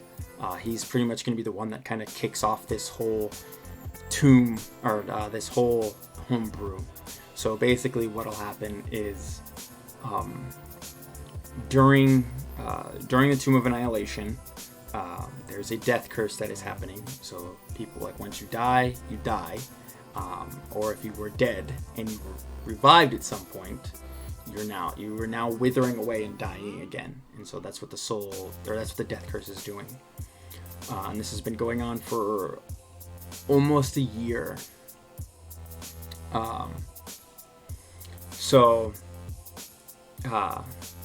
What happens is, at the end of this campaign, once my party has finished this campaign, is they will defeat Acerec, and because he's a lich and his phylactery is not in the tomb, because he will inevitably blow up the tomb with them trapped inside of it, he will regenerate, reform, whatever you want to call it, in a couple of days, but then he doesn't come back directly to Toril. So the only people that are alive at that point that know Acerec is a lich fully believe that his phylactery wasn't in which one? Oh, him. That was a druid. I was trying to think of I was trying to make a character, and I wanted a druid, and I was thinking about using the new druid class there was a druid class that was in the Unearthed Arcana that's not coming out anymore, but it's all dinosaur based, and I was like, that would be fucking dope. But anyways, so the only people that know Acerec, or will believe Acerec isn't dead because he wasn't dumb enough to keep his phylactery in the tomb, their contact is Ethan Hawks, and he had heard some whispering while in Baldur's Gate about a possible cult that is trying to bring Acerec back. So he passed that information along to her, and then he ends up getting found out because he tried to infiltrate the cult. The cult leader read his mind and is now has kind of him imprisoned in a mansion, in an abandoned mansion in the attic. And so their contact, whose name is Valindra, she hires this new party to go both find Ethan and then investigate this cult even further, and then which then will take them on this path of trying to find Aseric, and prevent him from coming back and possibly stopping him once and for all. And then along the way, they're gonna do some other bad shit. So, but I already have Ethan. I don't need you because I don't have anything for you yet. I don't need you. The pill guy from the Matrix. You talking about Morpheus? Maybe a bigger Morpheus with, not bald and and has a beard. All right. But this is Galanad. He is the elder. He is of a druidic circle out in the Beastlands. He is a furbolg, so that's why he has like the horns and the long ears, and then like the leafy hide mantle. He's a druid with pigeons. But they'll run into him, and he will ask them to go and help out another young druid who took off after basically the Craven type character, which is this kid here, whose name is Chasm. There we go, Chasm. So Chasm is another druid that belongs to this circle, and they have had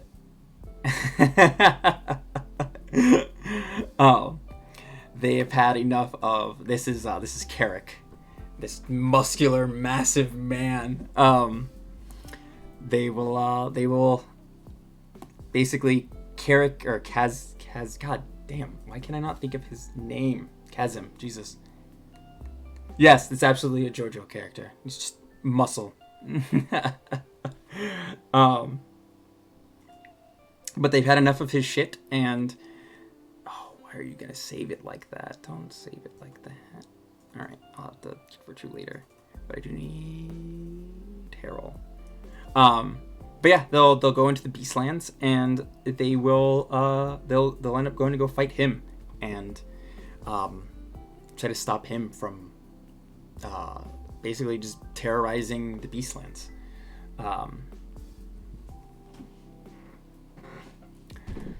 Oh gosh.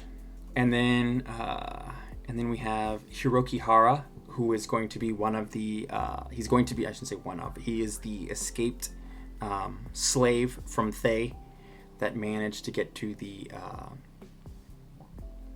Radiant Citadel, and so he's going to be the one that's going to be asking like people to help him try to raise up like a revolution to help overthrow Saz-Tam.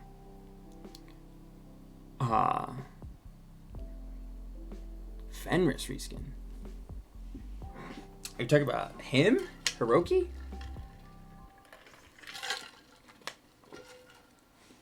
Oh, thanks for stopping by.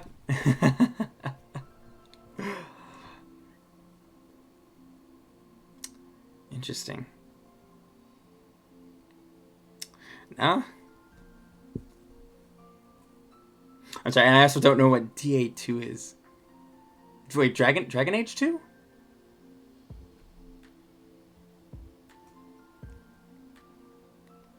Did I save that? I didn't save it. Of course I didn't save it. Why would I save it? Please? Thank you.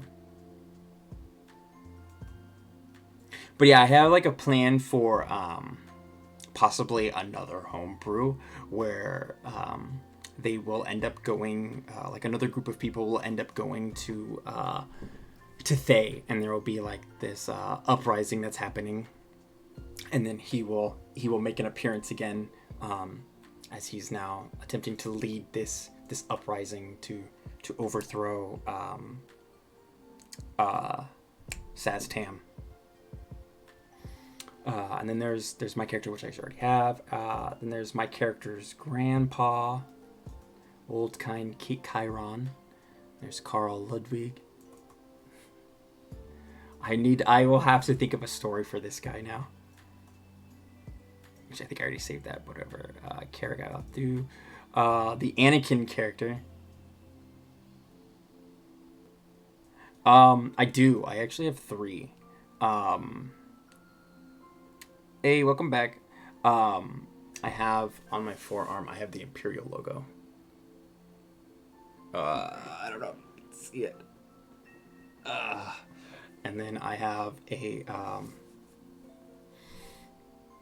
I have the Decepticon logo on my chest because I'm a massive nerd, and then I have a bear paw on my shoulder. So I need to get more. I want to get the Rebellion on my other forearm.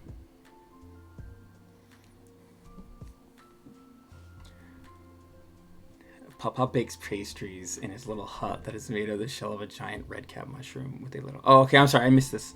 A small immaculate garden.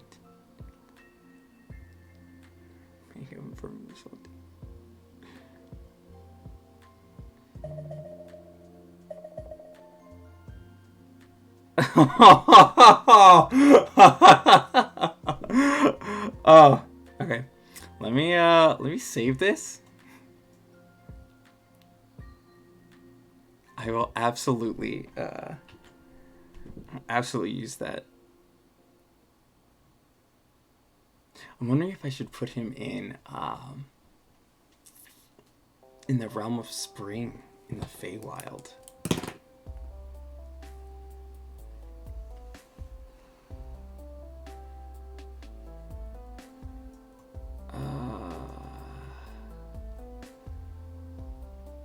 Okay, hold on.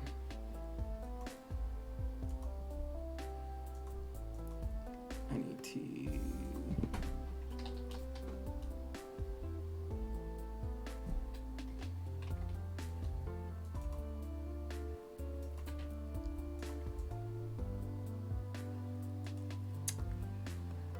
Yeah, but anyways, I need to get more, I shouldn't say need, I want to get more tattoos. Like, I had, like, a whole idea for a sleeve of just, like a whole Marvel mural. And then my wife and I wanted to get, D&D tattoos. She wants to get, like, an arrow, I think, on her, like, hand right here. Because her favorite class is Ranger, and like she will never not play an elf with a bow, except for in this Tomb of Annihilation. She finally switched it up, but she's still an elf. Like, she will never not be an elf. Yeah, she wants to get an arrow, and then I want to get a D20. But I just don't know like what I want to put on it, and I think I also want to get it on my hand. We just haven't gone out because we are homebodies. What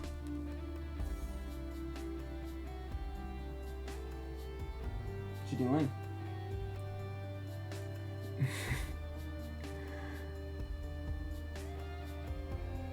All right.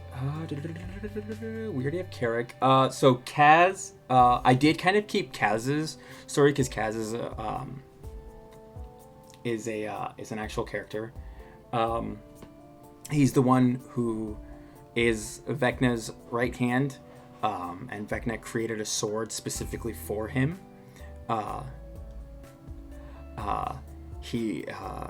And then he ends up using that sword and ends up cutting off Vecna's hand and eye, and then Vecna, like, they end up kind of like killing each other. But when they're going through the memories, like, of Aceric's life, they'll get to see Kaz as he is. And then basically the whole story behind it is that Vecna learned of Aceric through the basically main prime evil, the number one lord of hell, Asmodeus, and kind of instructs Vecna to go get Aceric and use him as basically like apprentice him and basically use him as a weapon. And then that was originally Kaz's role. Like, that's kind of like what I'm changing up a little bit. Like, Kaz was supposed to be like the chosen one, and then he ends up becoming extremely jealous of Aceric, and he confronts Vecna. The two end up killing each other, and then like that's what ends up happening to Kaz. But yeah, like he looks like a pissed off Anakin Timothy Chalamet, Chalamet, yeah, whatever his name is, Willy Wonka.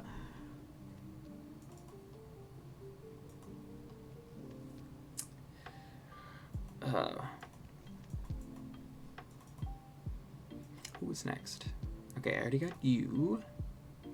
And there's Grandma Cleo, which I already know I have. I already have Luskin. So this is Leofric de la Flor. And he is a royal guard for the for Coromir. He's actually, like, my character is basically kind of like personal guard, because why would you just let a prince roam around without at least some form of protection? And then there is Owen Bofton, who's, like I said, he's the vampire pirate king, which I'll be excited once they get to that part. And then I find it funny that, like, each of, like, their boats, like, the pirates have boats that do something. And I forgot what I had his do.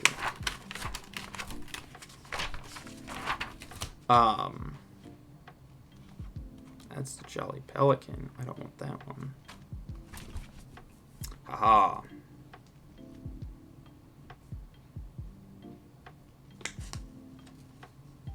Oh, maybe I didn't set up anything yet for the for his boat. Interesting.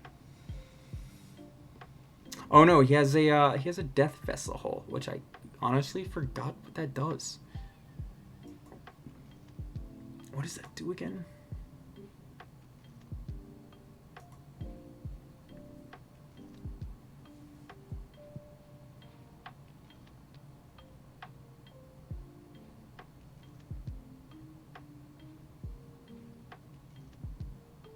Superior ship upgrades. There we go. Aha. It's on board or within 210 feet of it. To make a wisdom. Jesus. I was frightened for the ship, but unless this one you're immune for this ability. Okay. So yeah, so basically his ship, it's funny, it's gonna be called the Dawn Wanderer, even though he's a vampire, but it's just kind of like a way I felt would be kind of cool to like throw off people. Like, my ship's called the Dawn Wanderer, but I'm a vampire and I can't go out at dawn. But yeah, he will have this like death vessel attached, like it's part of his hull on his ship. So like that way it kind of keeps, it kind of, I guess, makes ship combat interesting. So that way it's not just, oh, fire the cannons, jump on board, fight people.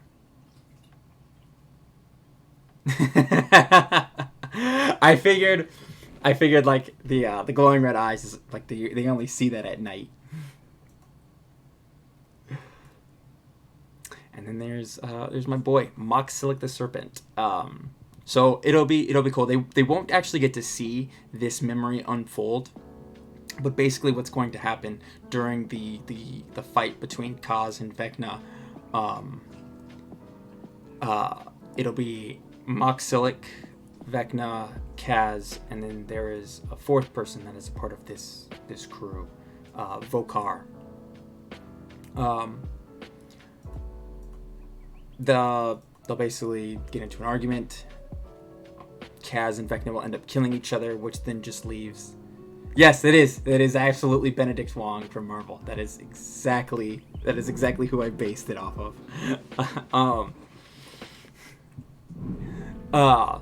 But anyways, Moxilic and Vokar will just kind of be left in this room with nothing left but just Vecna's eye and his hand, and then the two will kind of look at each other, where Moxilic will think of like, well, now it's my time. Like, I can lead this evil, I guess, this league of evil.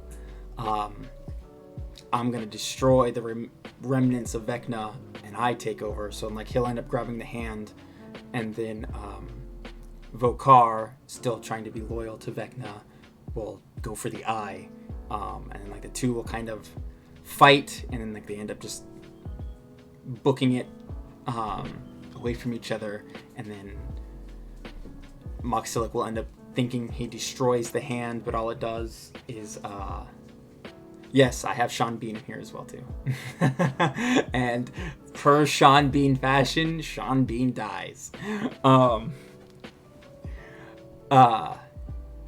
But yeah, he'll end up thinking he destroys the hand, but all it does is it just teleports it to Faerun.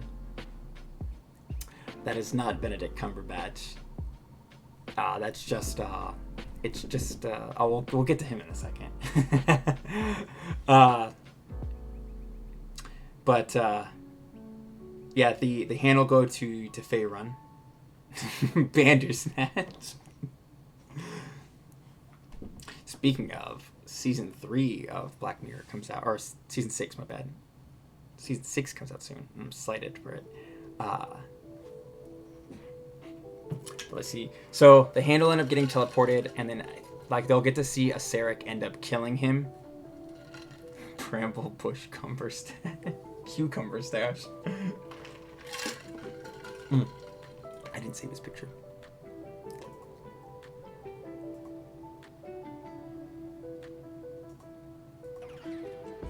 And then there's my boy Morthos Bolton.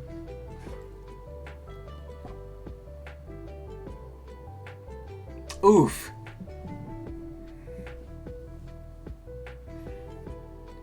I think I already have his picture saved. I don't need to save him. But then there's Mulligan, our subject 104. He's just a happy-go-lucky Great Dane. And he is telepathic and telekinetic, and I'm excited for them to don't call me out like that. I love Great Danes, alright? Speaking of, she just got up and she walked out of here. She probably got tired of me talking.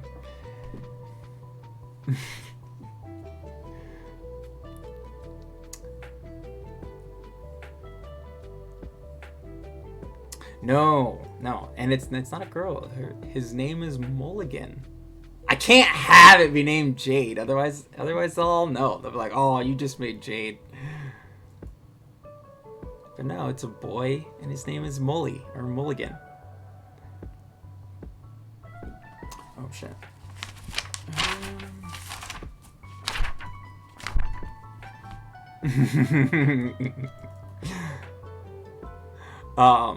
And then I have Ophala Chanterstorm, who's actually, or Storm, who's an actual real person in D&D lore. She's a wizard from Neverwinter, and I believe she was actually on the council, and I think I changed it up a little bit where she's not on the council of Neverwinter. She's just a wizard that happens to be there, and she's just kind of in charge of, same thing. No, I missed that. Oh, what is your Star Wars tattoo?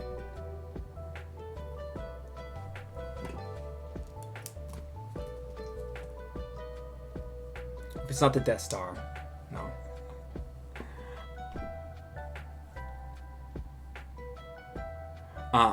But yeah, Ophala is she's just in charge of kind of monitoring the Concord Jewel that's in Neverwinter. So she's there just to kind of be like a guide in a way of just, welcoming people from the Radiant Citadel to Neverwinter, or helping people get to the Radiant Citadel from Neverwinter. So she's just another wizard that's just there as a means of just guidance. And then I'm sure Sheebner will like Oswald Clovereye. He is also a wizard. No, she does not turn into a bear. She's just a wizard. But Oswald Clovereye is a wizard who is a Harengon. And Grand Admiral Thrawn. Interesting. Okay, I need to see this now.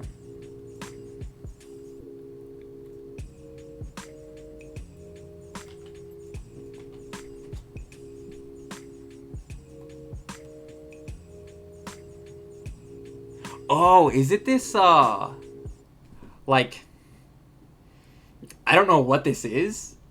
Is it like this thing with like looks like kind of like this weird like octopus like spider like cross head thing? Like that's actually sick.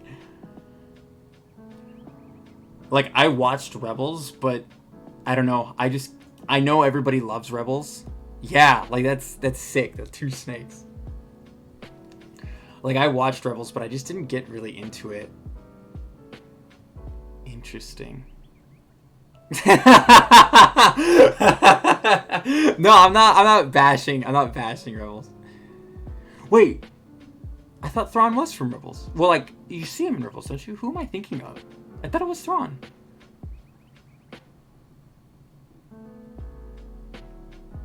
Yes, you could use all cats.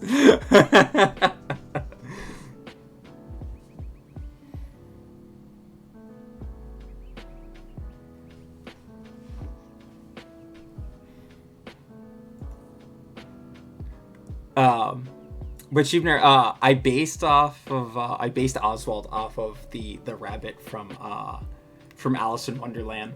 So he's a chronoturgy wizard. So he can kind of manipulate time a little bit. But I figured it would be funny, like you have this time wizard who's still constantly worrying about time, and I don't know. I just thought it was funny that you have this wizard who can control time, kind of. And then he still just is obsessed with time. But yeah, he's a little white herring. He was introduced in the book written in the 90s, the Thrawn technology, heir to the Empire by Timothy Zahn. Awesome.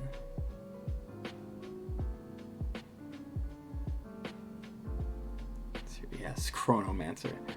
Thrawn is very hot.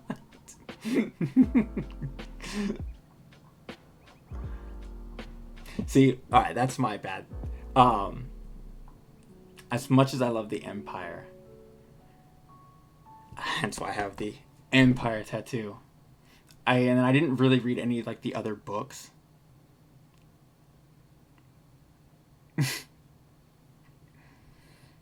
No, but I have heard that like Thrawn is pretty badass. I still think like my favorite will always just be Obi-Wan or Mace.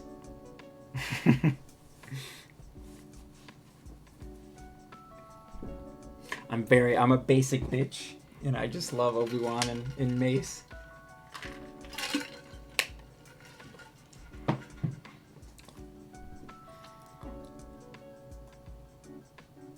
I don't have or Pip. Oh, I do. I did save you at some point. Okay. Oh yes, here's that Scorpio bat, which I'm sure Fancy Rex, you will absolutely love this.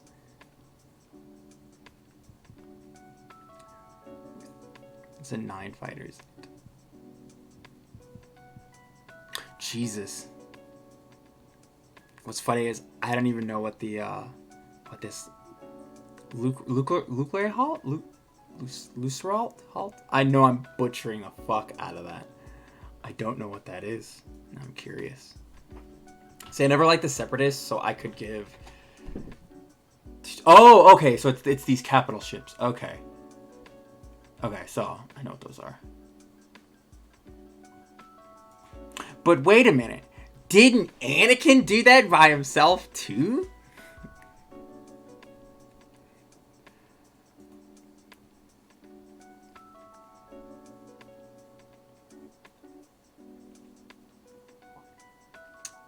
But I think I saved that already, didn't I? I'm like 90% positive I did.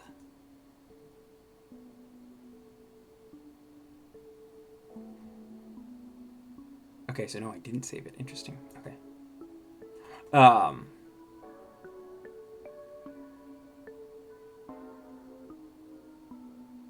sounds vaguely familiar. I know Anakin met with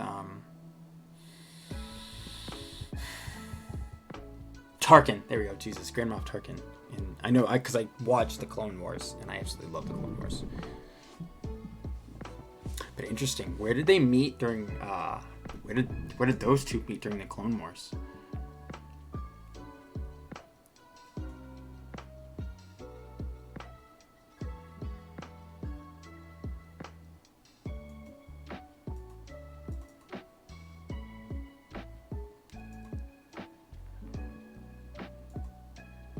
Yeah, Little Orphan Annie. But yeah, wild space planet here, unknown region.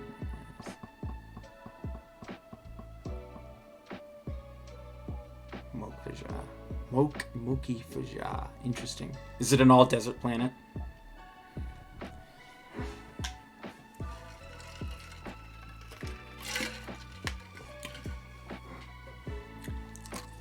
I'm just asking just to be an asshole. Okay. I was gonna say, I think it would be funny if it was just another all desert planet.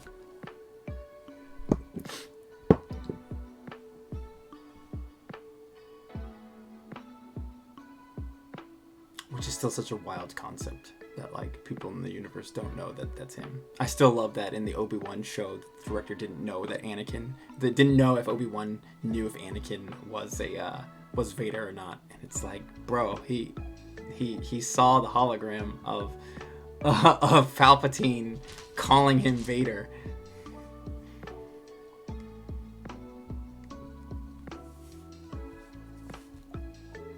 Interesting. See, interesting.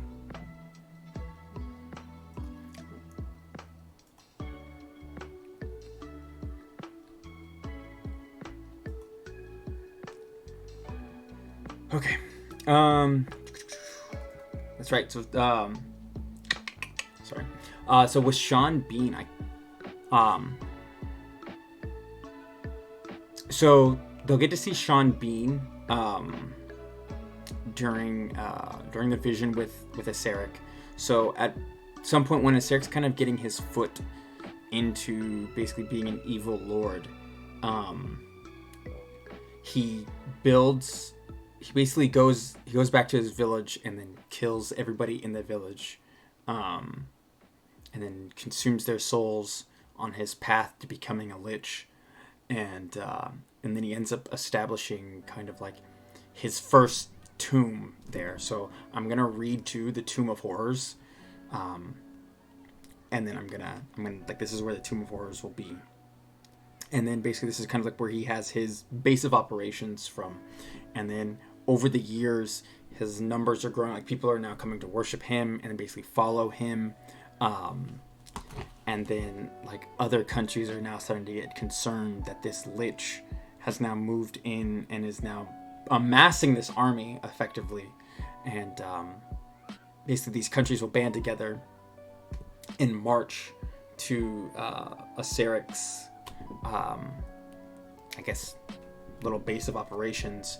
And so we have this gentleman here, Sir Pentival Whitehill. He goes in, and him and a couple of other paladins, they go in and then like they fight their way through this tomb and end up getting to Aceric, and ends up like, this is the first time that Aceric actually dies. So he ends up killing Aceric.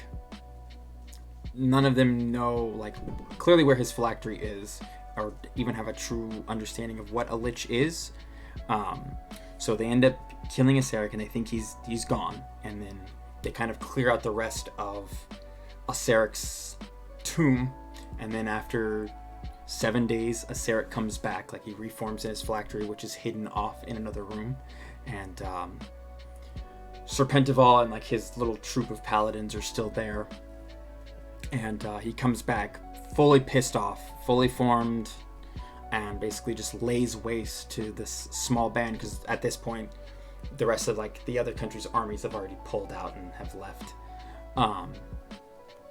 and basically because Aceric is a spiteful asshole, he ends up turning Pentival into the first Death Knight. So that's why we get to see Sean Bean as an undead character. And again, I thought it was just fitting. So then he'll end up using Pentival as kind of a guardian for his where his actual phylactery is. So when they go to the demi-plane where he actually has his phylactery, which is just a copy of his original childhood home, Pentival is there. So at some point they will end up fighting Pentival, And like that, I'm gonna have to like make an actual stat sheet because I know like I think like the Death Knight stat sheet's like a challenge level 17, but they'll end up going in and fighting him, which I will be kind of excited to see because then like they'll get to see Pentaval as this, and then when they get to meet him, they'll see that he's undead. And then I saved both of those. Yes, I did. And then we have my other boy here. So this is my take on Strahd. I wanted Strahd to be a bit different than what he originally is. I know I said this earlier, but I've completely reworked him. And I'm gonna have him play out, instead of kind of being like the typical like Eastern European accent. I'm gonna have him sound more of like a Southern kind of like plantation gentleman. And that's kind of how I want him to act. So like I took like a lot of influence from like Leonardo DiCaprio's character from Django. So like that's kind of how I have my Strahd as. And so he's gonna be like this kind of like this rich bachelor that just lives in a castle, but he's still the OG vampire, and still lives in the Shadowfell in Barovia, and then kind of watches over the Barovians. But yeah, I'm excited for them to see it because again, they're gonna hear all these stories about like how Strahd is a super evil dude, and he is now a completely changed person. Hey, what's going on? What's up? What's up? You okay? Yeah. And then this is Syndra, which I need to find a better picture, or at least make a better picture for her. What's up? Oh, yes. Yes. Yes. Oh, thank you. Thank you.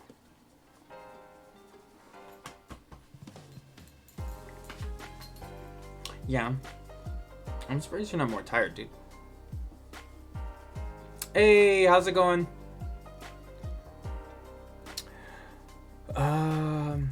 And then I thought, so like this is what I'm gonna have like Saz Tam look like. I thought it would be cool if liches could mask their lichdom to an extent. Yeah, you got that. Oh, nice. What kind of character stuff are you working on?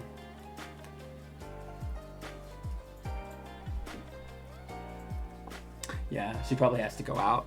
She's probably gonna have to like run and let her out here in a second.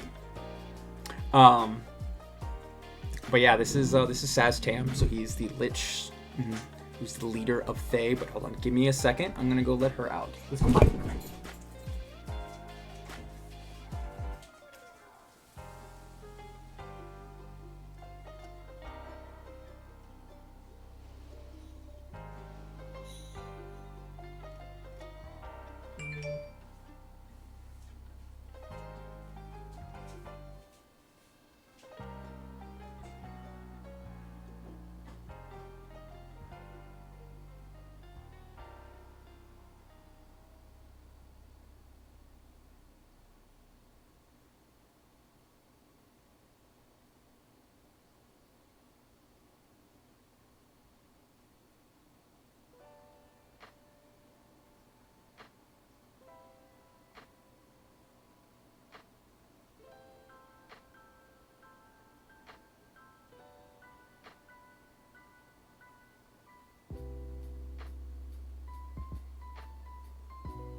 Okay.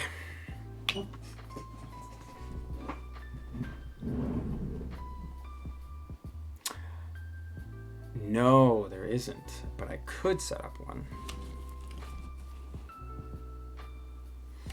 Both character concept I'm working on.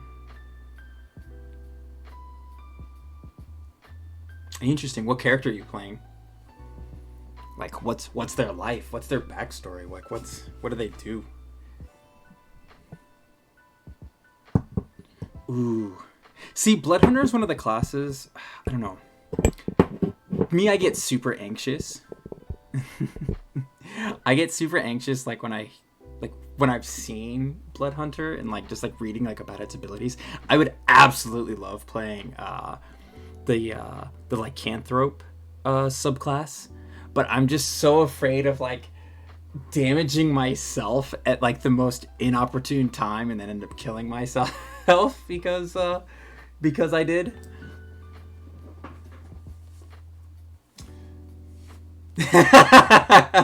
But see, like, that's just me. Like, I just start to get anxious. Let me download Saztam. Are you gonna download?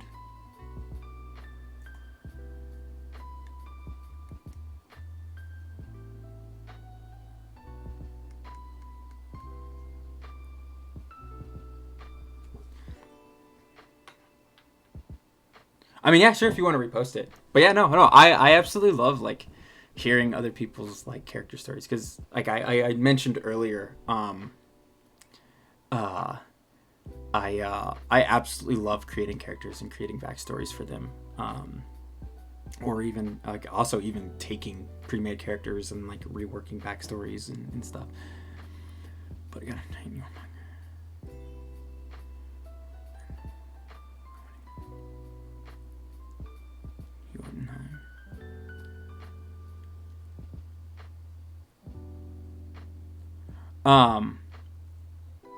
Asgard and Vanaheim. So, okay, so I know Jormungandr. Yeah, hopefully I'm pronouncing this right. Jormungandr. That's the world serpent, right? And then, is it Savart? I'm butchering. I'm not even gonna try to pronounce it. I don't know that one, but I know Jotunheim is frost giants, and then I don't know what Vanaheim and Valtheim is.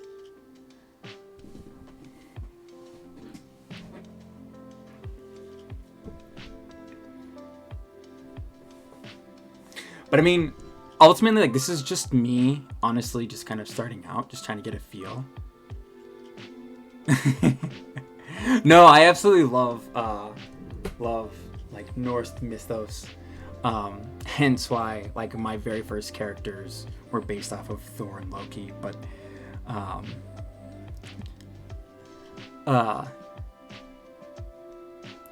but yeah, no, like this is just kind of me starting out. Like I literally have I took today off, just because I was planning on doing this, and I also wanted a 4-day weekend.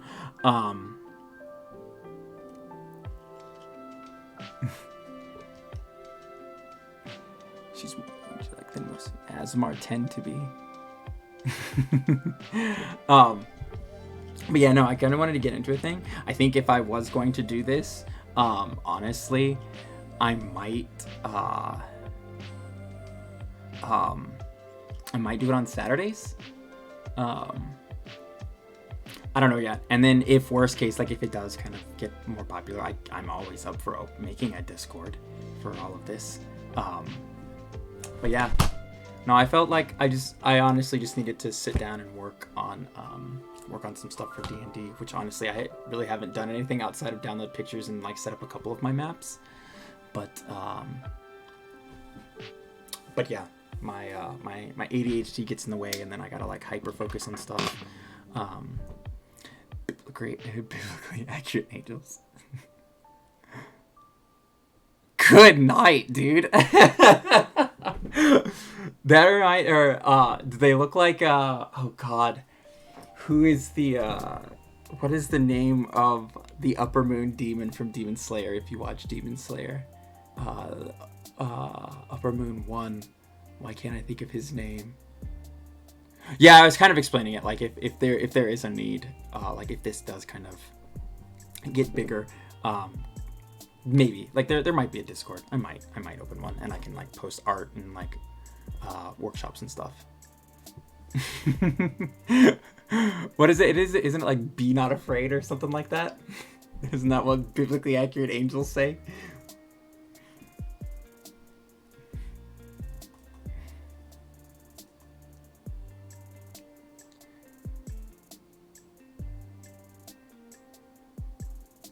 Oh, this is Pokemon. Okay. Why are you not downloading, my guy?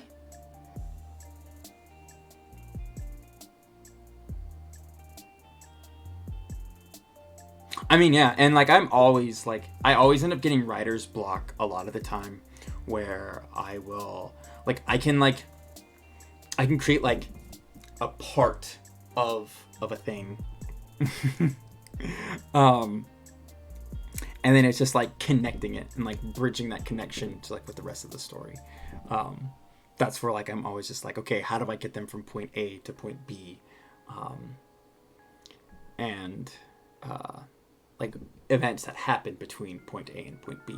Like I have these two places set up. I mean, yeah, if people want to like kind of use it as a community to find online campaigns, more power to you. I know I've thought about DMing like for like kind of I guess randoms. But I don't know. I don't know how, like, I don't know if my anxiety can take that. Oh yeah, Fancy. They will absolutely be fighting the Scorpio bat.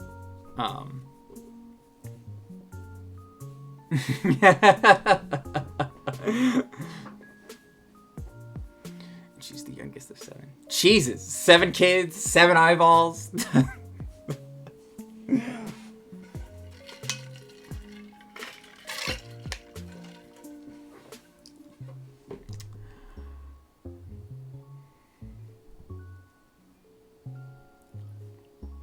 No, okay.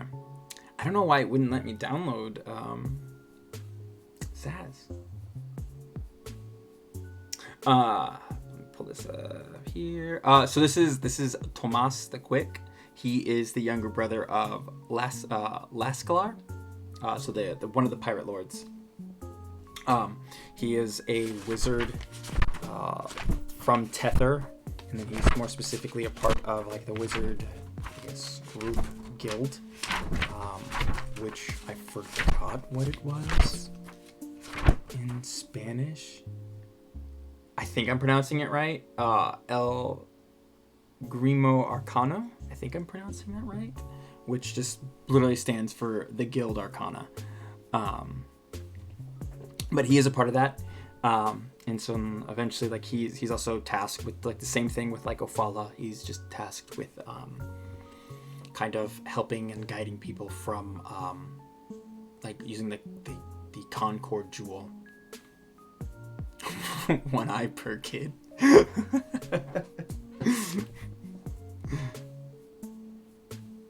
Jesus.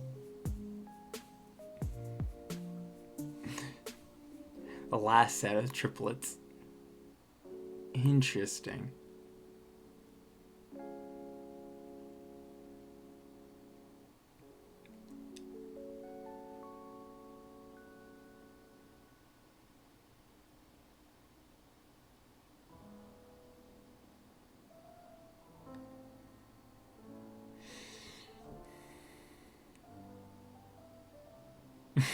No.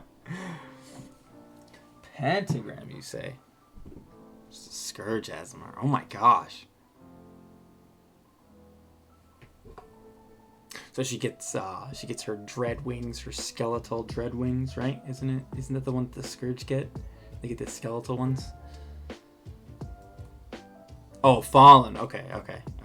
Fallen get the skeletal wings. Which one did the Scourge get? Is it just like more ghostly angel wings? Oh, they blow up. Oh my god.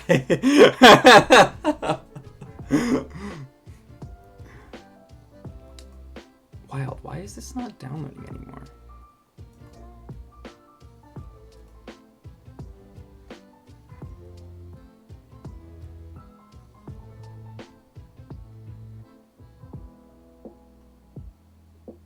My god. I think at one point my party did try to no, why Why were you blocking me from downloading? Thanks, Google Chrome.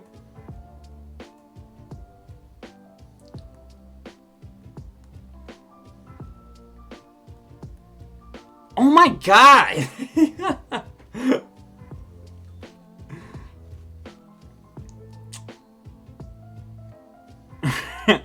Did the other two, like, are the other two coming after her or killing the third one?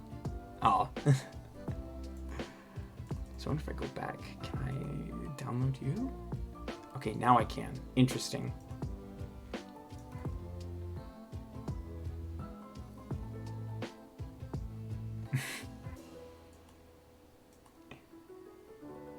Okay, so Valentra downloaded. Interesting.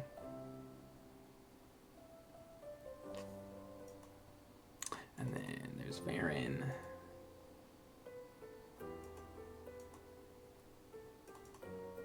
And Okar.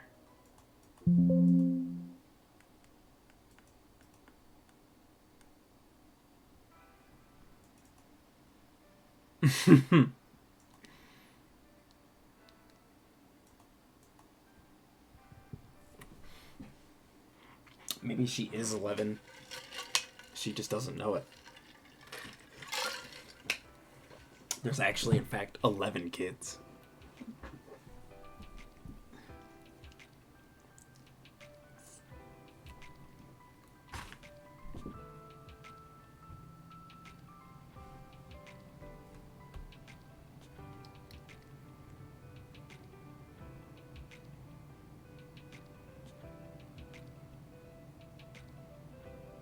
Oh. Does she have the chef feet?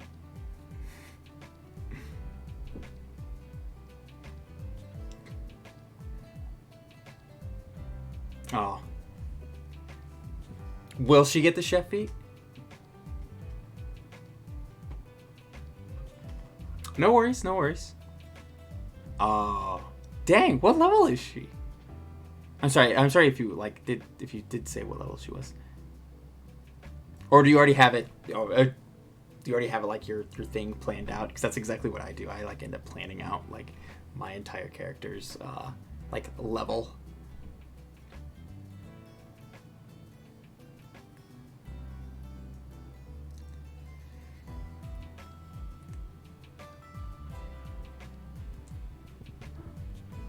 Oh, somebody's barking.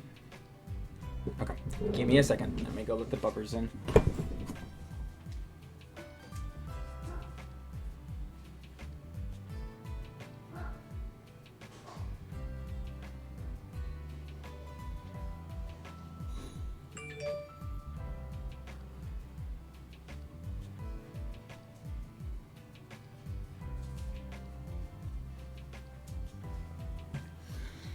Oh, okay.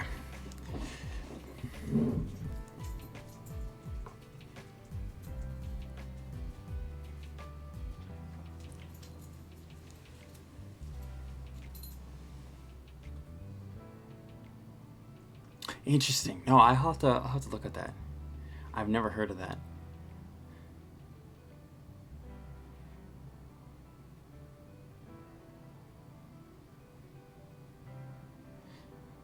Interesting. Over the course of that times. No, I get it. My buddies and I usually always get into a Star Wars tangent whenever, like it always ends up going towards Star Wars. Is it enough? More and more.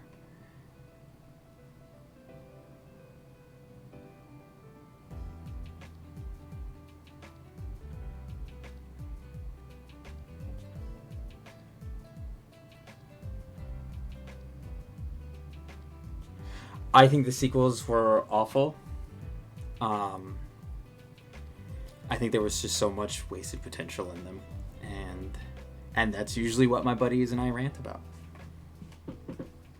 I would have absolutely loved, like if both Finn and Rey had become Jedi, and then like we actually got to see, like we got to see two, like both of them kind of rebuild the Jedi Order.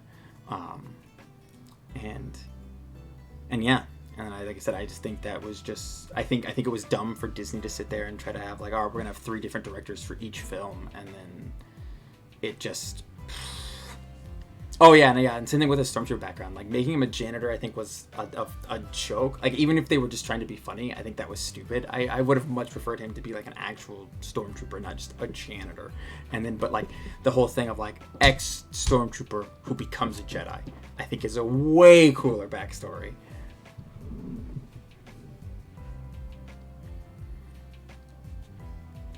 All right.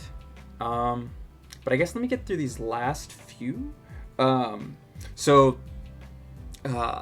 Valindra, she is an actual character, but I have just fallen in love with her so much during the tomb that I redid her character.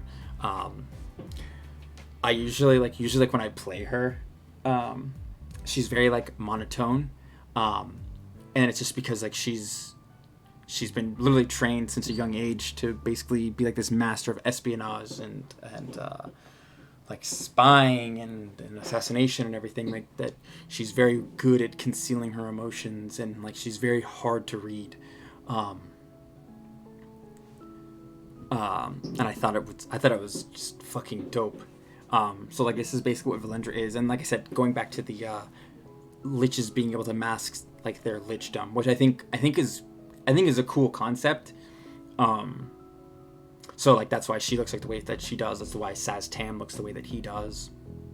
Is they're able to mask that lichdom, so you can't tell that they're a lich like right off the bat.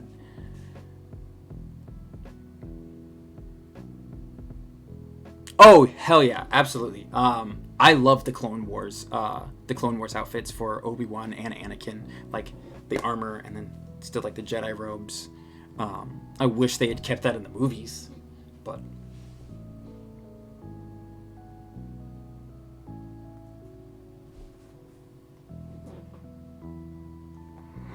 oh.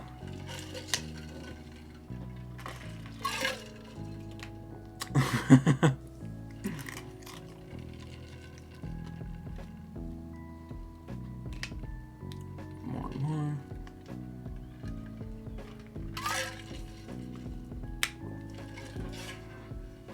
No, and then we have nobody. Like it. I'm nobody. Now, if if somebody ever messages you in D&D, or if you message somebody and like they respond of like, who is this, you can just say, I was never given a name, and then just not respond after that.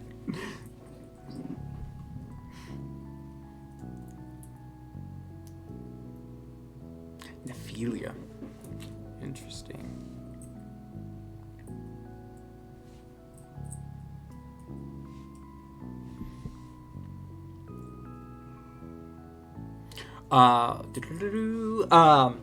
So Faerun, I really like this picture.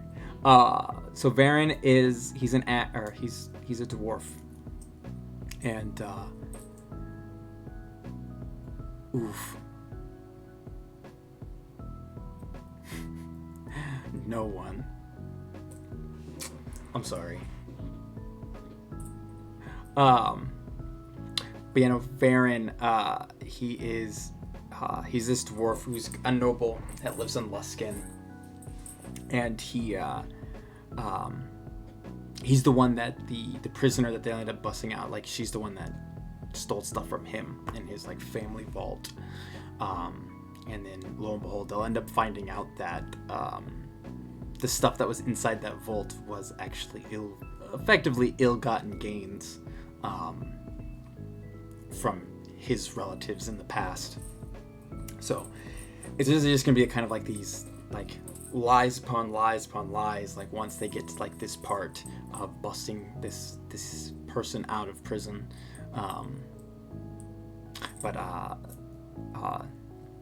Now it'll be pretty interesting how I want them to tackle, or I guess how they approach this matter, because basically they'll go in. Faerun will end up hiring this group to go into the prison to bust out Corda, and she is like when they get in there and like they actually talk to her, like basically the only thing that they want is just like the key, because Faerun said he'll help them out like with whatever he can if they can get her to give up the location of the key. And then like when they get in there, of course like the only thing that she's gonna want in exchange for the key is gonna be freedom. So like they're gonna have to figure out a way to bust her out.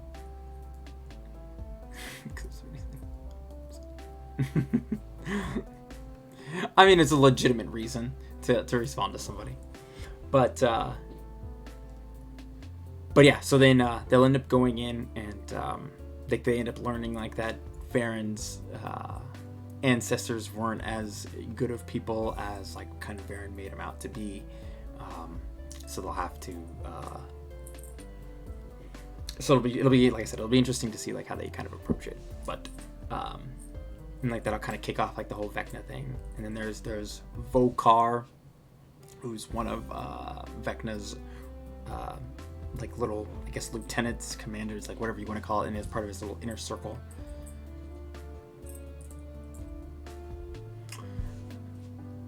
She's nowhere near okay, but she's better than when she started. Hey, it's all about the journey, like.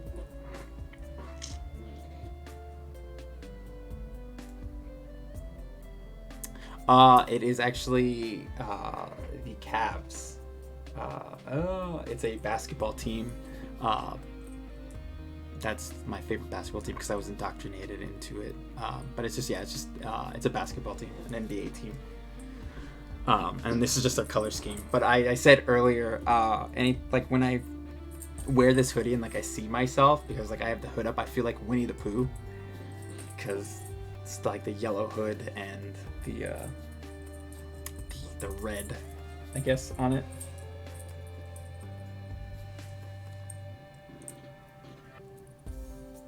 And there's Walter, Zale. Okay, so that should be so far everybody, roughly, I guess.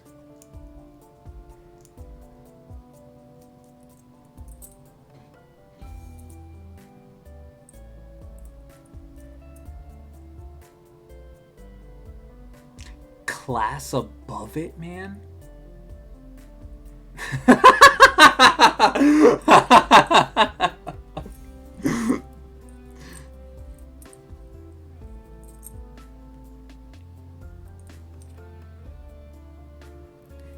Class above it, man. Is 100 Acre Wood still at least 100 Acre Wood?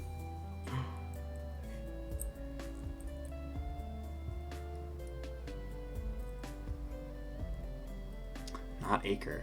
Interesting. Meter.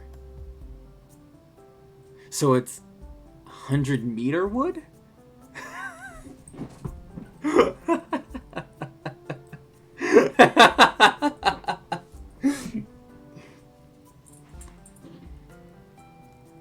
Skogan. 100 meter Skogan. Interesting.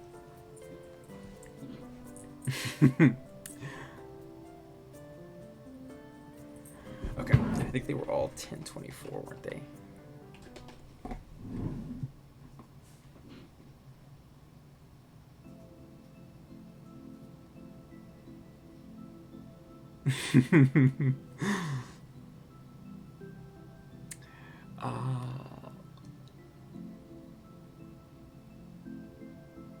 Quarter Spring.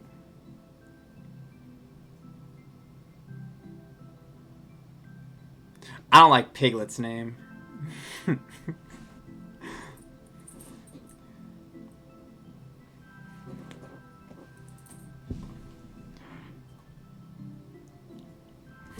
Piglet just looks like Nasty Noff.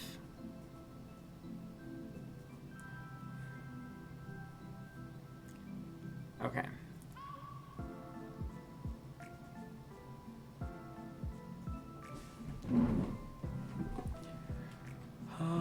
Okay.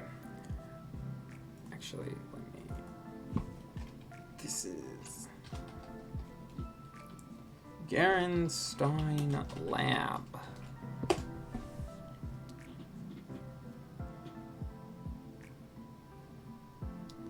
Wild Noth.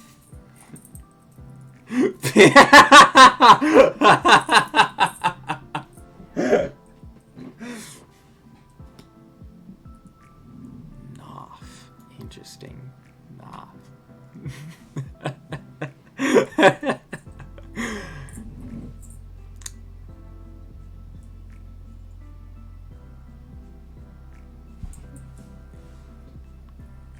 See, I don't know if I can pronounce it without like actually hearing it. Does it sound like an oink though? 10,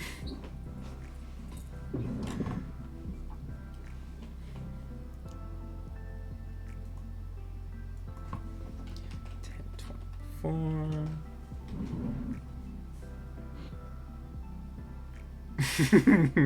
Hey. All right. 26 is a fine letter. It's good enough for the American education system.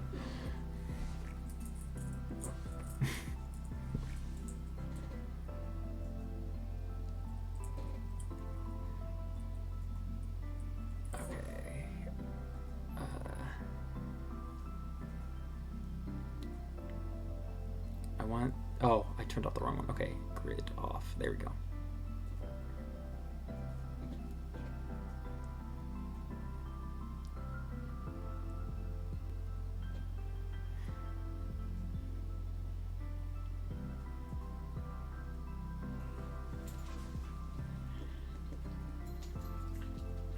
I can't even read that.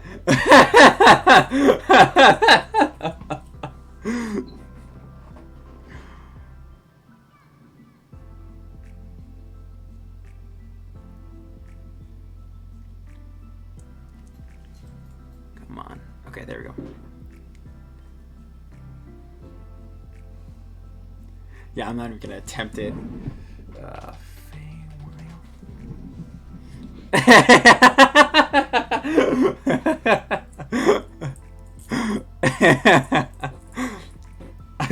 I believe it's A&E, which is a TV station.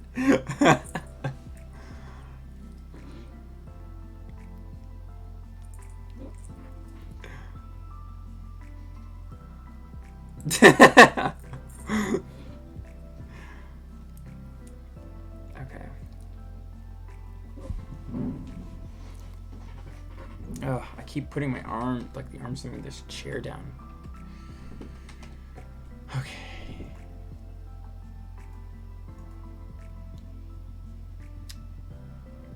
I mean,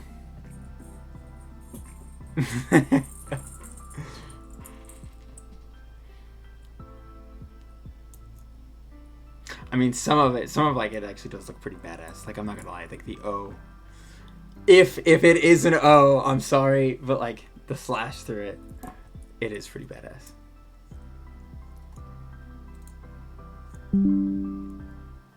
I don't care, Netflix. Don't tell me these things.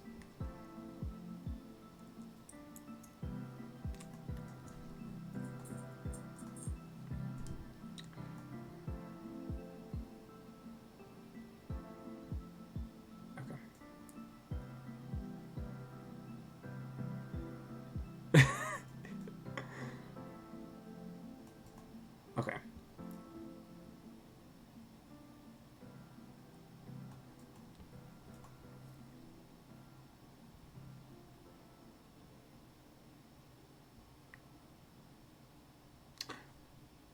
Like ooh?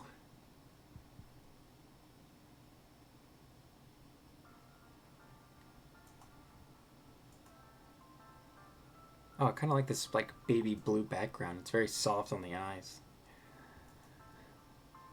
Okay. Let's Fields of the Dead.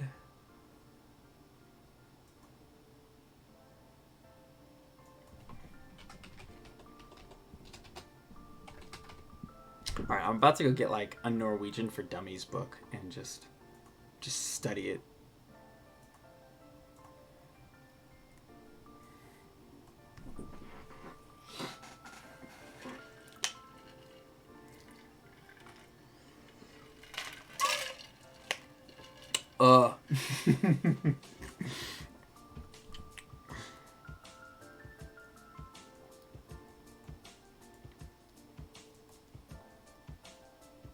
Okay, so Yarick's hut.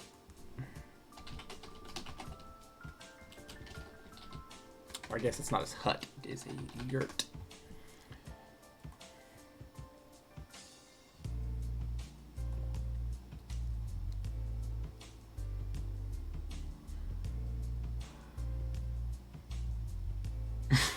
The word for stealing apples.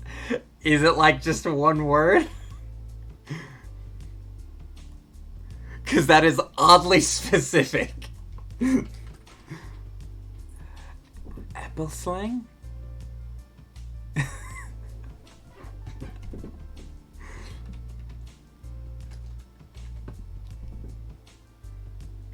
That's wild. I love that. I love that it's like one word.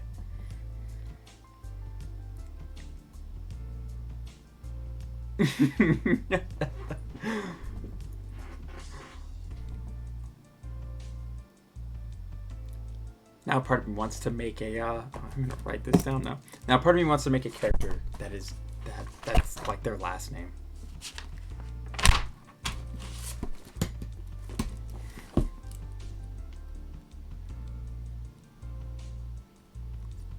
If it's anything like my buddy introduced me to this Mongolian band. God, what is the name of it?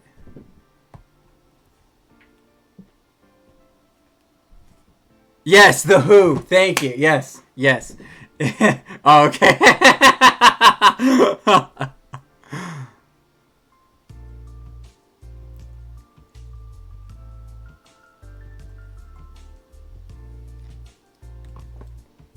Nothing pumps me up like driving to and from work and then like The Who randomly comes on.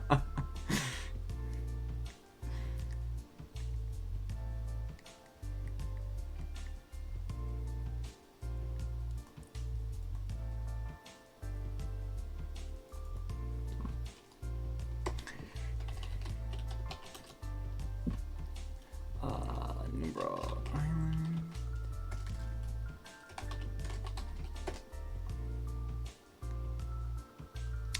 Tough tunneler.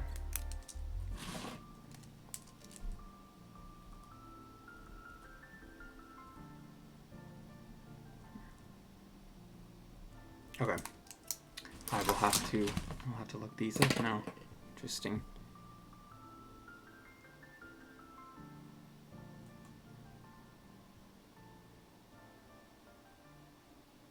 I don't need that one. Yes, I do need this one though.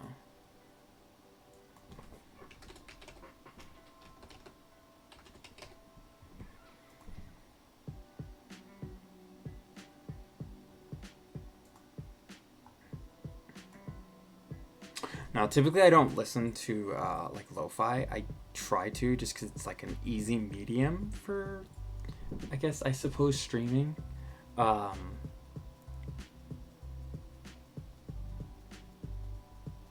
Stopping to sing in the opening of a tunnel. Oh, so you can get the echo and reverb.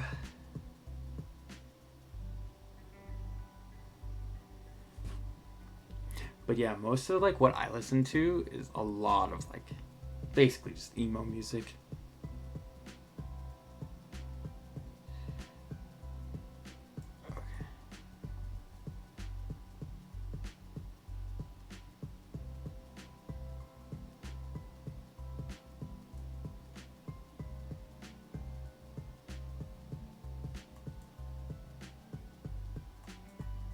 There we go. Just oopsies.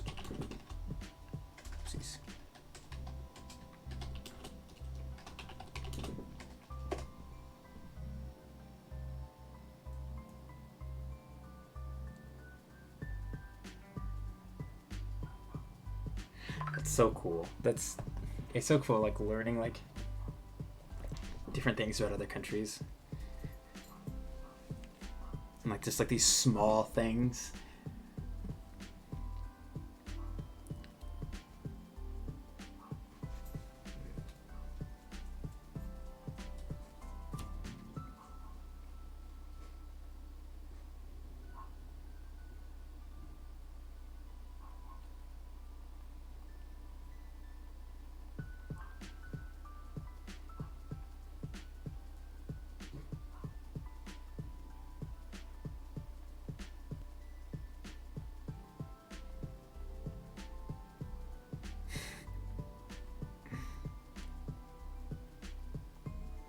Sorry.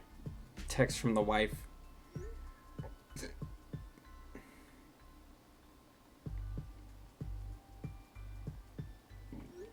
I had to make sure that she doesn't join the stream, because then this is all just gonna get spoiled.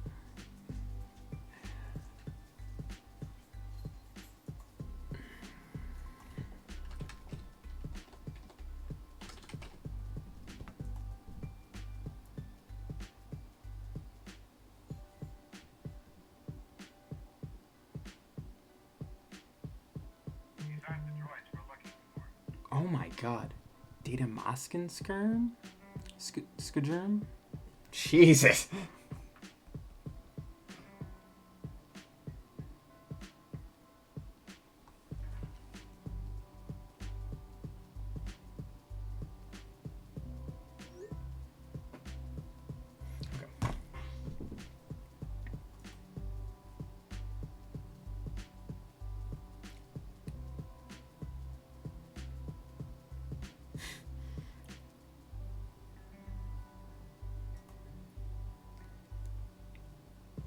Oh, yes. Okay.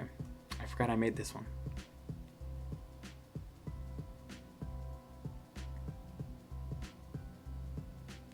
Oh my god.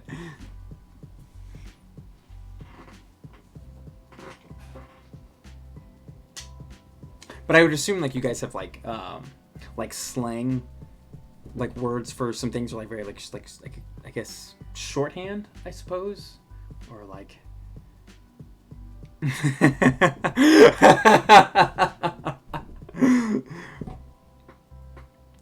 Because are we talking about like the Ents from Lord of the Rings, like where conversation is like takes like 20 years?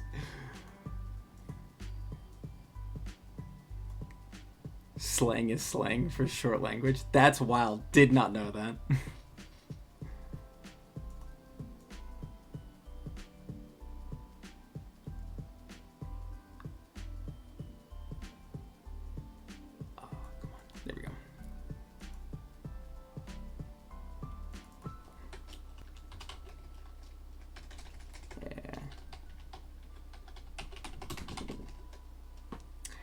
I spelled that wrong. There we go.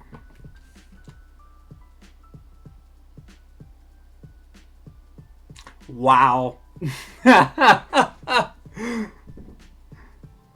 Yeah, wow. I probably could have gone my whole life and I would have never known that.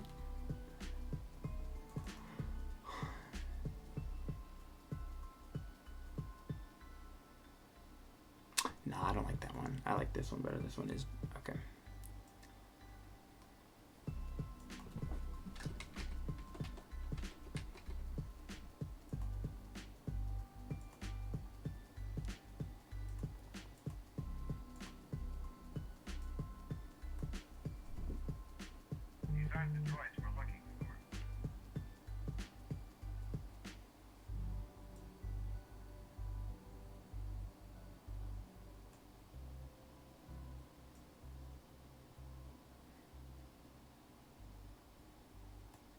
Will it get me banned on Twitch?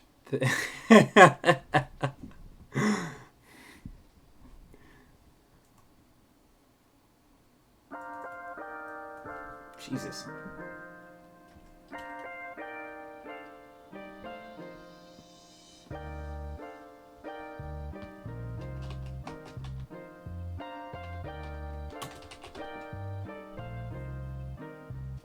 Okay, so that's Baldur's Gate.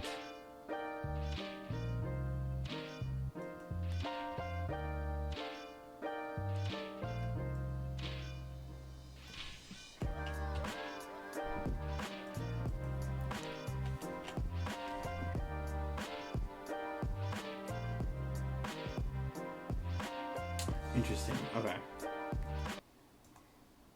Let me see.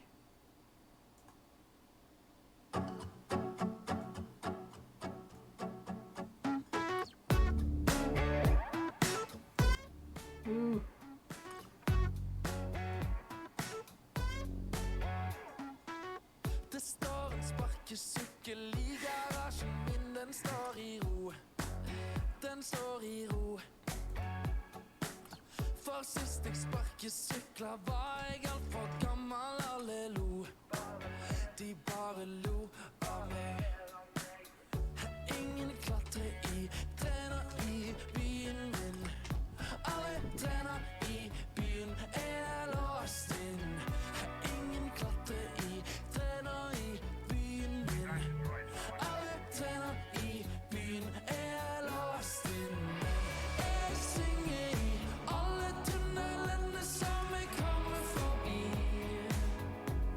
Fordi det er så nydelig klang i de. Jeg føler meg så jævlig fri.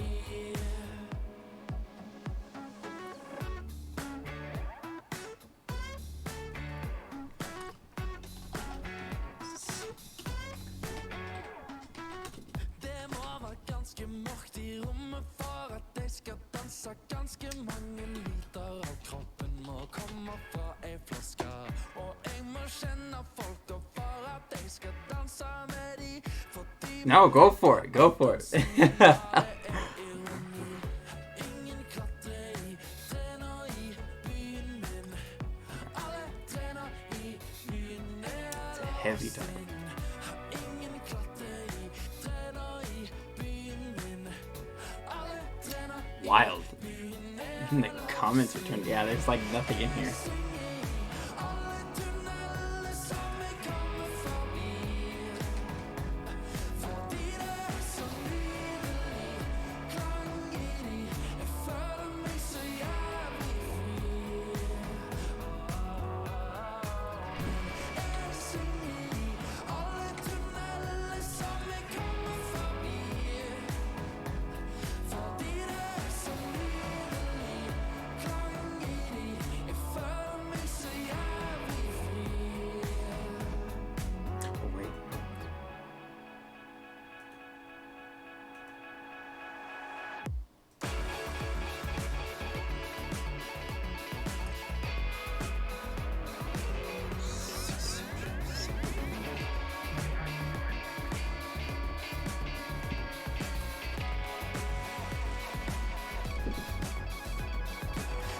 skal synge i alle tunnelene som jeg kommer forbi.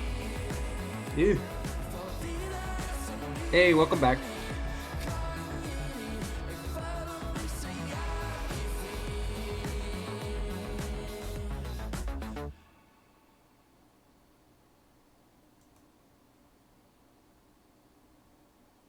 No, that was awesome. Oops. Apparently, YouTube felt that the follow-up for that song should be the medieval version of WAP.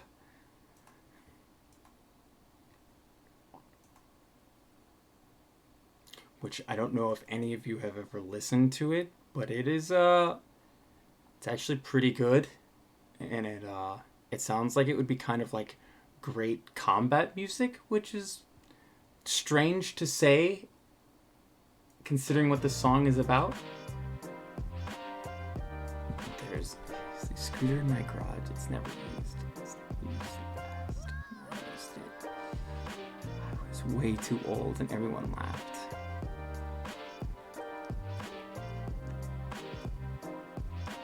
Nobody comments on my CD.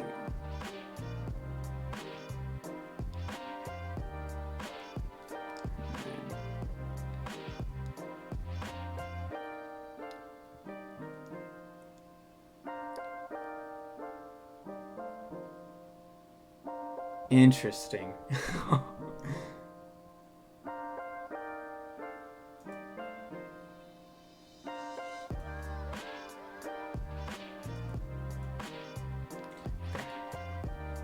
Alright, so that is the Dark Pine.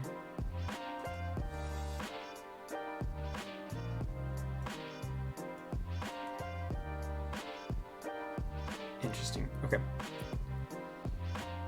So, the Eastlands. And then this is the Dark Pines.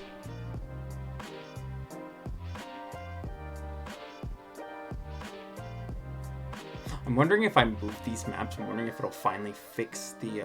shoot. I don't want to move them too much. Ugh.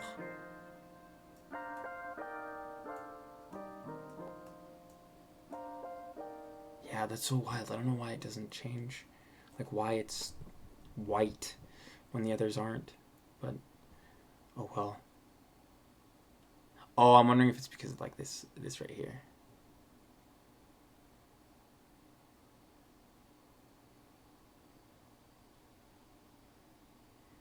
There would be a song called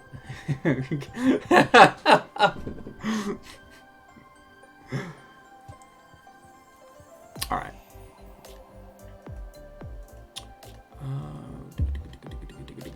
So that should be all of them. Oh.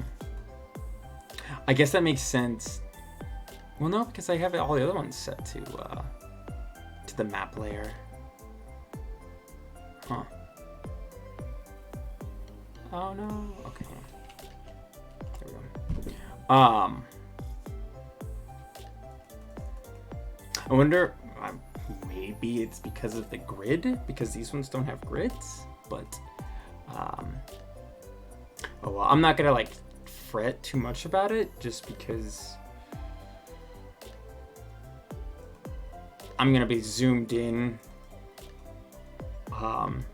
as they're moving through this mansion.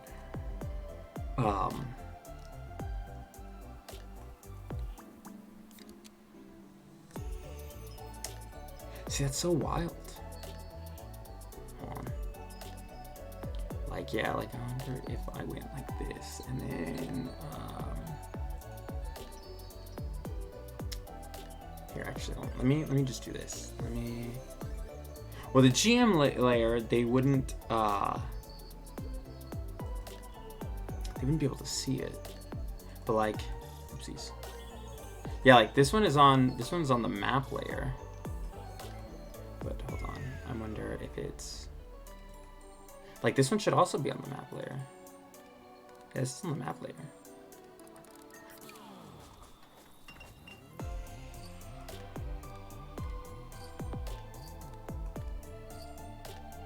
Wild.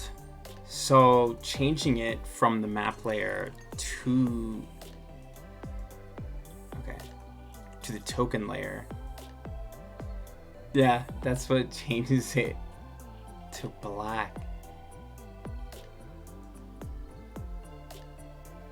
But then like when I change it back to the map layer, then it turns it white.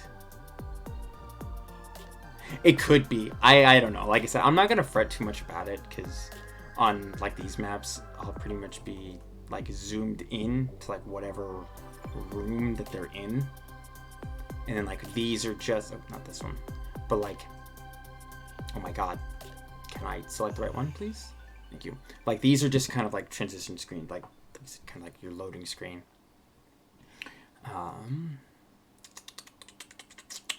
Delete that. Okay. And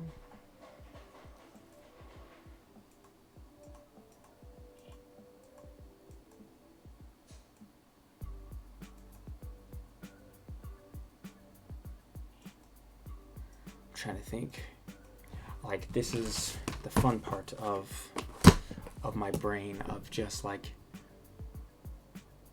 yeah, you can call me Buddy. You can call me BTJ. You can call me Buddy T Jones, Buddy.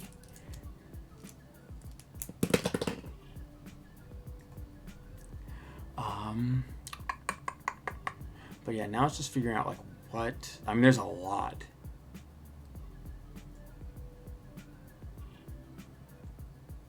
Oh, this map? Yeah, I don't know. I just found it online because I just needed like an actual like entirety map of Faerun, because I needed to see like Thay, and then I needed to see this and everything else. But yeah, now I just need to figure out like what I need to do next. Incarnate. Oh, incarnate. Interesting.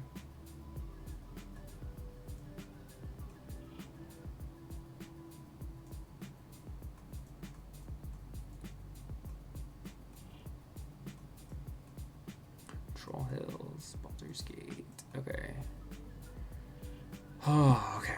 So I need to go back and I need to actually fix a lot of this and like rewrite it because I've made edits to it.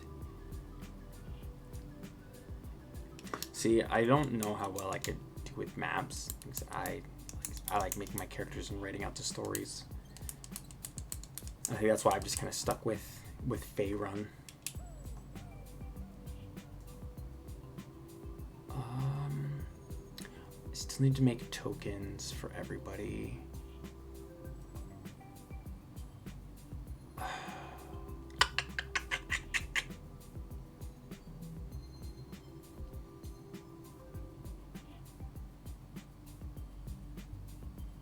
Yeah, I actually have to go back. It's been a hot minute. Oh yeah, no, go for it. Yeah, like I'll think about it tonight. Like I said, if I really want to like get into this and do this, my streams will probably be up or I'll probably stream like on Saturdays. Maybe around the same time. I don't know. Like I said, I took today off I wanted to do this and just have a 4-day weekend. And honestly, Saturdays would be like the only time that I would actually have available to stream. I mean, today I just started at 8 a.m. because I'm an early bird and she's not in here. And then I took my dog for a walk.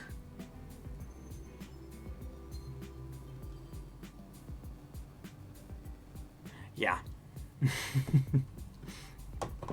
But yeah, 8 a.m. Eastern? Yeah, thank you. Thank you.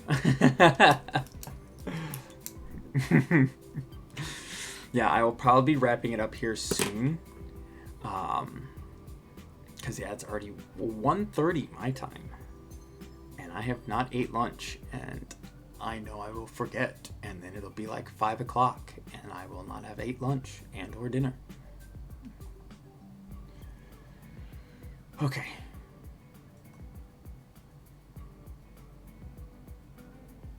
Give or take. That's a wild 9 hours. My thing. Oh, there it is.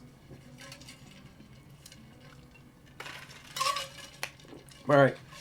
So I at least know I need to get at the tokens. I need to go back and fix up this. Because I think literally the last time I actually worked on this was probably like a month or two ago. And I've made many edits from Soft. Name a game from them, because I might have.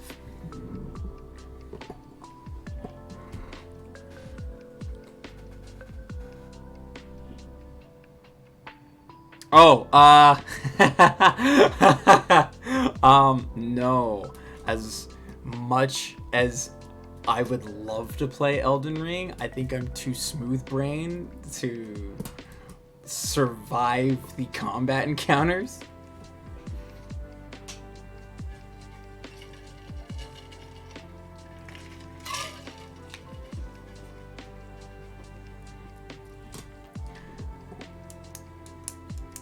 Most of what I play, like when I usually play games,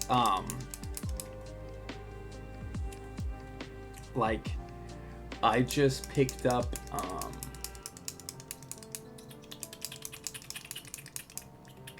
a lot of RTSs. Like I just picked up Iron Harvest, which is so far has been really cool. And then I just picked up that new Starship Troopers. But yeah, it varies. Like I vary other things, and I was actually honestly thinking about possibly streaming Starship Troopers tonight.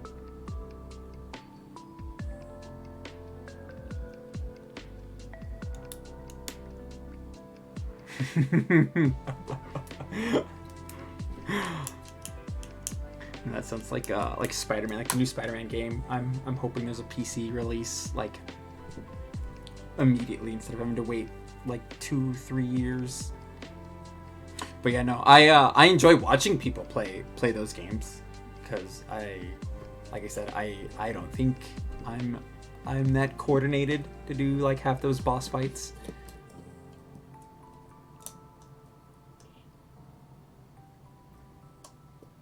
Undone.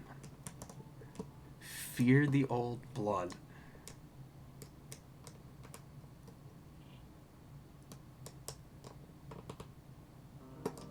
That actually sounds like a really cool, I guess, like, kind of like cult. Like, I guess, motto? I guess? Interesting. Yeah, I know nothing about, like, the Elden Ring lore and, like, Demon Souls and Dark Souls.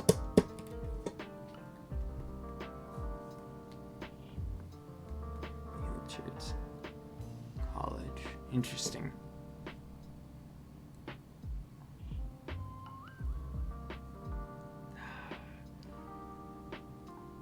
Alright, so I need to do that. I need to... Where did my pen go? There we are.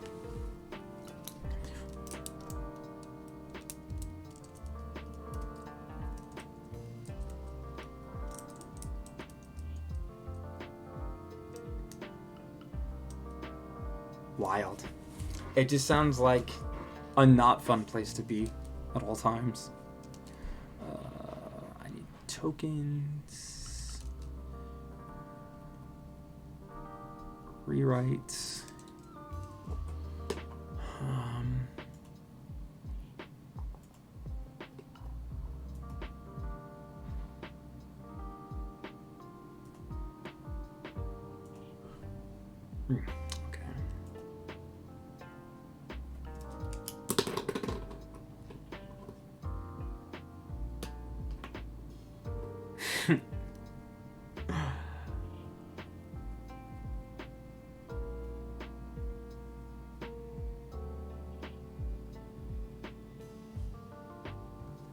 Okay.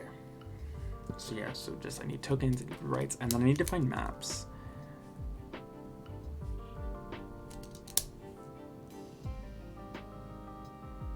Old guys in wheelchairs with miniguns.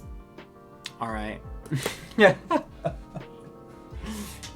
I'm sold. Just on that alone.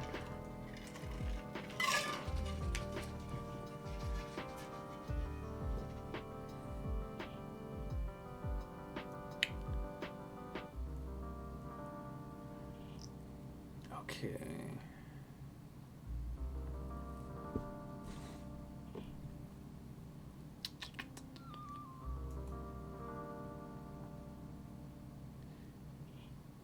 Yeah, okay.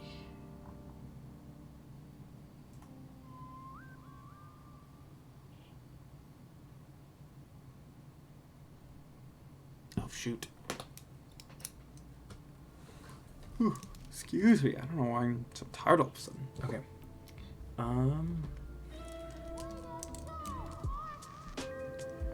What was the other thing that I needed to... Music. There we go. I also need to find music. And, like, find, like, music for different things. Eileen the Crow.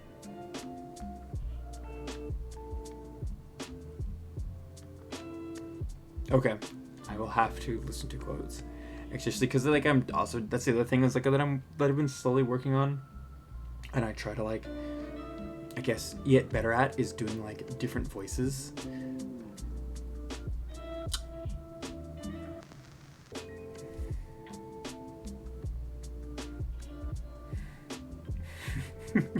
And tonight of all nights. Okay. And I still need to think of, like, items. Items, and... I also need to fix the travel path. Ugh. That's what I honestly should do, is I should just make a checklist. Ugh.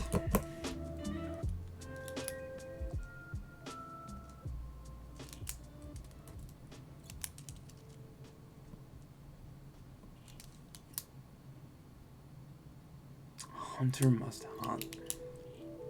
See, these quotes remind me of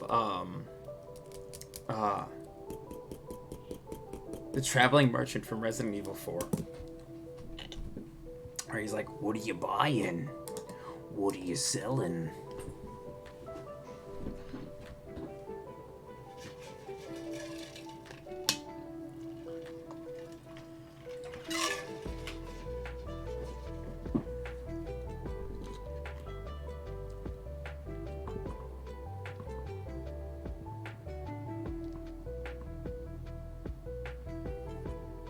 Jesus.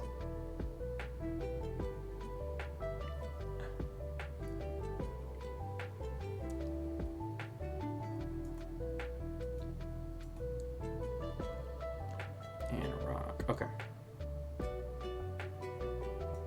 People just go mad. I guess like in a world of like Bloodborne, I would assume. No.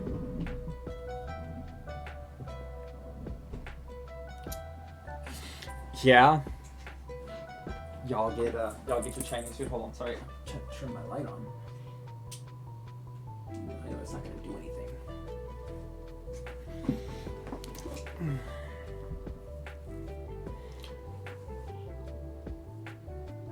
It still seems super dark. It's just because my monitor? Ah, there we go.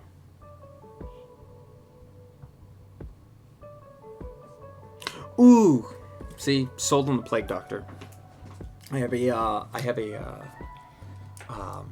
drow who's an artificer, and he is he's the alchemist subclass, and he has a Plague Doctor mask on.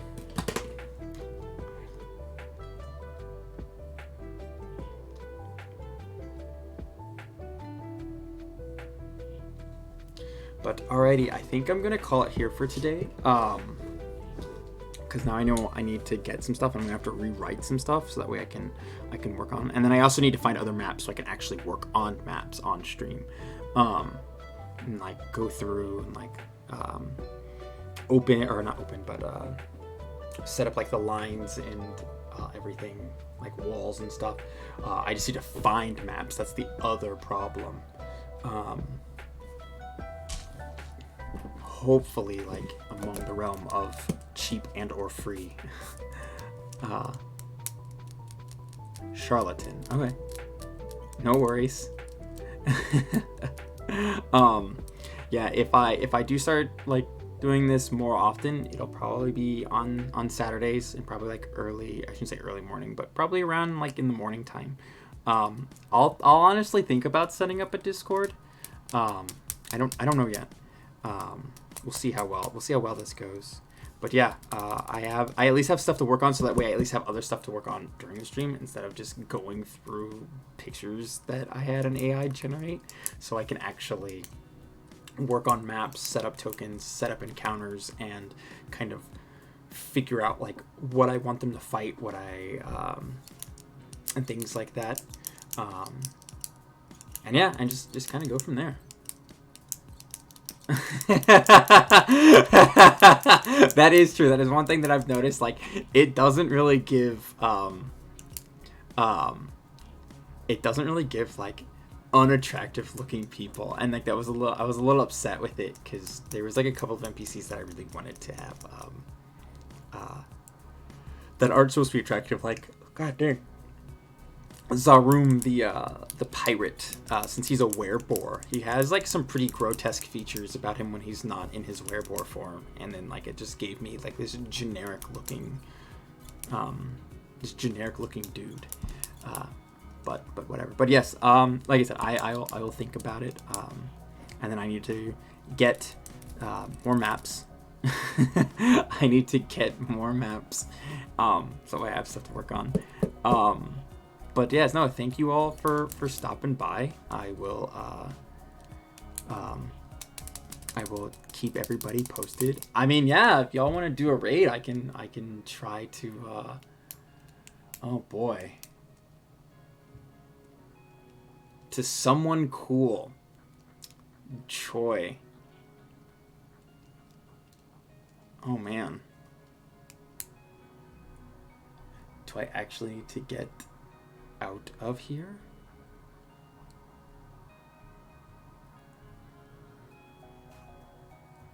I'm not going to lie, like, this is... Aha, here we go.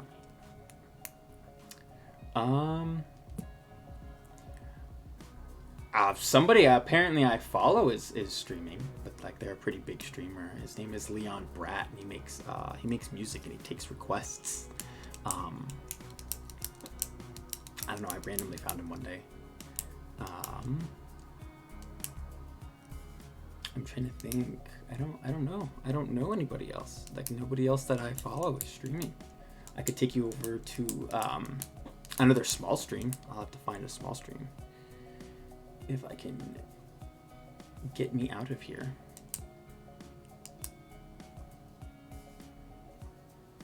Hold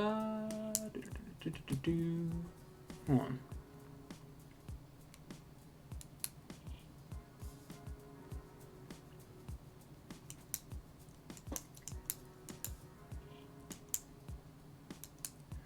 Oh no.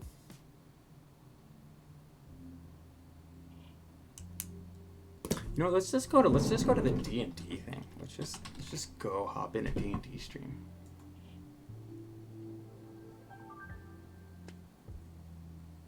Oopsies.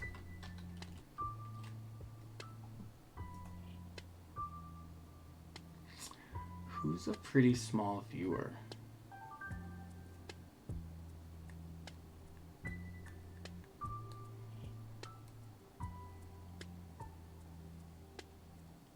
Oh, they're doing the Dragon Heist stream. There's a bunch of people playing actual D&D.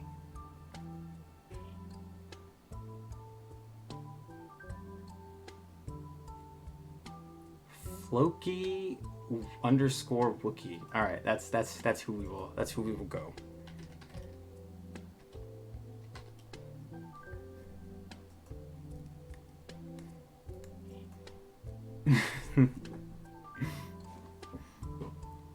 All right. Well, again, thank you guys for joining me.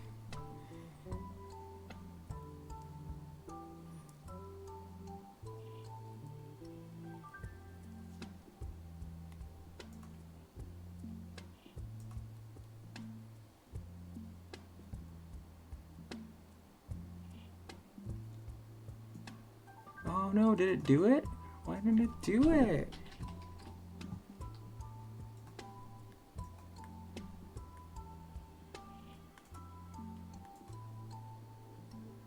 Oh no.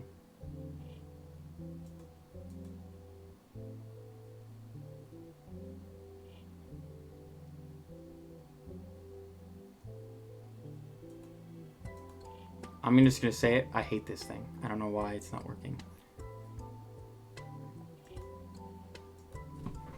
And why it's not letting me.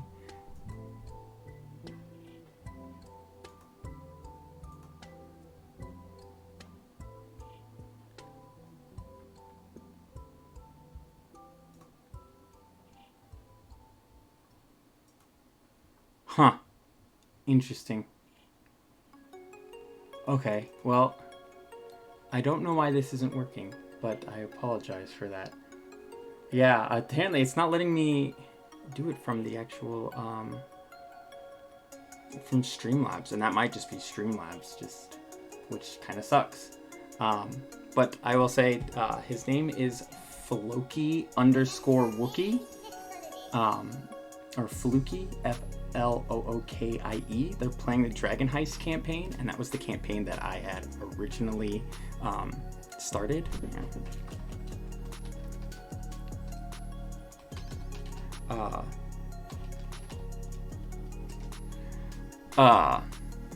Highly recommend, I guess, checking it out. I don't know where they're at, but they only have 5 viewers, just another small streamer. But again, I'm gonna take off. I'm gonna go try to find something to eat. But thank you guys for joining me, and I hope you all enjoy the rest of your day and your evening. Bye.